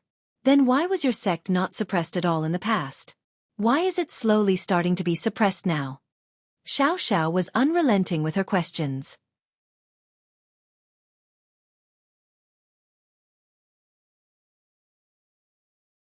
Chapter 1430. The Gate Master wryly smiled and shook his head at this question. "I'm not sure about this. A long time ago, our disciples were indeed fine in all of Godhalt. Later on, the suppression gradually affected us. Nowadays, we are fine in our ancestral ground but not anywhere else. Moreover, our cultivation speed has slowed down. Who knows the specific cause?" "You're not being very honest right now." Li Qia, who had been gazing into the distance, turned back and chuckled. "I can understand that you don't know why your ancestral ground is untouched. However, if you say you don't know why the suppression has begun for the rest of the continent, it would be too much of a lie." "Young noble Li, I really don't know." The Gate Master quickly defended himself. "As the Gate Master, I also want for my disciples to not be suppressed by Godhalt and for them to cultivate faster. Unfortunately, I am powerless." Not knowing and being powerless are two different things. Li Qia chuckled. "You are powerless, but that doesn't mean you don't know." "Ah," the Gate Master awkwardly replied. "I am also eager to know, but this matter completely eludes me. Since there are no outsiders here, I'll comment on it for a bit." Li Qia glanced at the mountain ranges in the sky and smiled. The Gate Master respectfully said, "Please enlighten us, young noble. This lowly one is ready to learn." "There is a very simple reason why your ancestral ground is untouched: the topography. This place is extraordinary because it is the beginning of the Divine Tree Ridge." He withdrew his gaze and continued, How is it special? Your progenitor has understood some mysteries of the ridge and made some transactions before establishing a grand plan with a supreme imperial foundation. This is why this ancestral ground is unaffected and why the Undying Gate has yet to be destroyed. Even if the other sects took over this area, their cultivation would slow down because they're not the descendants of the Undying Gate. He glanced at the gate master at this point and laughed. As for why the disciples are now suppressed in the other locations of Godhalt, there is only one reason for this. Moreover, you know this reason very well. There is a special worldly energy in this place, or at least there was in the past. Your emperor had gone inside and changed the earth vein in the inner world. He used a heaven-defying method to imprint his own lineage into this earth vein. This allowed for the disciples to gain access to a different worldly energy than everyone else. This is why the members of your sect aren't suppressed in Godhalt. The gate master was aghast after listening until this point. Unfortunately, a few things happened to your sect, so this extraordinary energy became increasingly thin, hence the slower cultivation speed as well as being suppressed in the other locations. It's a pity that your descendants don't have the same heaven-defying means as your emperor and can't change it again. The gate master turned pale, and immediately took several steps backward upon this revelation. Gate master, am I right? Xueqi grinned while staring at him. The old man was scared speechless and remained shocked for a long time. He could feel chills and sweat running down his back. This secret has never been recorded in your sect and is something only passed down by word of mouth. Xueqi smiled leisurely. In each successive generation, at least one person from your sect would know this secret. The gate master was completely shaken. Xueqi was right. This secret was passed down for generations, and he was the only one who knew it in the present. However, an outsider like Xueqi actually knew this heaven-shattering secret. He swore that this secret couldn't be leaked, at least not by the previous generation. So how could Xueqi be privy to this information? Xueqi continued in a contemplative manner. Who could predict the rise and fall of a lineage? Although immortal Emperor Busi had created a supreme imperial foundation, later on, your sect still tried to send disciples to build up more bases on the edges of the world. Alas, your sect is on the verge of death today. This conversation had satiated Xiaoxiao's inquisitive mind. In fact, Yujin also listened with relish. Xiaoxiao found this quite intriguing and asked, if one won't be suppressed after establishing a lineage here, how come the previous emperors, sea gods, and tree fathers don't do so? Xueqi replied with a smile. There are many things in life that happen because of the word fate. This is the interesting part about immortal Emperor Busi. Any other emperor wouldn't have this fate with the area. As for sea gods and tree fathers, there is even less of a chance. Not to mention that they can't build a lineage in this place. Very few sea gods and tree fathers, without factoring in the trident and ancestral weapons, could actually stand as equals with emperors. Without heaven-defying abilities, trying to change the divine tree ridge is virtually impossible. Xueqi shook his head at this point. Not necessarily. Tree fathers and sea gods have stood shoulder to shoulder with emperors throughout the generations. Moreover, tree fathers return to the earth after death. Even emperors can't do anything to them, so how can you say that they are inferior? Xiaoxiao was very unhappy with Xueqi's statement. She was a Treant and her golden isle had produced 2 tree fathers, so she naturally found his words irritating. Xueqi couldn't help but chuckle after seeing her dissatisfied look. Little girl, there's no need to be angry, I am simply stating the truth. Emperors have the heaven's will. This isn't something sea gods and tree fathers can compare to. Even with the trident and ancestral weapons, they can only keep the same pace as an emperor and do not have the ability to defeat them. She defiantly claimed, our tree fathers aren't weaker even without ancestral weapons. Each tree father had their own ancestral weapon. However, after their death, these ancestral weapons would crumble and return to the earth. Rumor has it that these weapons could borrow the supreme strength of the forefathers, allowing their master to become extremely powerful and capable of suppressing myriad realms. Xueqi shook his head. You can't argue against the truth. Without the trident, there aren't many sea gods that are at an emperor's level. The prime sea god can be considered one of them. He was truly unfathomable. During his era, his fame even exceeded immortal Emperor Muzhua's. Prime was the progenitor of the 7 martial pavilion.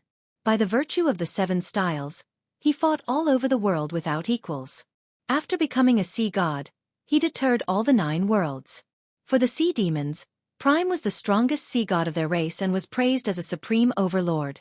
As for immortal Emperor Mu Zhua, future generations knew very little about him.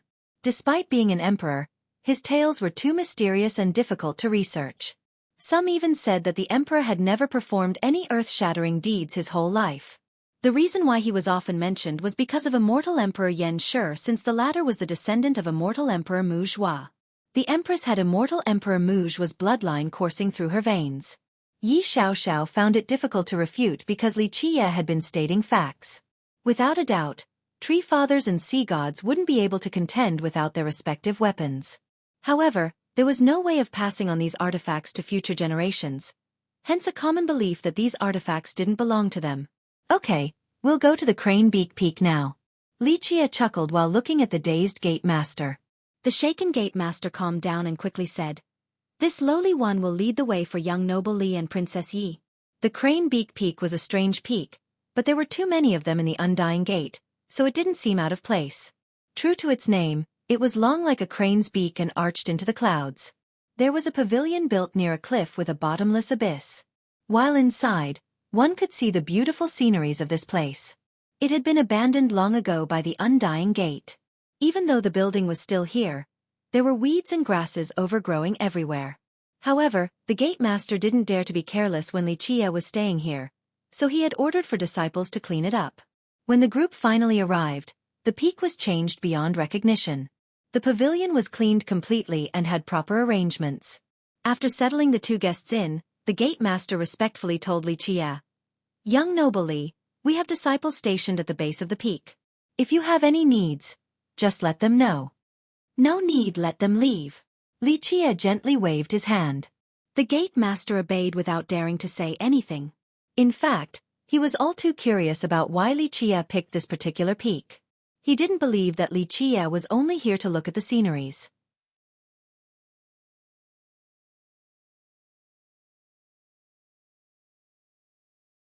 Chapter 1431. After deciding to stay at the Crane Beak Peak, Li Qiye told Sima Yujin to stay here for cultivation. Xiao Xiao asked Li Qiye, "Why are we staying here?" Li Qiye responded with a faint smile, "Because we want to find the entrance that is located right here." "Really?" Xiao Xiao became spirited right away. "Where?" "Let's go right now."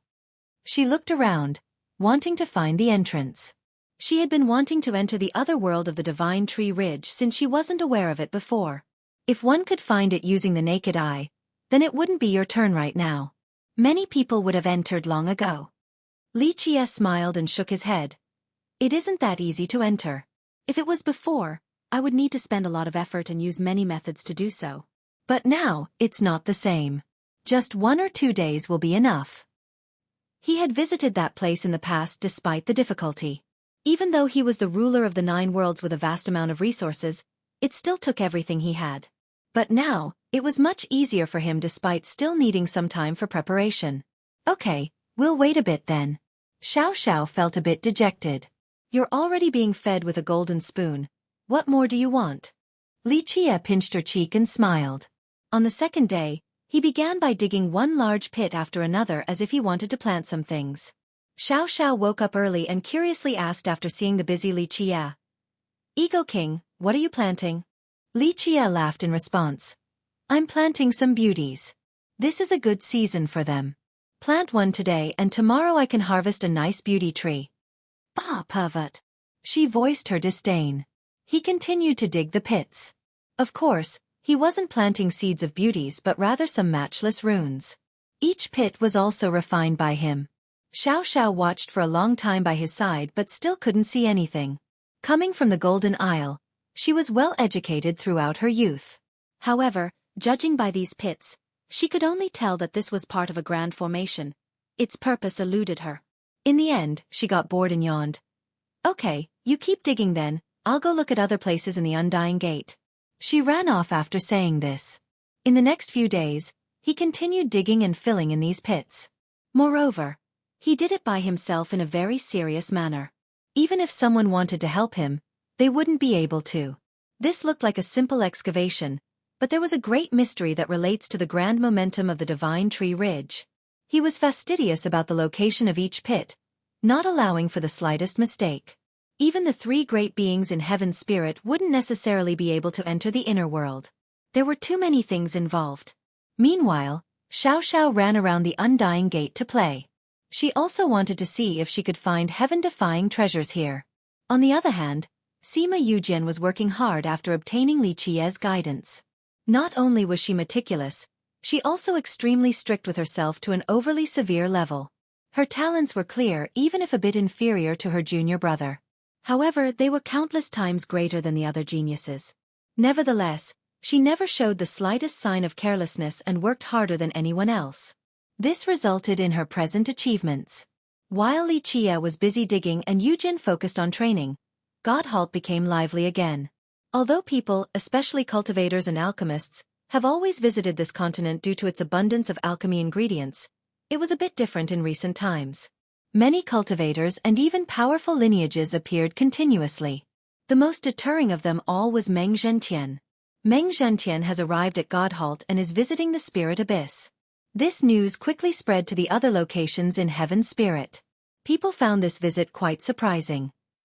They didn't know why he wanted to visit the Abyss. For example, if he wanted to expand his own power, he could try to persuade one of Gu Chun's 4 branches. Strong as it might be, the Abyss could only act unhindered at Godhalt. The Spirit Abyss Ancient Prince of Darkness personally came out to greet him. The two are discussing the Tao right now. Another piece of news came out while everyone was still confused. This particular news was intentionally transmitted all over Heaven's Spirit. The Prince of Darkness came into being? Many big characters took deep breaths and sighed. The times are always changing. The prince has been slumbering for so many years, yet he suddenly came out in this generation? A big shot knew the intricacies of the story and startlingly blurted, Meng Zhentian's reputation is quite something. He actually managed to move the prince. Someone who knew Meng Zhentian's background said, their family, it's not at all surprising that the Prince of Darkness came out. The Abyss claimed to have the oldest bloodline among the charming spirits while many lineages denied this. The reason was very simple. The majority of these lineages didn't come from the Abyss. However, the Dream Empyrean was an exception. Legend states that its progenitor, Shen Mengtian, came from the Abyss. After reaching the top, he left the Abyss and created his own sect and named it the Dream Empyrean. The Prince of Darkness is a very ancient existence. Rumor has it that he has a very pure bloodline coursing through his veins. An ancestor who knew of the prince's background spoke with some horror. It wasn't surprising to many big characters that the prince would come out. After all, the Empyrean and the Abyss were on the same side. Meng Zhentian wished to become emperor, so the prince might have come out to assist him. These experts understood that Zhentian didn't ask the Abyss for help in the past. But now, he personally came to visit and the Dark Prince came out. This was very interesting since he now considers Li Qie to be his most powerful enemy. An ancestor murmured, Li Qie is too heaven-defying. Even an existence like Zhentian, who can call an emperor a brother, has to look for help. Zhentian's arrival made Godhalt quite lively. Another piece of news came about right after. The Roaring Conch has also come to Godhalt. The Sea Shield Prince personally brought many ancestors along to the Spirit Abyss. After hearing this news, people wondered, does the Conch want to team up with Zhentian too? Not necessarily. Someone else thought differently. Anyone would visit the Abyss and ask for help to eliminate the suppression of the continent. There were even rumors about Li Qie being present at Godhalt. This news alone stirred the entire continent as if a storm was approaching. For the last several days, Li Qie had been digging holes during the day and teaching Yujin cultivation at night. She didn't disappoint him either. Not only was she fast, she was also extremely perceptive. Just a little pointer from him was enough for her to comprehend the rest. He was very satisfied with her situation since it proved that he read people correctly. She was indeed a good seed and suitable for the god-slaying Tao. Yujin was horrified during the training sessions because Li Qie's understanding of the god-slaying Tao far exceeded that of her master. He actually knew a few secret arts that her master didn't. It was simply inconceivable. If she wasn't certain that her sect didn't have someone as famous as him, she would wonder if he was actually an invincible ancestor. Of course, she didn't know that he was the creator of her Tao as well as the Night Core. Who could be more well-versed in this Tao than him? After reading her Sea of Memories, Li Qie had regained his own memory of the god-slaying Tao. Thus, It was no problem for him to teach her. On this day, Xueqi finally finished his digging. The Undying Gate Master came to visit again with good wine and fine dishes. Please excuse this lowly one for not showing my full hospitality, young noble Li. The Gate Master personally poured a full cup for Xueqi and apologized. I brought some simple dishes and wine here to show our goodwill. Xueqi only smiled and finished the cup without saying anything after seeing the Gate Master's enthusiasm.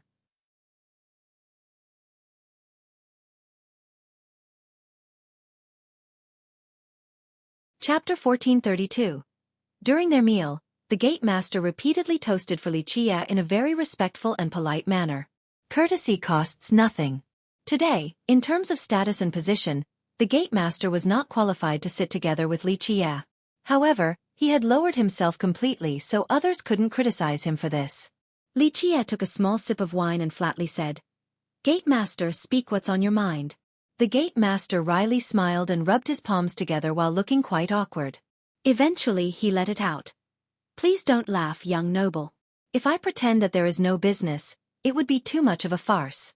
The truth is that I do have something to ask of you." "Go ahead." Xueqi didn't mind and chuckled since the Gate Master's intentions didn't elude his eyes. The Master mused for a bit before respectfully saying with caution, "This lowly one wishes to ask you about what we have to do to change our current situation." He felt relieved after saying this because he had been thinking about it for the last several days and couldn't sleep. Nevertheless, he still had to try no matter what for the sake of the Undying Gate. Xueqi amusingly shook his head in response. "Gate Master, you are asking the wrong person. I am only an outsider. You should be talking to the elders about this matter instead." "Of course I know that this is very abrupt and rude," he sincerely said. "I don't wish for this to sound like flattery, but it seems that there is nothing you don't know. With the bearing of a celestial, young noble is an incredible person, so I wish to ask you about a strategy for revitalization." "A strategy for revitalization?" Xueqi smiled while shaking his head. "There are countless strategists and heroes in this world. I might look down on the 9 worlds, but the truth is that I rarely think about matters such as sect building. If you wish to revive your sect, you should try to find someone else. I'm afraid wisdom alone can't solve this issue." The Gate Master forced a smile. The overarching policy of the sect could be consulted with a strategist, but our lost items aren't things they can deal with. Even the most insightful strategist can't reverse the tide. In my opinion, you are capable of showing us the right path. There are no outsiders here, so I'll be frank. No one else knows our sect's secrets except you. This means that you were sent by the heavens to be our benefactor. Please point us in the right direction, and we shall forever support you." Having said that, the Gate Master prostrated on the ground with great reverence. There was no doubt that he came with the utmost sincerity in asking Xueqi. He had always wanted to revive the sect. However, this was easier said than done. In fact, many Gate Masters have tried across the generations, but they couldn't reverse the impossible situation. For them, it wasn't only a problem of resources. More importantly, they had lost their root. It was just like Xueqi had said, without the special worldly essence, revitalization was only wishful thinking. However, this was someone who revealed their sect's biggest secret that had been hidden for many, many years. This made the Gate Master see a chance. Perhaps Xueqi would have the answer for them to rise again. After thinking it through several times, the Gate Master finally decided to go and ask Xueqi. Xueqi took another sip of wine while staring at the prostrating master before insipidly saying, "Rise, perhaps your Undying Gate still has a chance. Please enlighten us, young noble." The Gate Master was ecstatic and solemnly bowed his head 9 times without the slightest pretense. Afterward, he sat down respectfully and readied himself to listen to Xueqi's golden advice. Xueqi began. "There is indeed a strategy for revitalization. Below this land is a supreme imperial foundation laid out by immortal Emperor Xueqi. Even if your sect has fallen, just by using the old source and this foundation will allow it to survive. In the past, immortal Emperor Xueqi had performed an incredible technique in this place and refined an imperial foundation at the earth vein below the Undying Gate, fusing the two into one. This required painstaking efforts for him since he wanted a long-term strategy. Perhaps the Undying Gate would usher his reborn self. This was precisely the reason why future enemies found it prohibitively difficult to completely annihilate the Undying Gate. The Master replied, "The problem is that we don't have that worldly energy anymore. There is a solution to this. Li Jie shook his head.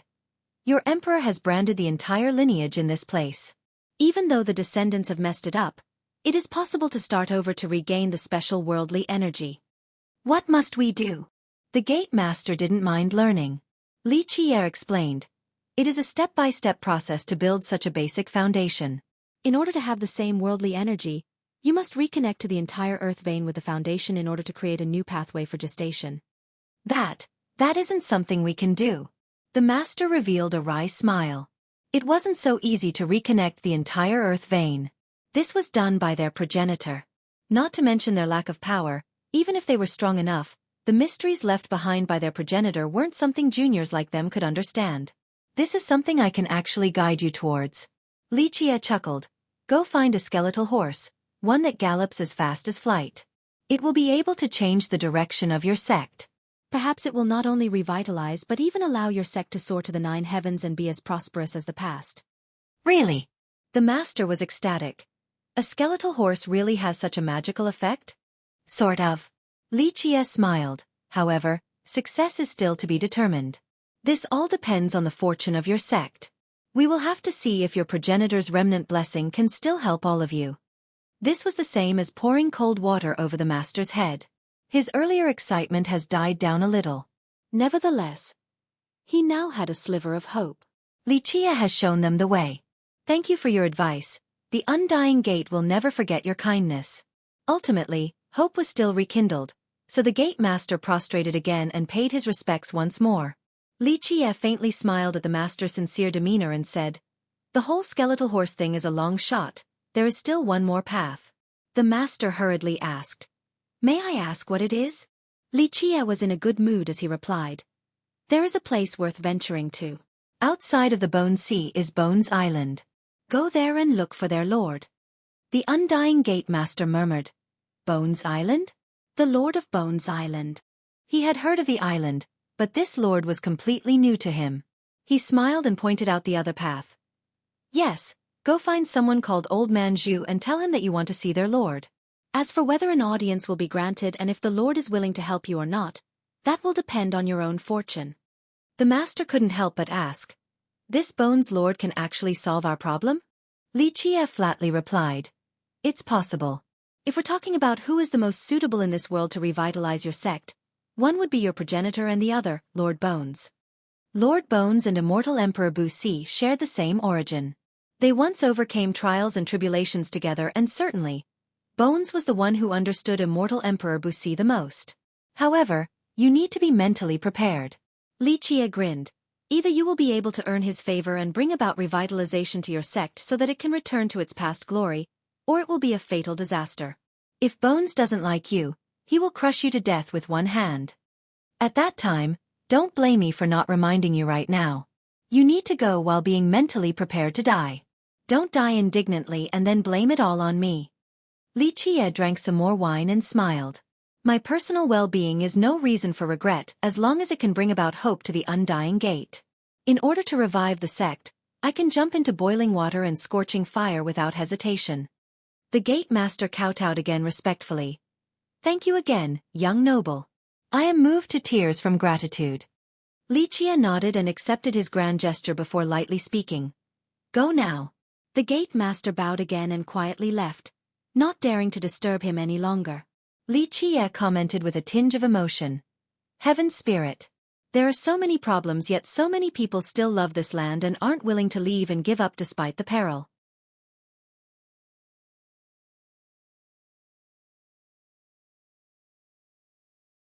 Chapter 1433. Li Jie finally finished digging up all of his pits and smiled towards Yi Xiaoxiao. Playing around for the last several days should be enough, it's time to go. Really, is it ready? Xiaoxiao was instantly filled with energy. She had grown impatient, so how could she not be excited after hearing this news? Okay, let's go. Li Jie couldn't help but smile while looking at her face glowing red from excitement. He told Sima Yujian, Stay here for now and wait for us. It is not that I don't want to bring you along, but a place like this isn't suitable for you. Yujian quietly nodded in agreement. In fact, she wouldn't bother Li Jie just because he didn't want to bring her along. Finally, Li Jie stood by the edge of the cliff of Crane Beak and told Xiaoxiao, let's begin. The excited girl stood next to him and could barely contain herself. At this time, Xueqi released the myriad age tree and a newfound vitality oozed out like the source of life. Anyone standing next to the tree would feel as if they were dozens or even hundreds of years younger. In the past, this tree was on the verge of death, but it was now full of life as if it could stay lush for an eternity. Those unaware would still know that this tree was incredible after sensing this boundless vitality. Only this type of divine tree would be able to possess this life force. The tree lowered its green branches. Each branch looked just like swimming spirit snakes. They drilled into the ground as if they wished to reach the deepest part of the earth. Peeling noises came about. The pits with Tao runes made by Xueqi had little shoots coming out. These were new lives that grew at an unbelievable speed. They turned into long vines that looked quite happy like baby elves full of curiosity towards this world. Lights emerged from these pits with floating runes. They intertwined to form little maelstrom. This scene was extremely magnificent. These little maelstrom came together to form a supreme formation, majestic and full of mysteries. It seemed that this formation connected to another world. However, it wasn't the entrance. It was granting the vines endless power and boundless life. It was as if under its empowerment, these vines could grow and blot out the sky in an instant. However, they chose not to do so and instead simply swam to the cliff by crane beak and continued to weave in the sky. In this manner, they weaved into a vast Tao chapter that suddenly ignited upon completion. They burned until they turned into ashes and only left behind scars of extreme temperature in the sky. Clank! Something seemed to be alerting the mysterious Grand Tao. The scars in the sky suddenly lit up and turned into flashing golden laws as if they were made from gold. A hymn to the 9 heavens. A grand and incomparable Tao chapter appeared before Xueqi. It was esoteric and impossible to grasp. In this split second, the chapter began to rotate at an increasing pace. In the end, it turned into a maelstrom and sucked in the tiny maelstrom from the formation. Whoosh! In the end, this maelstrom disappeared and all the golden lights dissipated. Only a great Tao portal was left behind in the sky, seemingly capable of connecting to any location in the 9 heavens and 10 earths. Xueqi faintly smiled after seeing the portal and slowly said, "Finally, success. Not bad at all." It was no easy feat to enter the inner world of the Divine Tree Ridge. Not even emperors could do so as they please. In the past, Xueqi required a vast amount of resources and preparation in order to support this endeavor even though he had grasped the ridge's mysteries. However, it was now different. With the myriad age tree, everything became simpler for him. He told Xiao, "Okay, let's go in." "Sounds good." The girl jumped in exultation since she had been waiting for this moment for too long. The two of them entered the portal and disappeared right away. This portal also disappeared with the wind as if nothing had happened. Yujin was staying back at Crane Beak. She silently guarded the premises in full stealth. Even if someone climbed to the peak, they would find it empty. They would be unable to see her standing there. The duo had finally stepped into the other world of the Divine Tree Ridge. A silvery light poured down from the sky and engulfed everything. Xiao quickly looked up and saw that there were many silver rings hanging in the sky that looked like galaxies. These silver rings were spread out and arranged themselves into a mighty and stirring array. The lights came from them and touched every single corner of the world. Everyone was being basked in this light. What are those things? She was full of curiosity while looking at this scene. In her world, the sky either had a sun or a moon, but now, this world had these silver rings. She had never seen or heard of something like this before. Xueqi flatly replied after looking up. "Those are the wheels of time." Wheels of time. She had never heard of this name before. What are they? Treasures? Is it that hard to pluck them? Having said that, her eyes flashed with a glimmer. That depends on how strong you are. It would be quite amazing if you can pluck them. Xueqi couldn't help but laugh. In other words, the wheels of time are a measure of age. 1 ring is 1 era. 1 ring is 1 era?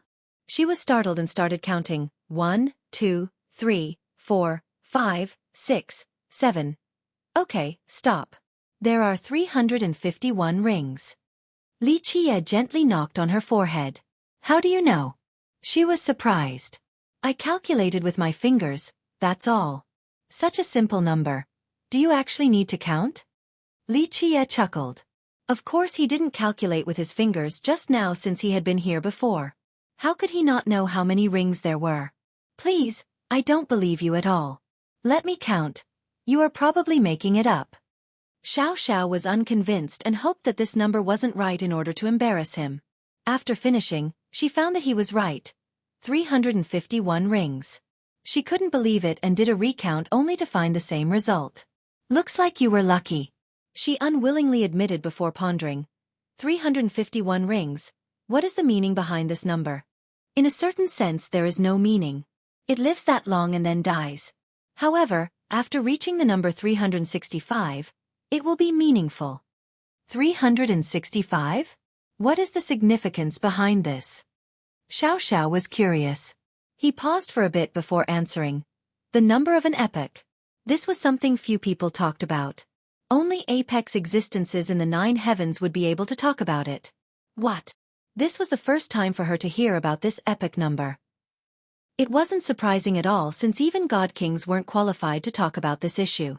One had to be at the level of an immortal emperor to have such a discussion.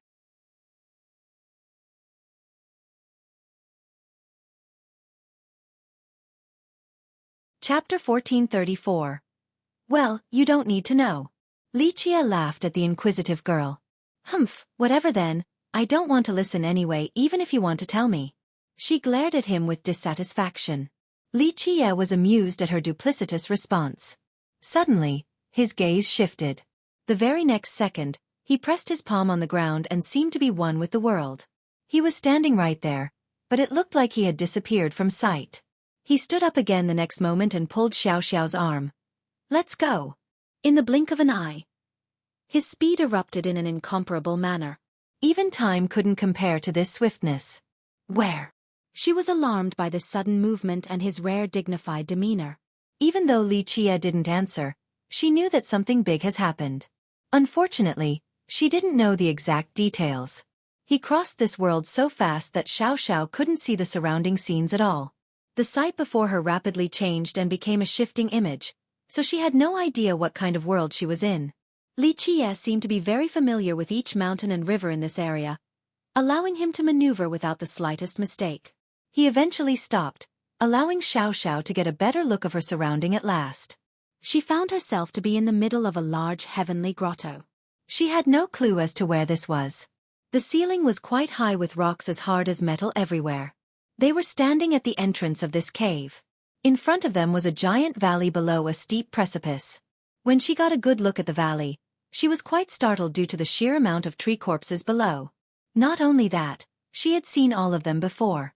These were the ones that wished to relocate back at the Divine Tree Ridge. She didn't expect to see them again today. Moreover, the little planks and wooden huts were moved to a corner of the valley here as well. They seemed to be building a fence for a courtyard inside. They stood in a group of several layers around a dried-up tree. It had fallen to the ground and looked just like a large bed. There was actually the body of a tree corpse lying on this old tree. They were called corpses, but they belonged to the living corpses category. Life was present, only the soul was missing. However, the body on the tree was a real corpse. It was completely dead without a sliver of life. Judging from its characteristics, this was a female corpse. There was a protrusion on its belly that was big and round. Moreover, it was undulating as if something was inside. This is, Xiao almost screamed, but she quickly covered her mouth. She took a deep breath and eventually calmed down. Is it about to give birth? Yes. Li Qie nodded with a serious demeanor. This is really a miracle. I thought tree corpses could only live for one generation, but this doesn't seem to be the case anymore. They also have a chance to give birth to a completely new life. What happened here? Many tree corpses had fallen around the dead female. Without a doubt, they had died tragically here. Keep watching and you'll see. Li Qie continued to stare at the big belly. He didn't dare to think about the birth of this particular race. Was this heralding something ominous? What would be the effect of this on the world? Will the tree corpses surpass the withered in terms of reproduction? Even an expert like him wasn't certain. The only thing he knew was that the future would be full of the unexpected. At this time, several powerful tree corpses gestured at each other with signs only they understood. Eventually, 4 tree corpses walked out and slowly went towards the female corpse on the tree. What are they going to do? Xiao was worried that these four beings might do something to the new life. Just watch. Li Qie pressed her down to prevent her from acting rashly. Crackle! A burst of thunder resounded right when the four tree corpses got close. The huge belly shot out thick rays of lightning that instantly struck these four. They shuddered after this hit. Despite being powerful, they couldn't withstand such a horrifying attack. Nevertheless, they persevered while shouting something. Meanwhile, 3 more tree corpses from the crowd instantly rushed out. They clearly made a plan beforehand as these 3 leaped for the bell. They were using these other 4 to divert that lightning. Boom! However, the belly shot out a terrifying flame this time and ignited the 3. They miserably screamed and were burnt to ashes. At the same time, the other 4 finally fell straight to the ground with green smoke billowing from their bodies. 7 powerful tree corpses had been killed in an instant. The crowd turned chaotic after seeing this. Even though they wanted to come closer to the new life, there was nothing they could do. Xiao murmured. Just what are they trying to do? They want to forcefully take that new life from the womb? No, they're trying to save it. Li Qie gently shook his head while watching without blinking. Save it. She didn't expect this answer. How? Li Qie slowly explained. By helping it come into being. This is a unique life form. A miracle. Its life began from the heaven and earth. If it could actually come out, this might be the start of an entirely new race. He took a deep breath and continued.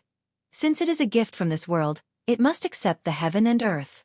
When its mother was alive, she acted as the medium, allowing it to connect with the world. Alas, she is now dead, so it is trapped inside its mother's body and severed from the world. If this continues, it will die for sure. But if all the tree corpses here are trying to save it, why is it attacking them? She was quite puzzled. Because it is just a baby with zero knowledge of the world. It's completely ignorant.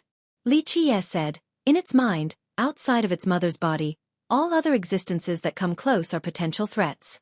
Without its mother's protection, it is a frightened little beast that will attack anyone who comes close. What should we do then? These corpses can't get close and can't help it come out. She felt worried. Li Qie didn't say anything while watching this situation. Hey, Ego King, you are omnipotent and omniscient. Xiao immediately swung his arm back and forth. Nothing is difficult for you, so maybe you should save this little life. Li Qie glanced at her and chuckled. You need to know that the coming of this new life is full of the unknown. Its birth might be the will of the heaven and earth, but so is its death. What is this about the heaven and earth? She wasn't satisfied with this answer and pouted. Are you going to watch this little baby die without doing anything? Li Qie smiled in response. You don't understand. Letting it come out is not hard, but you don't know what it will bring to the world, especially for Traians like you. It can result in an unimaginable consequence. If you understand the implications within, from a selfish standpoint, I wouldn't want this life form to be born in this world if I were you. Well, leave that for later. She unhappily said. Save it first. It is only a baby. Who knows if it will be good or bad? Maybe it will even become the savior of the world.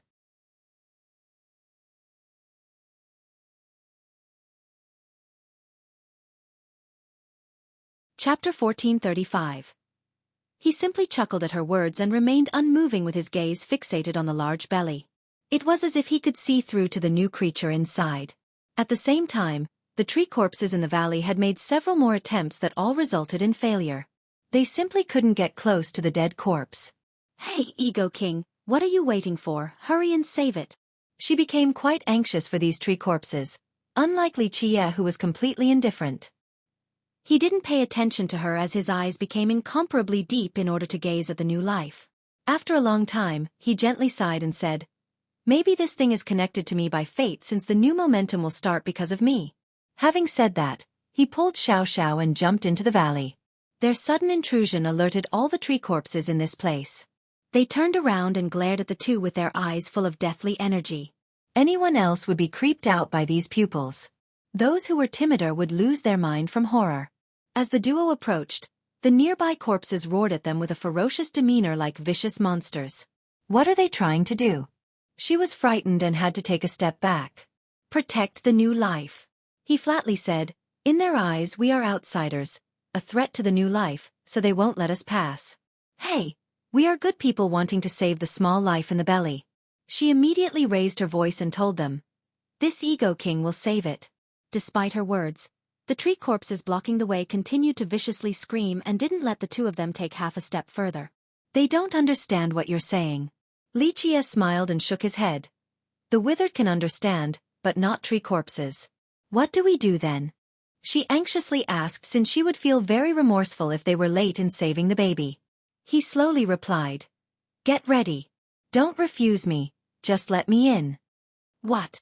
She was startled due to confusion.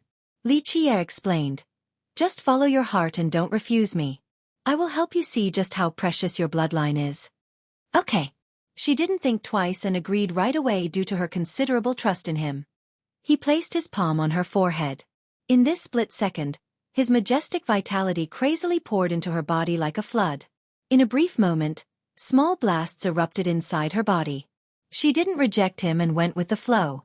Wherever Lichia's vitality reached, her own followed. Whoosh! Her entire body lit up and bright halos emerged around her. These halos began to spin. Moreover, inside these halos were blinding and magnificent solar flares. With their rotation, each halo seemed like its own great world that could accommodate trillions of existences. As they began to pulse and spread out like a peacock's tail behind her, 3,000 great worlds behind her were opening. Her brilliance engulfed this entire world. The whole process made her appear quite lofty. Whoosh! A peerless world opened behind her with the shadow of a great tree. This tree was unimaginably large. Each leaf carried a star of their own with galaxies floating around the branches while worlds were hanging above. It looked just like a world tree, the start of all life. When this epic world opened, it also had Yi Xiaoxiao's dignified and holy aura, making her seem as if she was the ruler of all creations. With the emergence of the tree, all the tree corpses stared at Yi Xiaoxiao with reverence. They quickly backed off and didn't dare to stay close to her. It wasn't only because of their respect for her aura. More importantly, they seemed to be afraid of staining her with their foul aura. In their eyes, even a small strand of their foul energy touching her was blasphemy. Why is it like this? Yi Xiaoxiao was very confused at the tree corpse's actions. Li Qie revealed, "Because your bloodline is sacred and they are afraid of staining you. This is an instinctive feeling, so they don't dare to come close." He withdrew his palm, but the light around her body raged on. He ordered, "Stay here, do not come forward no matter what happens." She quickly nodded. "I understand, you go save the baby." Li Qie slowly inched forward while looking at the big belly. He opened his fate palace and the pillar, tree, cauldron, and spring of life all appeared at the same time once he got closer to the corpse lying on top of the tree. He let the pillar and cauldron protect his left and right. After all 4 images of the fate palace appeared, he was even closer to the dead corpse. Crackle! A terrifying bolt of lightning shot for him without any mercy. However, the pillar of life immediately protected him and absorbed this type of energy. Crackle! Crackle! A burst of thunder sounded. The new life crazily unleashed a relentless torrent of lightning. Such fierce lightning could render anyone to ashes. However, runes appeared on the pillar of life. Under their protection, it didn't matter how terrorizing and powerful these bolts of lightning were. They couldn't amount to anything, nor were they capable of hurting Li Qie due to the ancient void rune being capable of devouring all lightning and curses. While the pillar of life withstood the torrent of lightning, Li Qie slowly walked towards the lying corpse. Poof! The new life in the belly unleashed an endless flame. This was the peerless fire of life that was capable of burning everything in this world. However, the cauldron quickly sucked in this powerful flame without leaving the tiniest spark. Nevertheless, the new life continued to crazily send out more flames as if wanting to destroy anything that comes close. Clank! It was all useless after the sound of a lock clicking came about.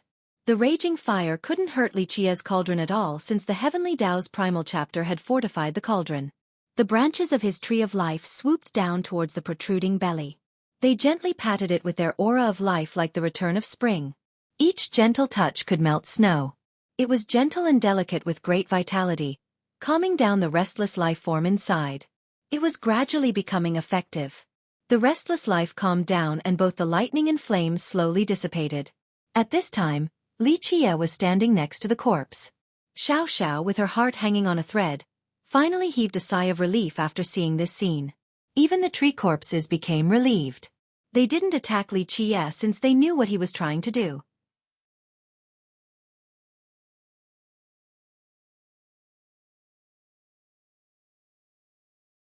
Chapter 1436. After stabilizing the baby inside the belly, Li Qie took out the myriad heavenly cauldron. With a buzz, it opened and its flames jumped out. Li Qie casually flipped his hand, allowing the fire to land on his palm. It suddenly turned into an icy knife as he prepared to perform surgery on this corpse in order to take out the new form of life. Xiao nervously held her breath after seeing this. Of course, she wasn't the only one since the rest of the tree corpses grew tense as well. They watched each of his actions and didn't dare to breathe loudly lest they disturb his concentration. Fortunately, his actions were masterful. Each cut showed his mastery with their perfection like a skilled butcher. This granted solace to the spectators. The smooth surgery finally finished as he cut open the large belly. A golden light emerged from inside. Next, he took out something from inside, the source of this blinding brilliance. It looked just like the sun hanging in the sky. Success! Xiao quickly got close after seeing the smooth process. She was startled after seeing the object he was hugging. It wasn't a baby like she imagined. At first, she thought that this new life would be a baby regardless of how strange it might look. However, he was hugging a lotus made out of flesh. The buds have yet to open completely as they were tightly stuck together. Who knows what was actually wrapped inside? Each petal looked like the fat white skin that belongs to a baby. Moreover, it was pulsing as if it was breathing. One could also hear a thumping heartbeat. Even though it wasn't very loud, people could hear it clearly. While looking at this fleshy lotus bud, she asked with uncertainty, "Hey, is this the new life? Can this still be called a baby?" It was too different from what she imagined. Yes, this is the new life. Li Qie raised this lotus bud high with both hands and carefully looked at every single detail. After a meticulous observation, Li Qie emotionally commented, "This is a miracle of the world, the accumulation of all wonders. It is not only the next generation of tree corpses but a true masterpiece of the heaven and earth." At this time, all the tree corpses slowly prostrated on the ground and worshipped the new life form in his hands. She curiously asked, "What are they doing now?" Li Qie glanced at them and insipidly replied, "They are greeting their king's arrival to the world. This is their race's crownless king, its supreme sovereign. This newborn represents the origin of their race and will herald new hope for them, allowing them to actually have a functioning lineage. Perhaps it will be able to turn them into a new race." She stared at it and countered, "But this is only a meat lotus, it doesn't look like it can become a new race at all." "No, this is only the external form." Li Qie gently shook his head. "It hasn't formally been born yet. An existence like this would need to gestate for another 10 years or more. It only came into being now because there was no other choice. This is a premature birth. When it actually grows up, it won't look like this." While taking a better look, she asked, "What will it look like then?" She couldn't imagine what this lotus would look like in the future. Li Qie opened his mouth to speak, but in this instant, he slightly raised his brows. A rustling sound came about. Little roots as thin as silk crept up from the ground like snakes. After they appeared, many of the tree corpses here were very wary of them and quickly retreated. "What are these things?" Xiao was startled and creeped out after seeing so many roots coming out and wiggling about. While she was still caught off guard, these strips of roots wove together to form a gigantic palm. People would tremble at its sight since it looked like it could grasp the entire world. "What does it want?" Xiao had a bad feeling about this as her expression dimmed. Li Qie flatly responded, "It wants to take away the new life." "No. No matter what it is, it can't take away the baby." Xiao was completely alarmed now. Despite her young age, her maternal instinct still erupted. She waved her hand and a sword array made out of trees appeared. Clank! The trees in the form of swords slashed forward with their branches. In the blink of an eye, this great formation mercilessly aimed for the gigantic palm. Boom! This palm was undeterred. It pressed down and instantly shattered the sword formation and the main trees. Xiao was certainly not weak, but this palm was too mighty. Ordinary paragons had no chance to resist. Go! She was driven by her maternal instinct at this moment and was not afraid of any foe, regardless of how powerful they were. She casually summoned 5 more divine trees and trapped the palm inside. Rumble. Explosions ensued shortly afterward. However, these trees were severed by the palm. They simply couldn't slow it down at all. Her face changed after witnessing this power, so she told Li Qie, "We have to take the baby and run, it's too strong." He pulled her back behind him and insipidly stated, "You are not its match, leave it to me." After dispatching Xiao Xiao's divine tree, the gigantic palm unleashed an attack that shattered the void before reaching for the meat lotus. Clank! In a split second, Li Qie had a sword in his hand. He didn't bother taking another glance before a sword shadow erupted. At this moment, Tao laws poured down like heavenly waterfalls. Each of them could crush the heavens. Its hymn echoed across the sky as he swung towards the palm. It was a slash without any technique or variation. He actually didn't use that much strength either. It was just a simple swing. However, this casual slash made everything scream. The power of the Grand Tao, the might of the heaven and earth, the force of myriad beings. Everything was suppressed and disintegrated before this destruction. Poof! The gigantic hand was instantly cut without suspense. It was slaughtered like a rooster that stretched out its neck in its final moment. Any existence would need to present their neck after witnessing this sword technique. All of the roots immediately broke apart and drilled back into the ground. The weapon in his hand was the Tao sword that allowed him to be invincible in this world. This was the reason why this weapon was so terrifying. Once utilized to its full potential, it could suppress and annihilate all other forces. Rustle! More rustling sounds came from the ground. Even more roots came out compared to before with an even more aggressive momentum. Li Qie didn't care at all. He didn't even bat an eye. Clank! The sword in his hand erupted again with its hymn. He inserted the sword into the ground. Buzz! The black sword suddenly came back to life with boundless Tao runes flowing through it. In the blink of an eye, these runes came together with the Tao sword as the center to form a Tao chapter that was continuously spreading. It quickly encompassed every single inch of this valley. This expansion wouldn't stop as if it wanted to engulf the whole world and imprison it inside the chapter.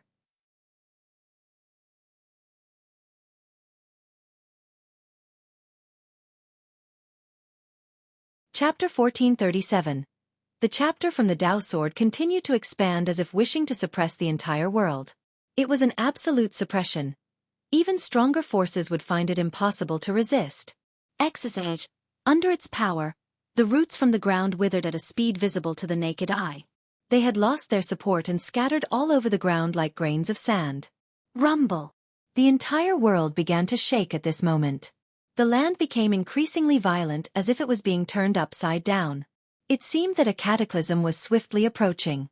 An invincible power was drilling out of the earth in order to tear apart the Tao chapter and its suppression. Humph! Li Qie snorted. His vitality rushed out as he opened his mind and sea of memories. Boom! Untouchable Tao laws instantly drilled into the ground as if wanting to penetrate it completely. Boom! A boundless world surged in an instant. The silver rings in the sky turned bright and illuminated the entire world. At this time, the strongest of auras engulfed the entire area. It was extremely ancient as if it had existed since the dawn of time. Boom! Li Qie took out a bronze box and placed it on the chapter, instantly empowering it. Next, he placed the green lantern housing the dark flame right below it.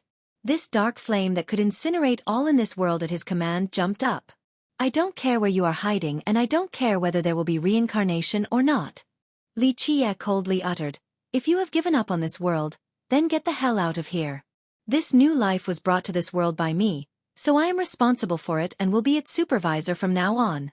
No one will be allowed to interfere.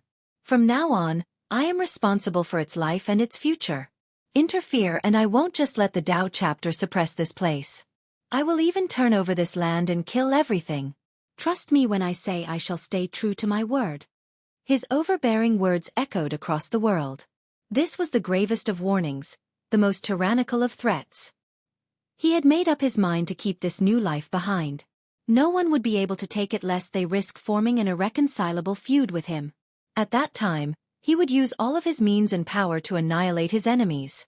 As long as he was determined, it didn't matter who he faced. Even the gods above the 9 heavens and overlords of myriad realms better think twice. Keep in mind that for an existence like the Dark Crow, other beings on the same level understood that he would stay true to his word. If gods tried to stop him, slay gods. If devils tried to stop him, slay devils. The dark hand behind the curtains, the butcher of eons, the guardian of the 9 worlds. These prestigious titles didn't come from nothing. They were built on countless piles of bones and rivers of blood. Everything finally calmed down after his warning. As long as it was someone who knew about the Dark Crow, they wouldn't easily declare war. Li Qi'er emphatically declared, "Very well, from today on, I am the highest supervisor for this new life." Xiao Xiao stood there in a daze, for she was overwhelmed by his current domineering nature. This was her first time witnessing his authority. In the 9 heavens and 10 earths, he alone was invincible. Overbearing, invincible, all-encompassing, suppressive. She could only use these adjectives to describe him at this moment. Poof! The dark flame from the lamp oozed out and started to incinerate everything along the lines of the Tao chapter. Zzz. Eventually, the flame burned the chapter into this world. It then returned to the lamp so Li Qi'er could put it away. The invincible laws nailed to the ground also withdrew to his sea of memories. Keep in mind that these laws had been empowered by immortal emperors such as Min Ran, Hong Tian, Qian Li, and the Black Dragon King. This empowerment made this power eternal and have an unbelievable might. He also put away the bronze box. With a hymn, the Tao sword and its chapter suppressing this world disappeared as well. Although the chapter had stopped its task, it had left behind an eternal seal in this world after being imprinted by the dark flame. It would continue to suppress this location with considerable and everlasting power, albeit weaker than the original. Both the Tao sword and the green lamp were unstoppable artifacts. One could imagine their combined effort in creating this imprint. Xiao Xiao eventually calmed down and looked at Li Qi'er. "Let's go." He flatly rejected. "No, we need to prepare for the new life. This will be a safe home for it." "It will stay here?" She found it surprising and stared at the meat lotus in his hand. We're not taking it with us?" Li Qi'er explained. "No, it was born here, so it needs to gestate in this place. If we take it out, it will suffer from a congenital deficiency. It must stay here until it matures." He looked around before stating, "This place is its origin as well as its root, it will grow strong in this world." While staring at the little pulp, she asked with anxiety, "But it is only a baby. What if something happens to it after we leave?" "Don't worry. No other place is safer than here." He explained. "This will be its home." Having said that, he started by pointing at the ground, summoning a spring. A golden liquid oozed out and spread around the valley. He transformed the land with earth-shattering changes by refining the entire valley. Not only was he making it suitable for the new life, he also aimed to turn it into an impregnable fortress. Afterward, he left behind multiple items in preparation for the arrival of the new life. Finally, he summoned the group of immortal medicines. They breathed in deeply after coming out. After looking around, the ginseng ancestor murmured, "I see, this is a primal ground. No wonder we can't absorb the majestic life force at Godhalt." Li Qi'er stared at the group and said, "Two of you will stay behind to take care of this new life. We'll do this on a voluntary basis. Of course, I won't make you stay here for nothing." The immortal medicines exchanged glances. The first to come out was the soldier tree. The soldier tree solemnly declared, "I was born to protect and exist to protect. Therefore I shall stay and protect." The reincarnation heavenly soul vine also stood out. "I have reached my limit. Further breakthroughs would be difficult, so this place shall be my resting place. Who knows, maybe I can still break through here." "Very well, then the two of you shall stay.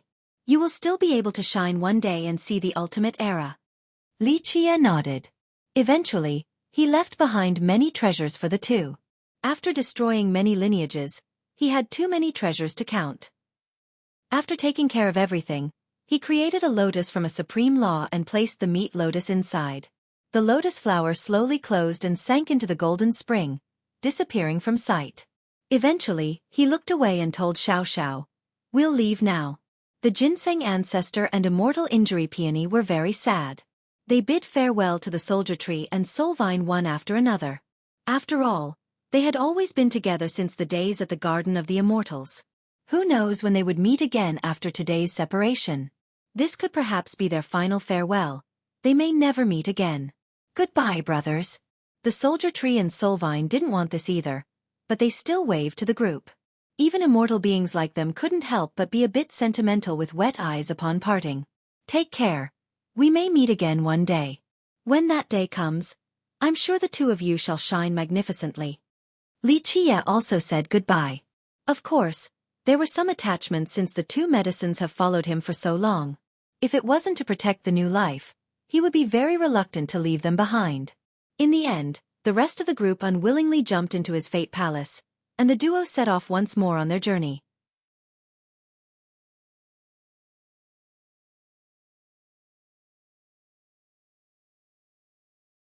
Chapter 1438. The inner world was quite magical. There were magnificent sceneries and some unimaginable spectacles. Here one could see huge craters that were very spectacular. However, they also had a terrifying suction force that annihilated their surroundings. In a different location, flames chaotically soared up and down. The most terrifying scene was a volcano unleashing a rain of fire in the sky. The lava rained down and continued to burn everything on the ground. This was a devastating scene, a completely scorched earth.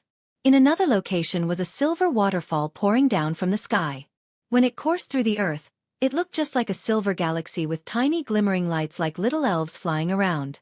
However, there was an even scarier place. Xiao and Lichia passed through a certain location and heard a rustling sound. She saw huge pits of quicksand with grain flowing to its center and enjoyed the spectacle very much. In the beginning, she didn't care too much, but upon taking a second closer look, she felt creeped out. They were not grains of sand but rather a bunch of tiny seeds around the size of sesame seeds. These were the seeds that drilled into corpses to turn them into withered back at the Divine Tree Ridge. The sheer amount made them look like an endless coursing river. One would never be able to count all of them as they happily rolled in waves. Just how terrifying was this scene? After thinking about how all of these seeds could get to the Divine Tree Ridge, Xiao could only shudder in horror. Isn't this a little too much? Goosebumps were everywhere as she said. If all of these seeds come out, even if everything in the 9 worlds die, it still wouldn't be their turn. She felt nauseous at the thought that the creatures in the 9 worlds could turn into half-dead withered. How could it be so easy in this world? Lichia smiled and said, seeds that can survive are very rare. You can even say that seeds that can turn into withered are 1 in several billion. There is a natural order in this world. Anything that breaks it will attract the attention of the villainous heavens. He smiled and pointed at the sky. It will not permit anything that becomes extremely heaven-defying to survive. She curiously asked right away. Is there such a thing in this world? The high heavens is actually watching? I don't know whether the high heavens has eyes or not. Lichia chuckled. I don't believe it either. I only trust that the world itself is the judge. Is there a difference? Xiao wondered. Aren't the world and the high heavens the same? They are both existences made out of laws. No, they are different. Lichia smiled and shook his head. The phrase, the heavens have eyes, is too funny since its villainous self never cares about the well-being of any existence. Only the world's judgment would be passed down. No matter how much the world changes, its judgment will remain the same. What is this judgment you are talking about? In many people's minds, the term world's judgment was only a general idea. Lichia didn't answer her question. He only gazed at the far horizon. Who knows what he was thinking? They continued traveling to a very magical location. This seemed to be the highest point in the world, a height even above the 9 heavens. Standing here, one could reach out and grasp the stars in the sky. The luminescent sky was full of stars, resulting in a beautiful and spectacular scene. Others would be mesmerized by its wonders. There were 12 great palaces in this lofty place. They were of an unimaginable size. Calling them cities was more accurate. One of them could contain several 100,000 people or even an entire realm. It was quite shocking to see these gigantic palaces by this starry sky. This was something in myths, the dwelling of immortals. They had a golden shimmer as if crafted from gold. This scene would incite greed and cause hearts to palpitate. All 12 palaces were connected seamlessly with their gates closed. It appeared that there was no way to enter. It had a type of formation with grand potential. However, Xiao couldn't grasp it at all. Is this where immortals live? She was shaken to see these majestic palaces in the sky. Lichia smiled and replied, who knows if there are immortals in this world or not? However, I'm certain they aren't here. Having said that, he brought her through the palaces and the indiscernible formation. There was a small open space inside. It didn't look special at all, especially when the 12 palaces surrounding it were taken into account. People would completely ignore its existence. There existed a shallow pond that was about to dry up. The water could barely reach one's instep. Perhaps calling it a puddle was more appropriate. Next to this little puddle was a very small tree. Its withered self could only reach Li Qia's knee while only being a finger thick. It had died long ago. Even though some of the branches still had leaves, it was definitely dead. After seeing the puddle and the tiny tree, Li Qia murmured, "A peerless location, worthy of all my efforts." After seeing his expression, she knew that he purposely came to this place. However, she took a look around and found nothing noteworthy. This puddle and dried tree looked very common. This place was definitely not a treasure ground. Are there treasures here? It wasn't that she didn't believe him, but this place was too ordinary. No one would look twice after coming here. He leisurely replied with a grin. More than just treasures. He looked as if he was certain of victory and that everything was under his control. Where? She carefully looked around but found nothing valuable. He answered, "Some things cannot be discerned with the naked eye. The mysteries here would require generations of pondering, even for the greatest genius." In fact, this applied to him as well. Throughout the long years, he couldn't see through it until he obtained the ancient Void Rune and Heavenly Tao's primal chapter. Of course, he knew full well that this place had an incredible secret as well as the most extraordinary items in this world. Alas, there was no way of obtaining them before understanding the mysteries. Before that, he only knew of its value. Later on, he finally understood its true significance. This was one of the reasons why he came to Heaven's Spirit. Of course, it wasn't Xiaoxiao's fault that she couldn't see through the mysteries. Her intelligence surely wasn't the issue because even immortal emperors couldn't understand them after a few glances. He told her, "Stand aside and watch." She quickly moved far away from this puddle. Li Qia took a deep breath and stood in the pond's water that could only reach his instep. Baz! He opened his fate palace. All 4 images came out and immediately arranged themselves at the 4 corners of the puddle. The tree of life seemed to be wanting to take root here. The spring of life wanted to turn this place into a spring. The cauldron of life wanted to embed itself deeper and turn into a volcano. The pillar of life directly nailed itself into the ground as if it wanted to connect to the heaven and earth. It's time to begin. His gaze slightly shifted. With a loud blast, his vitality soared and separated into 4 strands that flew into each of the 4 images. Splash! With his vitality fueling the images, water began to gush from the spring, filling the pond in just a short period of time. If one looked carefully, they would find that the drop of water in the spring of life had melted completely and became an indispensable part of the spring. The life origination in the pond was gently undulating in the pond in a very quiet manner. It seemed to be fusing with this little pond. After the merger, the pond water unexpectedly seeped into the ground. The little tree nearby seemed to be absorbing the pond water as if it was parched.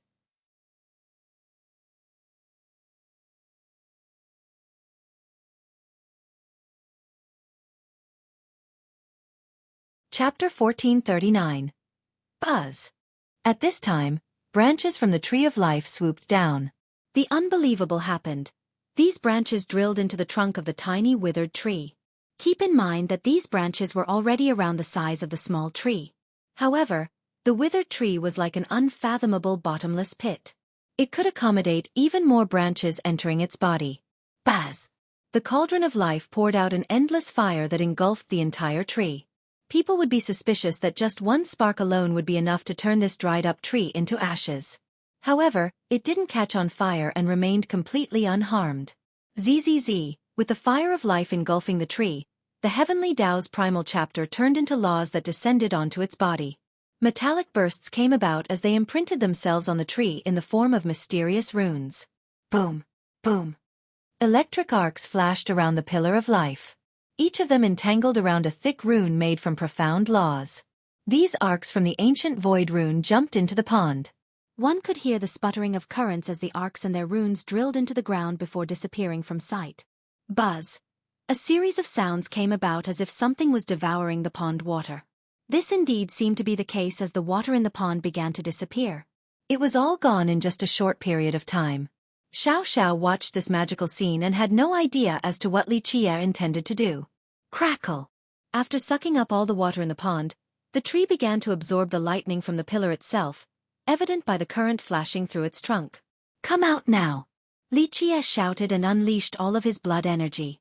At this moment, he looked just like a mighty god fiend. Whoosh! The tree seemed to be completely revitalized at this moment. It was clearly still a tiny tree, yet it emitted a strange and indescribable feeling.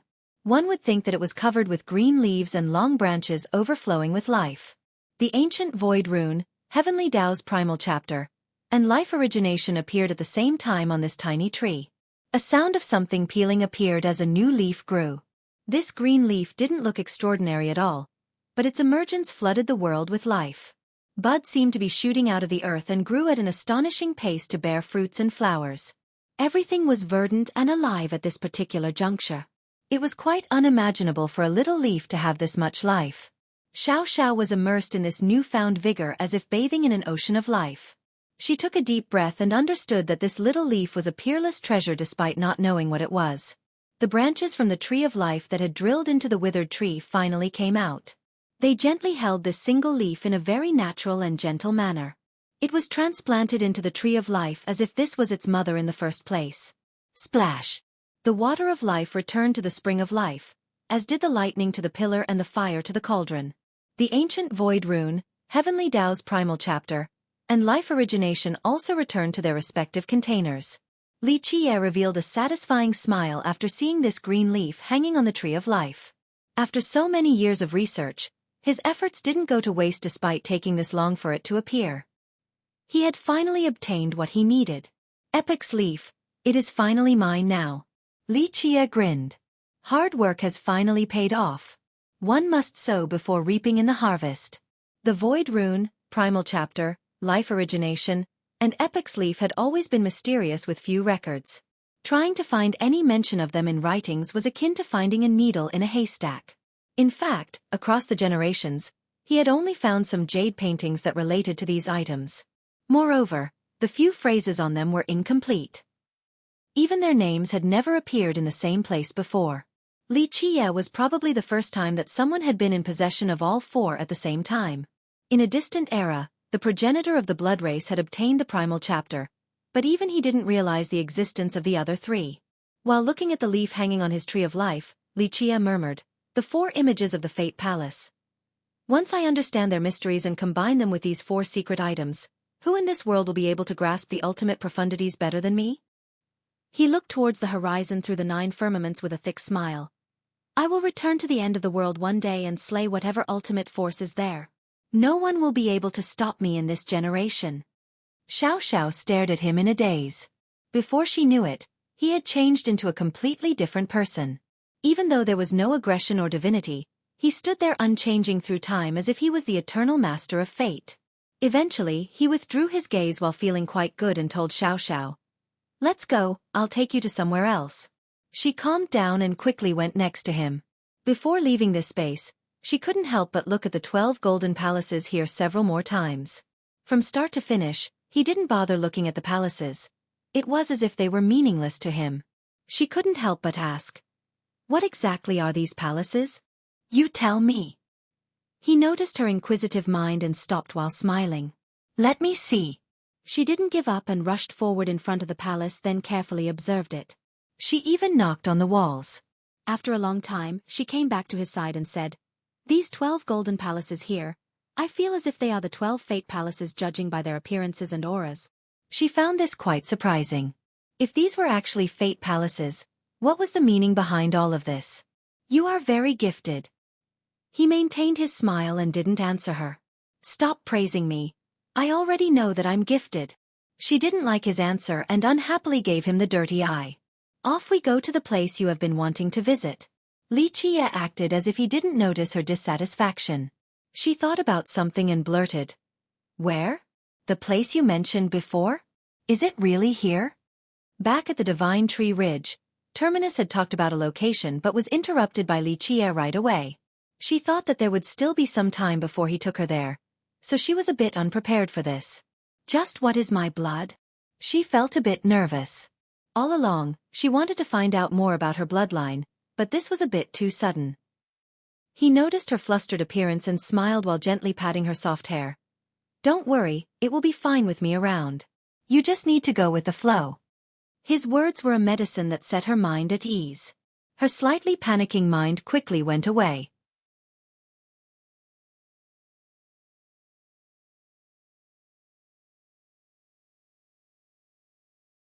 Chapter 1440. He brought her through the starry sky.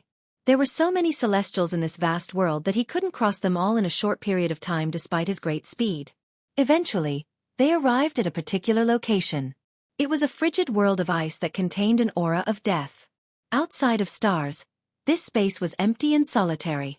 There might be a galaxy here, but it was without movement, giving the sense that this was a forgotten world. This space was completely desolate without any signs of life. It was made up of countless stars in the formation of a maelstrom. However, it was completely void of starry lights. Only a scene of gray could be seen. One could tell at first glance that this galaxy was dead. Because of its current state, this maelstrom slowly rotated as if it would take millions of years for a full revolution. This was not a corrosive aura of death but an eternal silence that will remain unchanging for years to come. Just staying for a moment in this place would drive people crazy. Its macabre nature took away breaths. "This is the place?" Xiao asked, to her own astonishment. She thought that he would take her to a magnificent or mysterious location, and not this space of deathly stillness. "Yes, this is it," Xueqi flatly said. "Here's where you can find your source, your bloodline's magical properties and origin. How do I go about it?" She couldn't help but state, "This is a dead zone. Everything here is dead. Life, the Grand Tao, universal laws, other forces. All are dead already." She truly had trouble breathing in this place and was about to go crazy from the oppressive aura. How can there be rebirth without death? Xueqi smiled. Death and rebirth dualities. For a life, there is only reincarnation after death. Only this place will allow you to find your root. You are saying my bloodline will be reborn through death? The intelligent girl immediately understood what he was implying. "That's one way to put it." He replied, "Go, you don't have to be afraid or reject it. Just follow your heart and feelings. Regardless of what you see or dream, don't be afraid since I am here. I shall guarantee your safety." She felt relieved since nothing offered more solace than Xueqi's assurance. He had enough strength to be her backing. Even if the sky were to fall down, as long as he was around, she could stay safe and sound. Finally, she took a deep breath and entered the maelstrom at the center of this galaxy. When standing in the middle of this place, she looked around and couldn't see what it could offer her. She shouted at Xueqi. "What do I do now?" He answered with a grin. "It's very simple. Just release your blood energy in a natural manner. You don't have to let it erupt or anything. This isn't a battle. You are only trying to find your root. Let it pour down like the quiet rain in spring." After hearing this, Xiao sat in a meditative pose at the center. Her true fate appeared and her blood energy flowed out. Her energy was quite powerful. Even though she was releasing it naturally, it still gushed out like a large river. However, it was very gentle without any waves. It slowly flowed patiently and peacefully. This energy flowed into the galaxy. However, this galaxy was simply too big. It would require many years before it could reach all the corners. Of course, since Xueqi had told her so, she wasn't in a hurry. It looked as if she was sleeping and in a mental trance. She felt that she was traveling through time to an extremely ancient era. Xueqi smiled while watching from a distance, paying attention to her focus and the tiny changes. He had great confidence in her. Despite her tender age, lack of experience, and inferior Dao heart compared to Ruyan and Gensher, Xueqi still had high hopes for her. She was a coarse jade that required polishing. However, just a minor change would allow for her to shine. Before one knew it, her blood energy fused with half of the galaxy. In the beginning, the gradual flow made this seem like it would take a long time for a full integration. However, it unexpectedly reached the halfway point quite quickly. It was just as he had said. Her blood energy was the gentle rain in spring that was slowly filling up the galaxy. During this process, the initially gray galaxy began to turn red with her blood energy. However, it wasn't actually the color of red, it was more of a ruby. Its hue was bright and beautiful in a breathtaking manner. At this moment, the galaxy seemed to be waking up. This seemed to be a king of rebirth since everything was being filled with life and power. After an immense wait, Life finally appeared in the dead galaxy. Boom! The dead galaxy suddenly erupted. A tidal wave of endless height shot straight into the sky and swept through this void. It seemed as if an ancient existence was awakening at this moment. Xiao suddenly opened her eyes that had no semblance of a young girl anymore. It looked like she had experienced 1,000,000,000 years of vicissitudes. Rumble! The world trembled for a short period of time. Even the stars hanging in the sky were rustling as if they were about to fall down at any time. There was an unprecedented storm raging across this red galaxy. The heaven and earth quaked under this raging storm along with all existences. The outside world at the Divine Tree Ridge was also shaking from these explosions. It was as if an earthquake was coming. Not only were the withered pale from fear, so were the visiting cultivators. A majestic aura soared straight into the sky of the ridge. It contained an unimaginable life force that pierced the clouds as if wanting to take down all the stars up above. What's going on? This sudden development left everyone in fear. Even god monarchs were shaken after sensing it. Back at the Divine Ridge Citadel, Terminus opened his eyes and murmured, "What an ancient bloodline, the origin of the Trey ants." Back in the unknown world of boundless space, Lichia was still sitting while calmly watching the development. At this time, the galaxy and the raging storm were nowhere to be found. Everything had calmed down and even Yi Xiao had disappeared. An ancient tree of a size too monstrous to describe appeared in her place. It must be the #1 tree in the world. Galaxies were floating around it along with myriad worlds. Trillions of existences were living under this almighty tree. Its leaves could support stars and its branches could break through temporal constraints. You're tuning in to the Xueqi's Martial Arts Saga YouTube channel. Don't forget to subscribe and join us on this journey to catch the most captivating stories.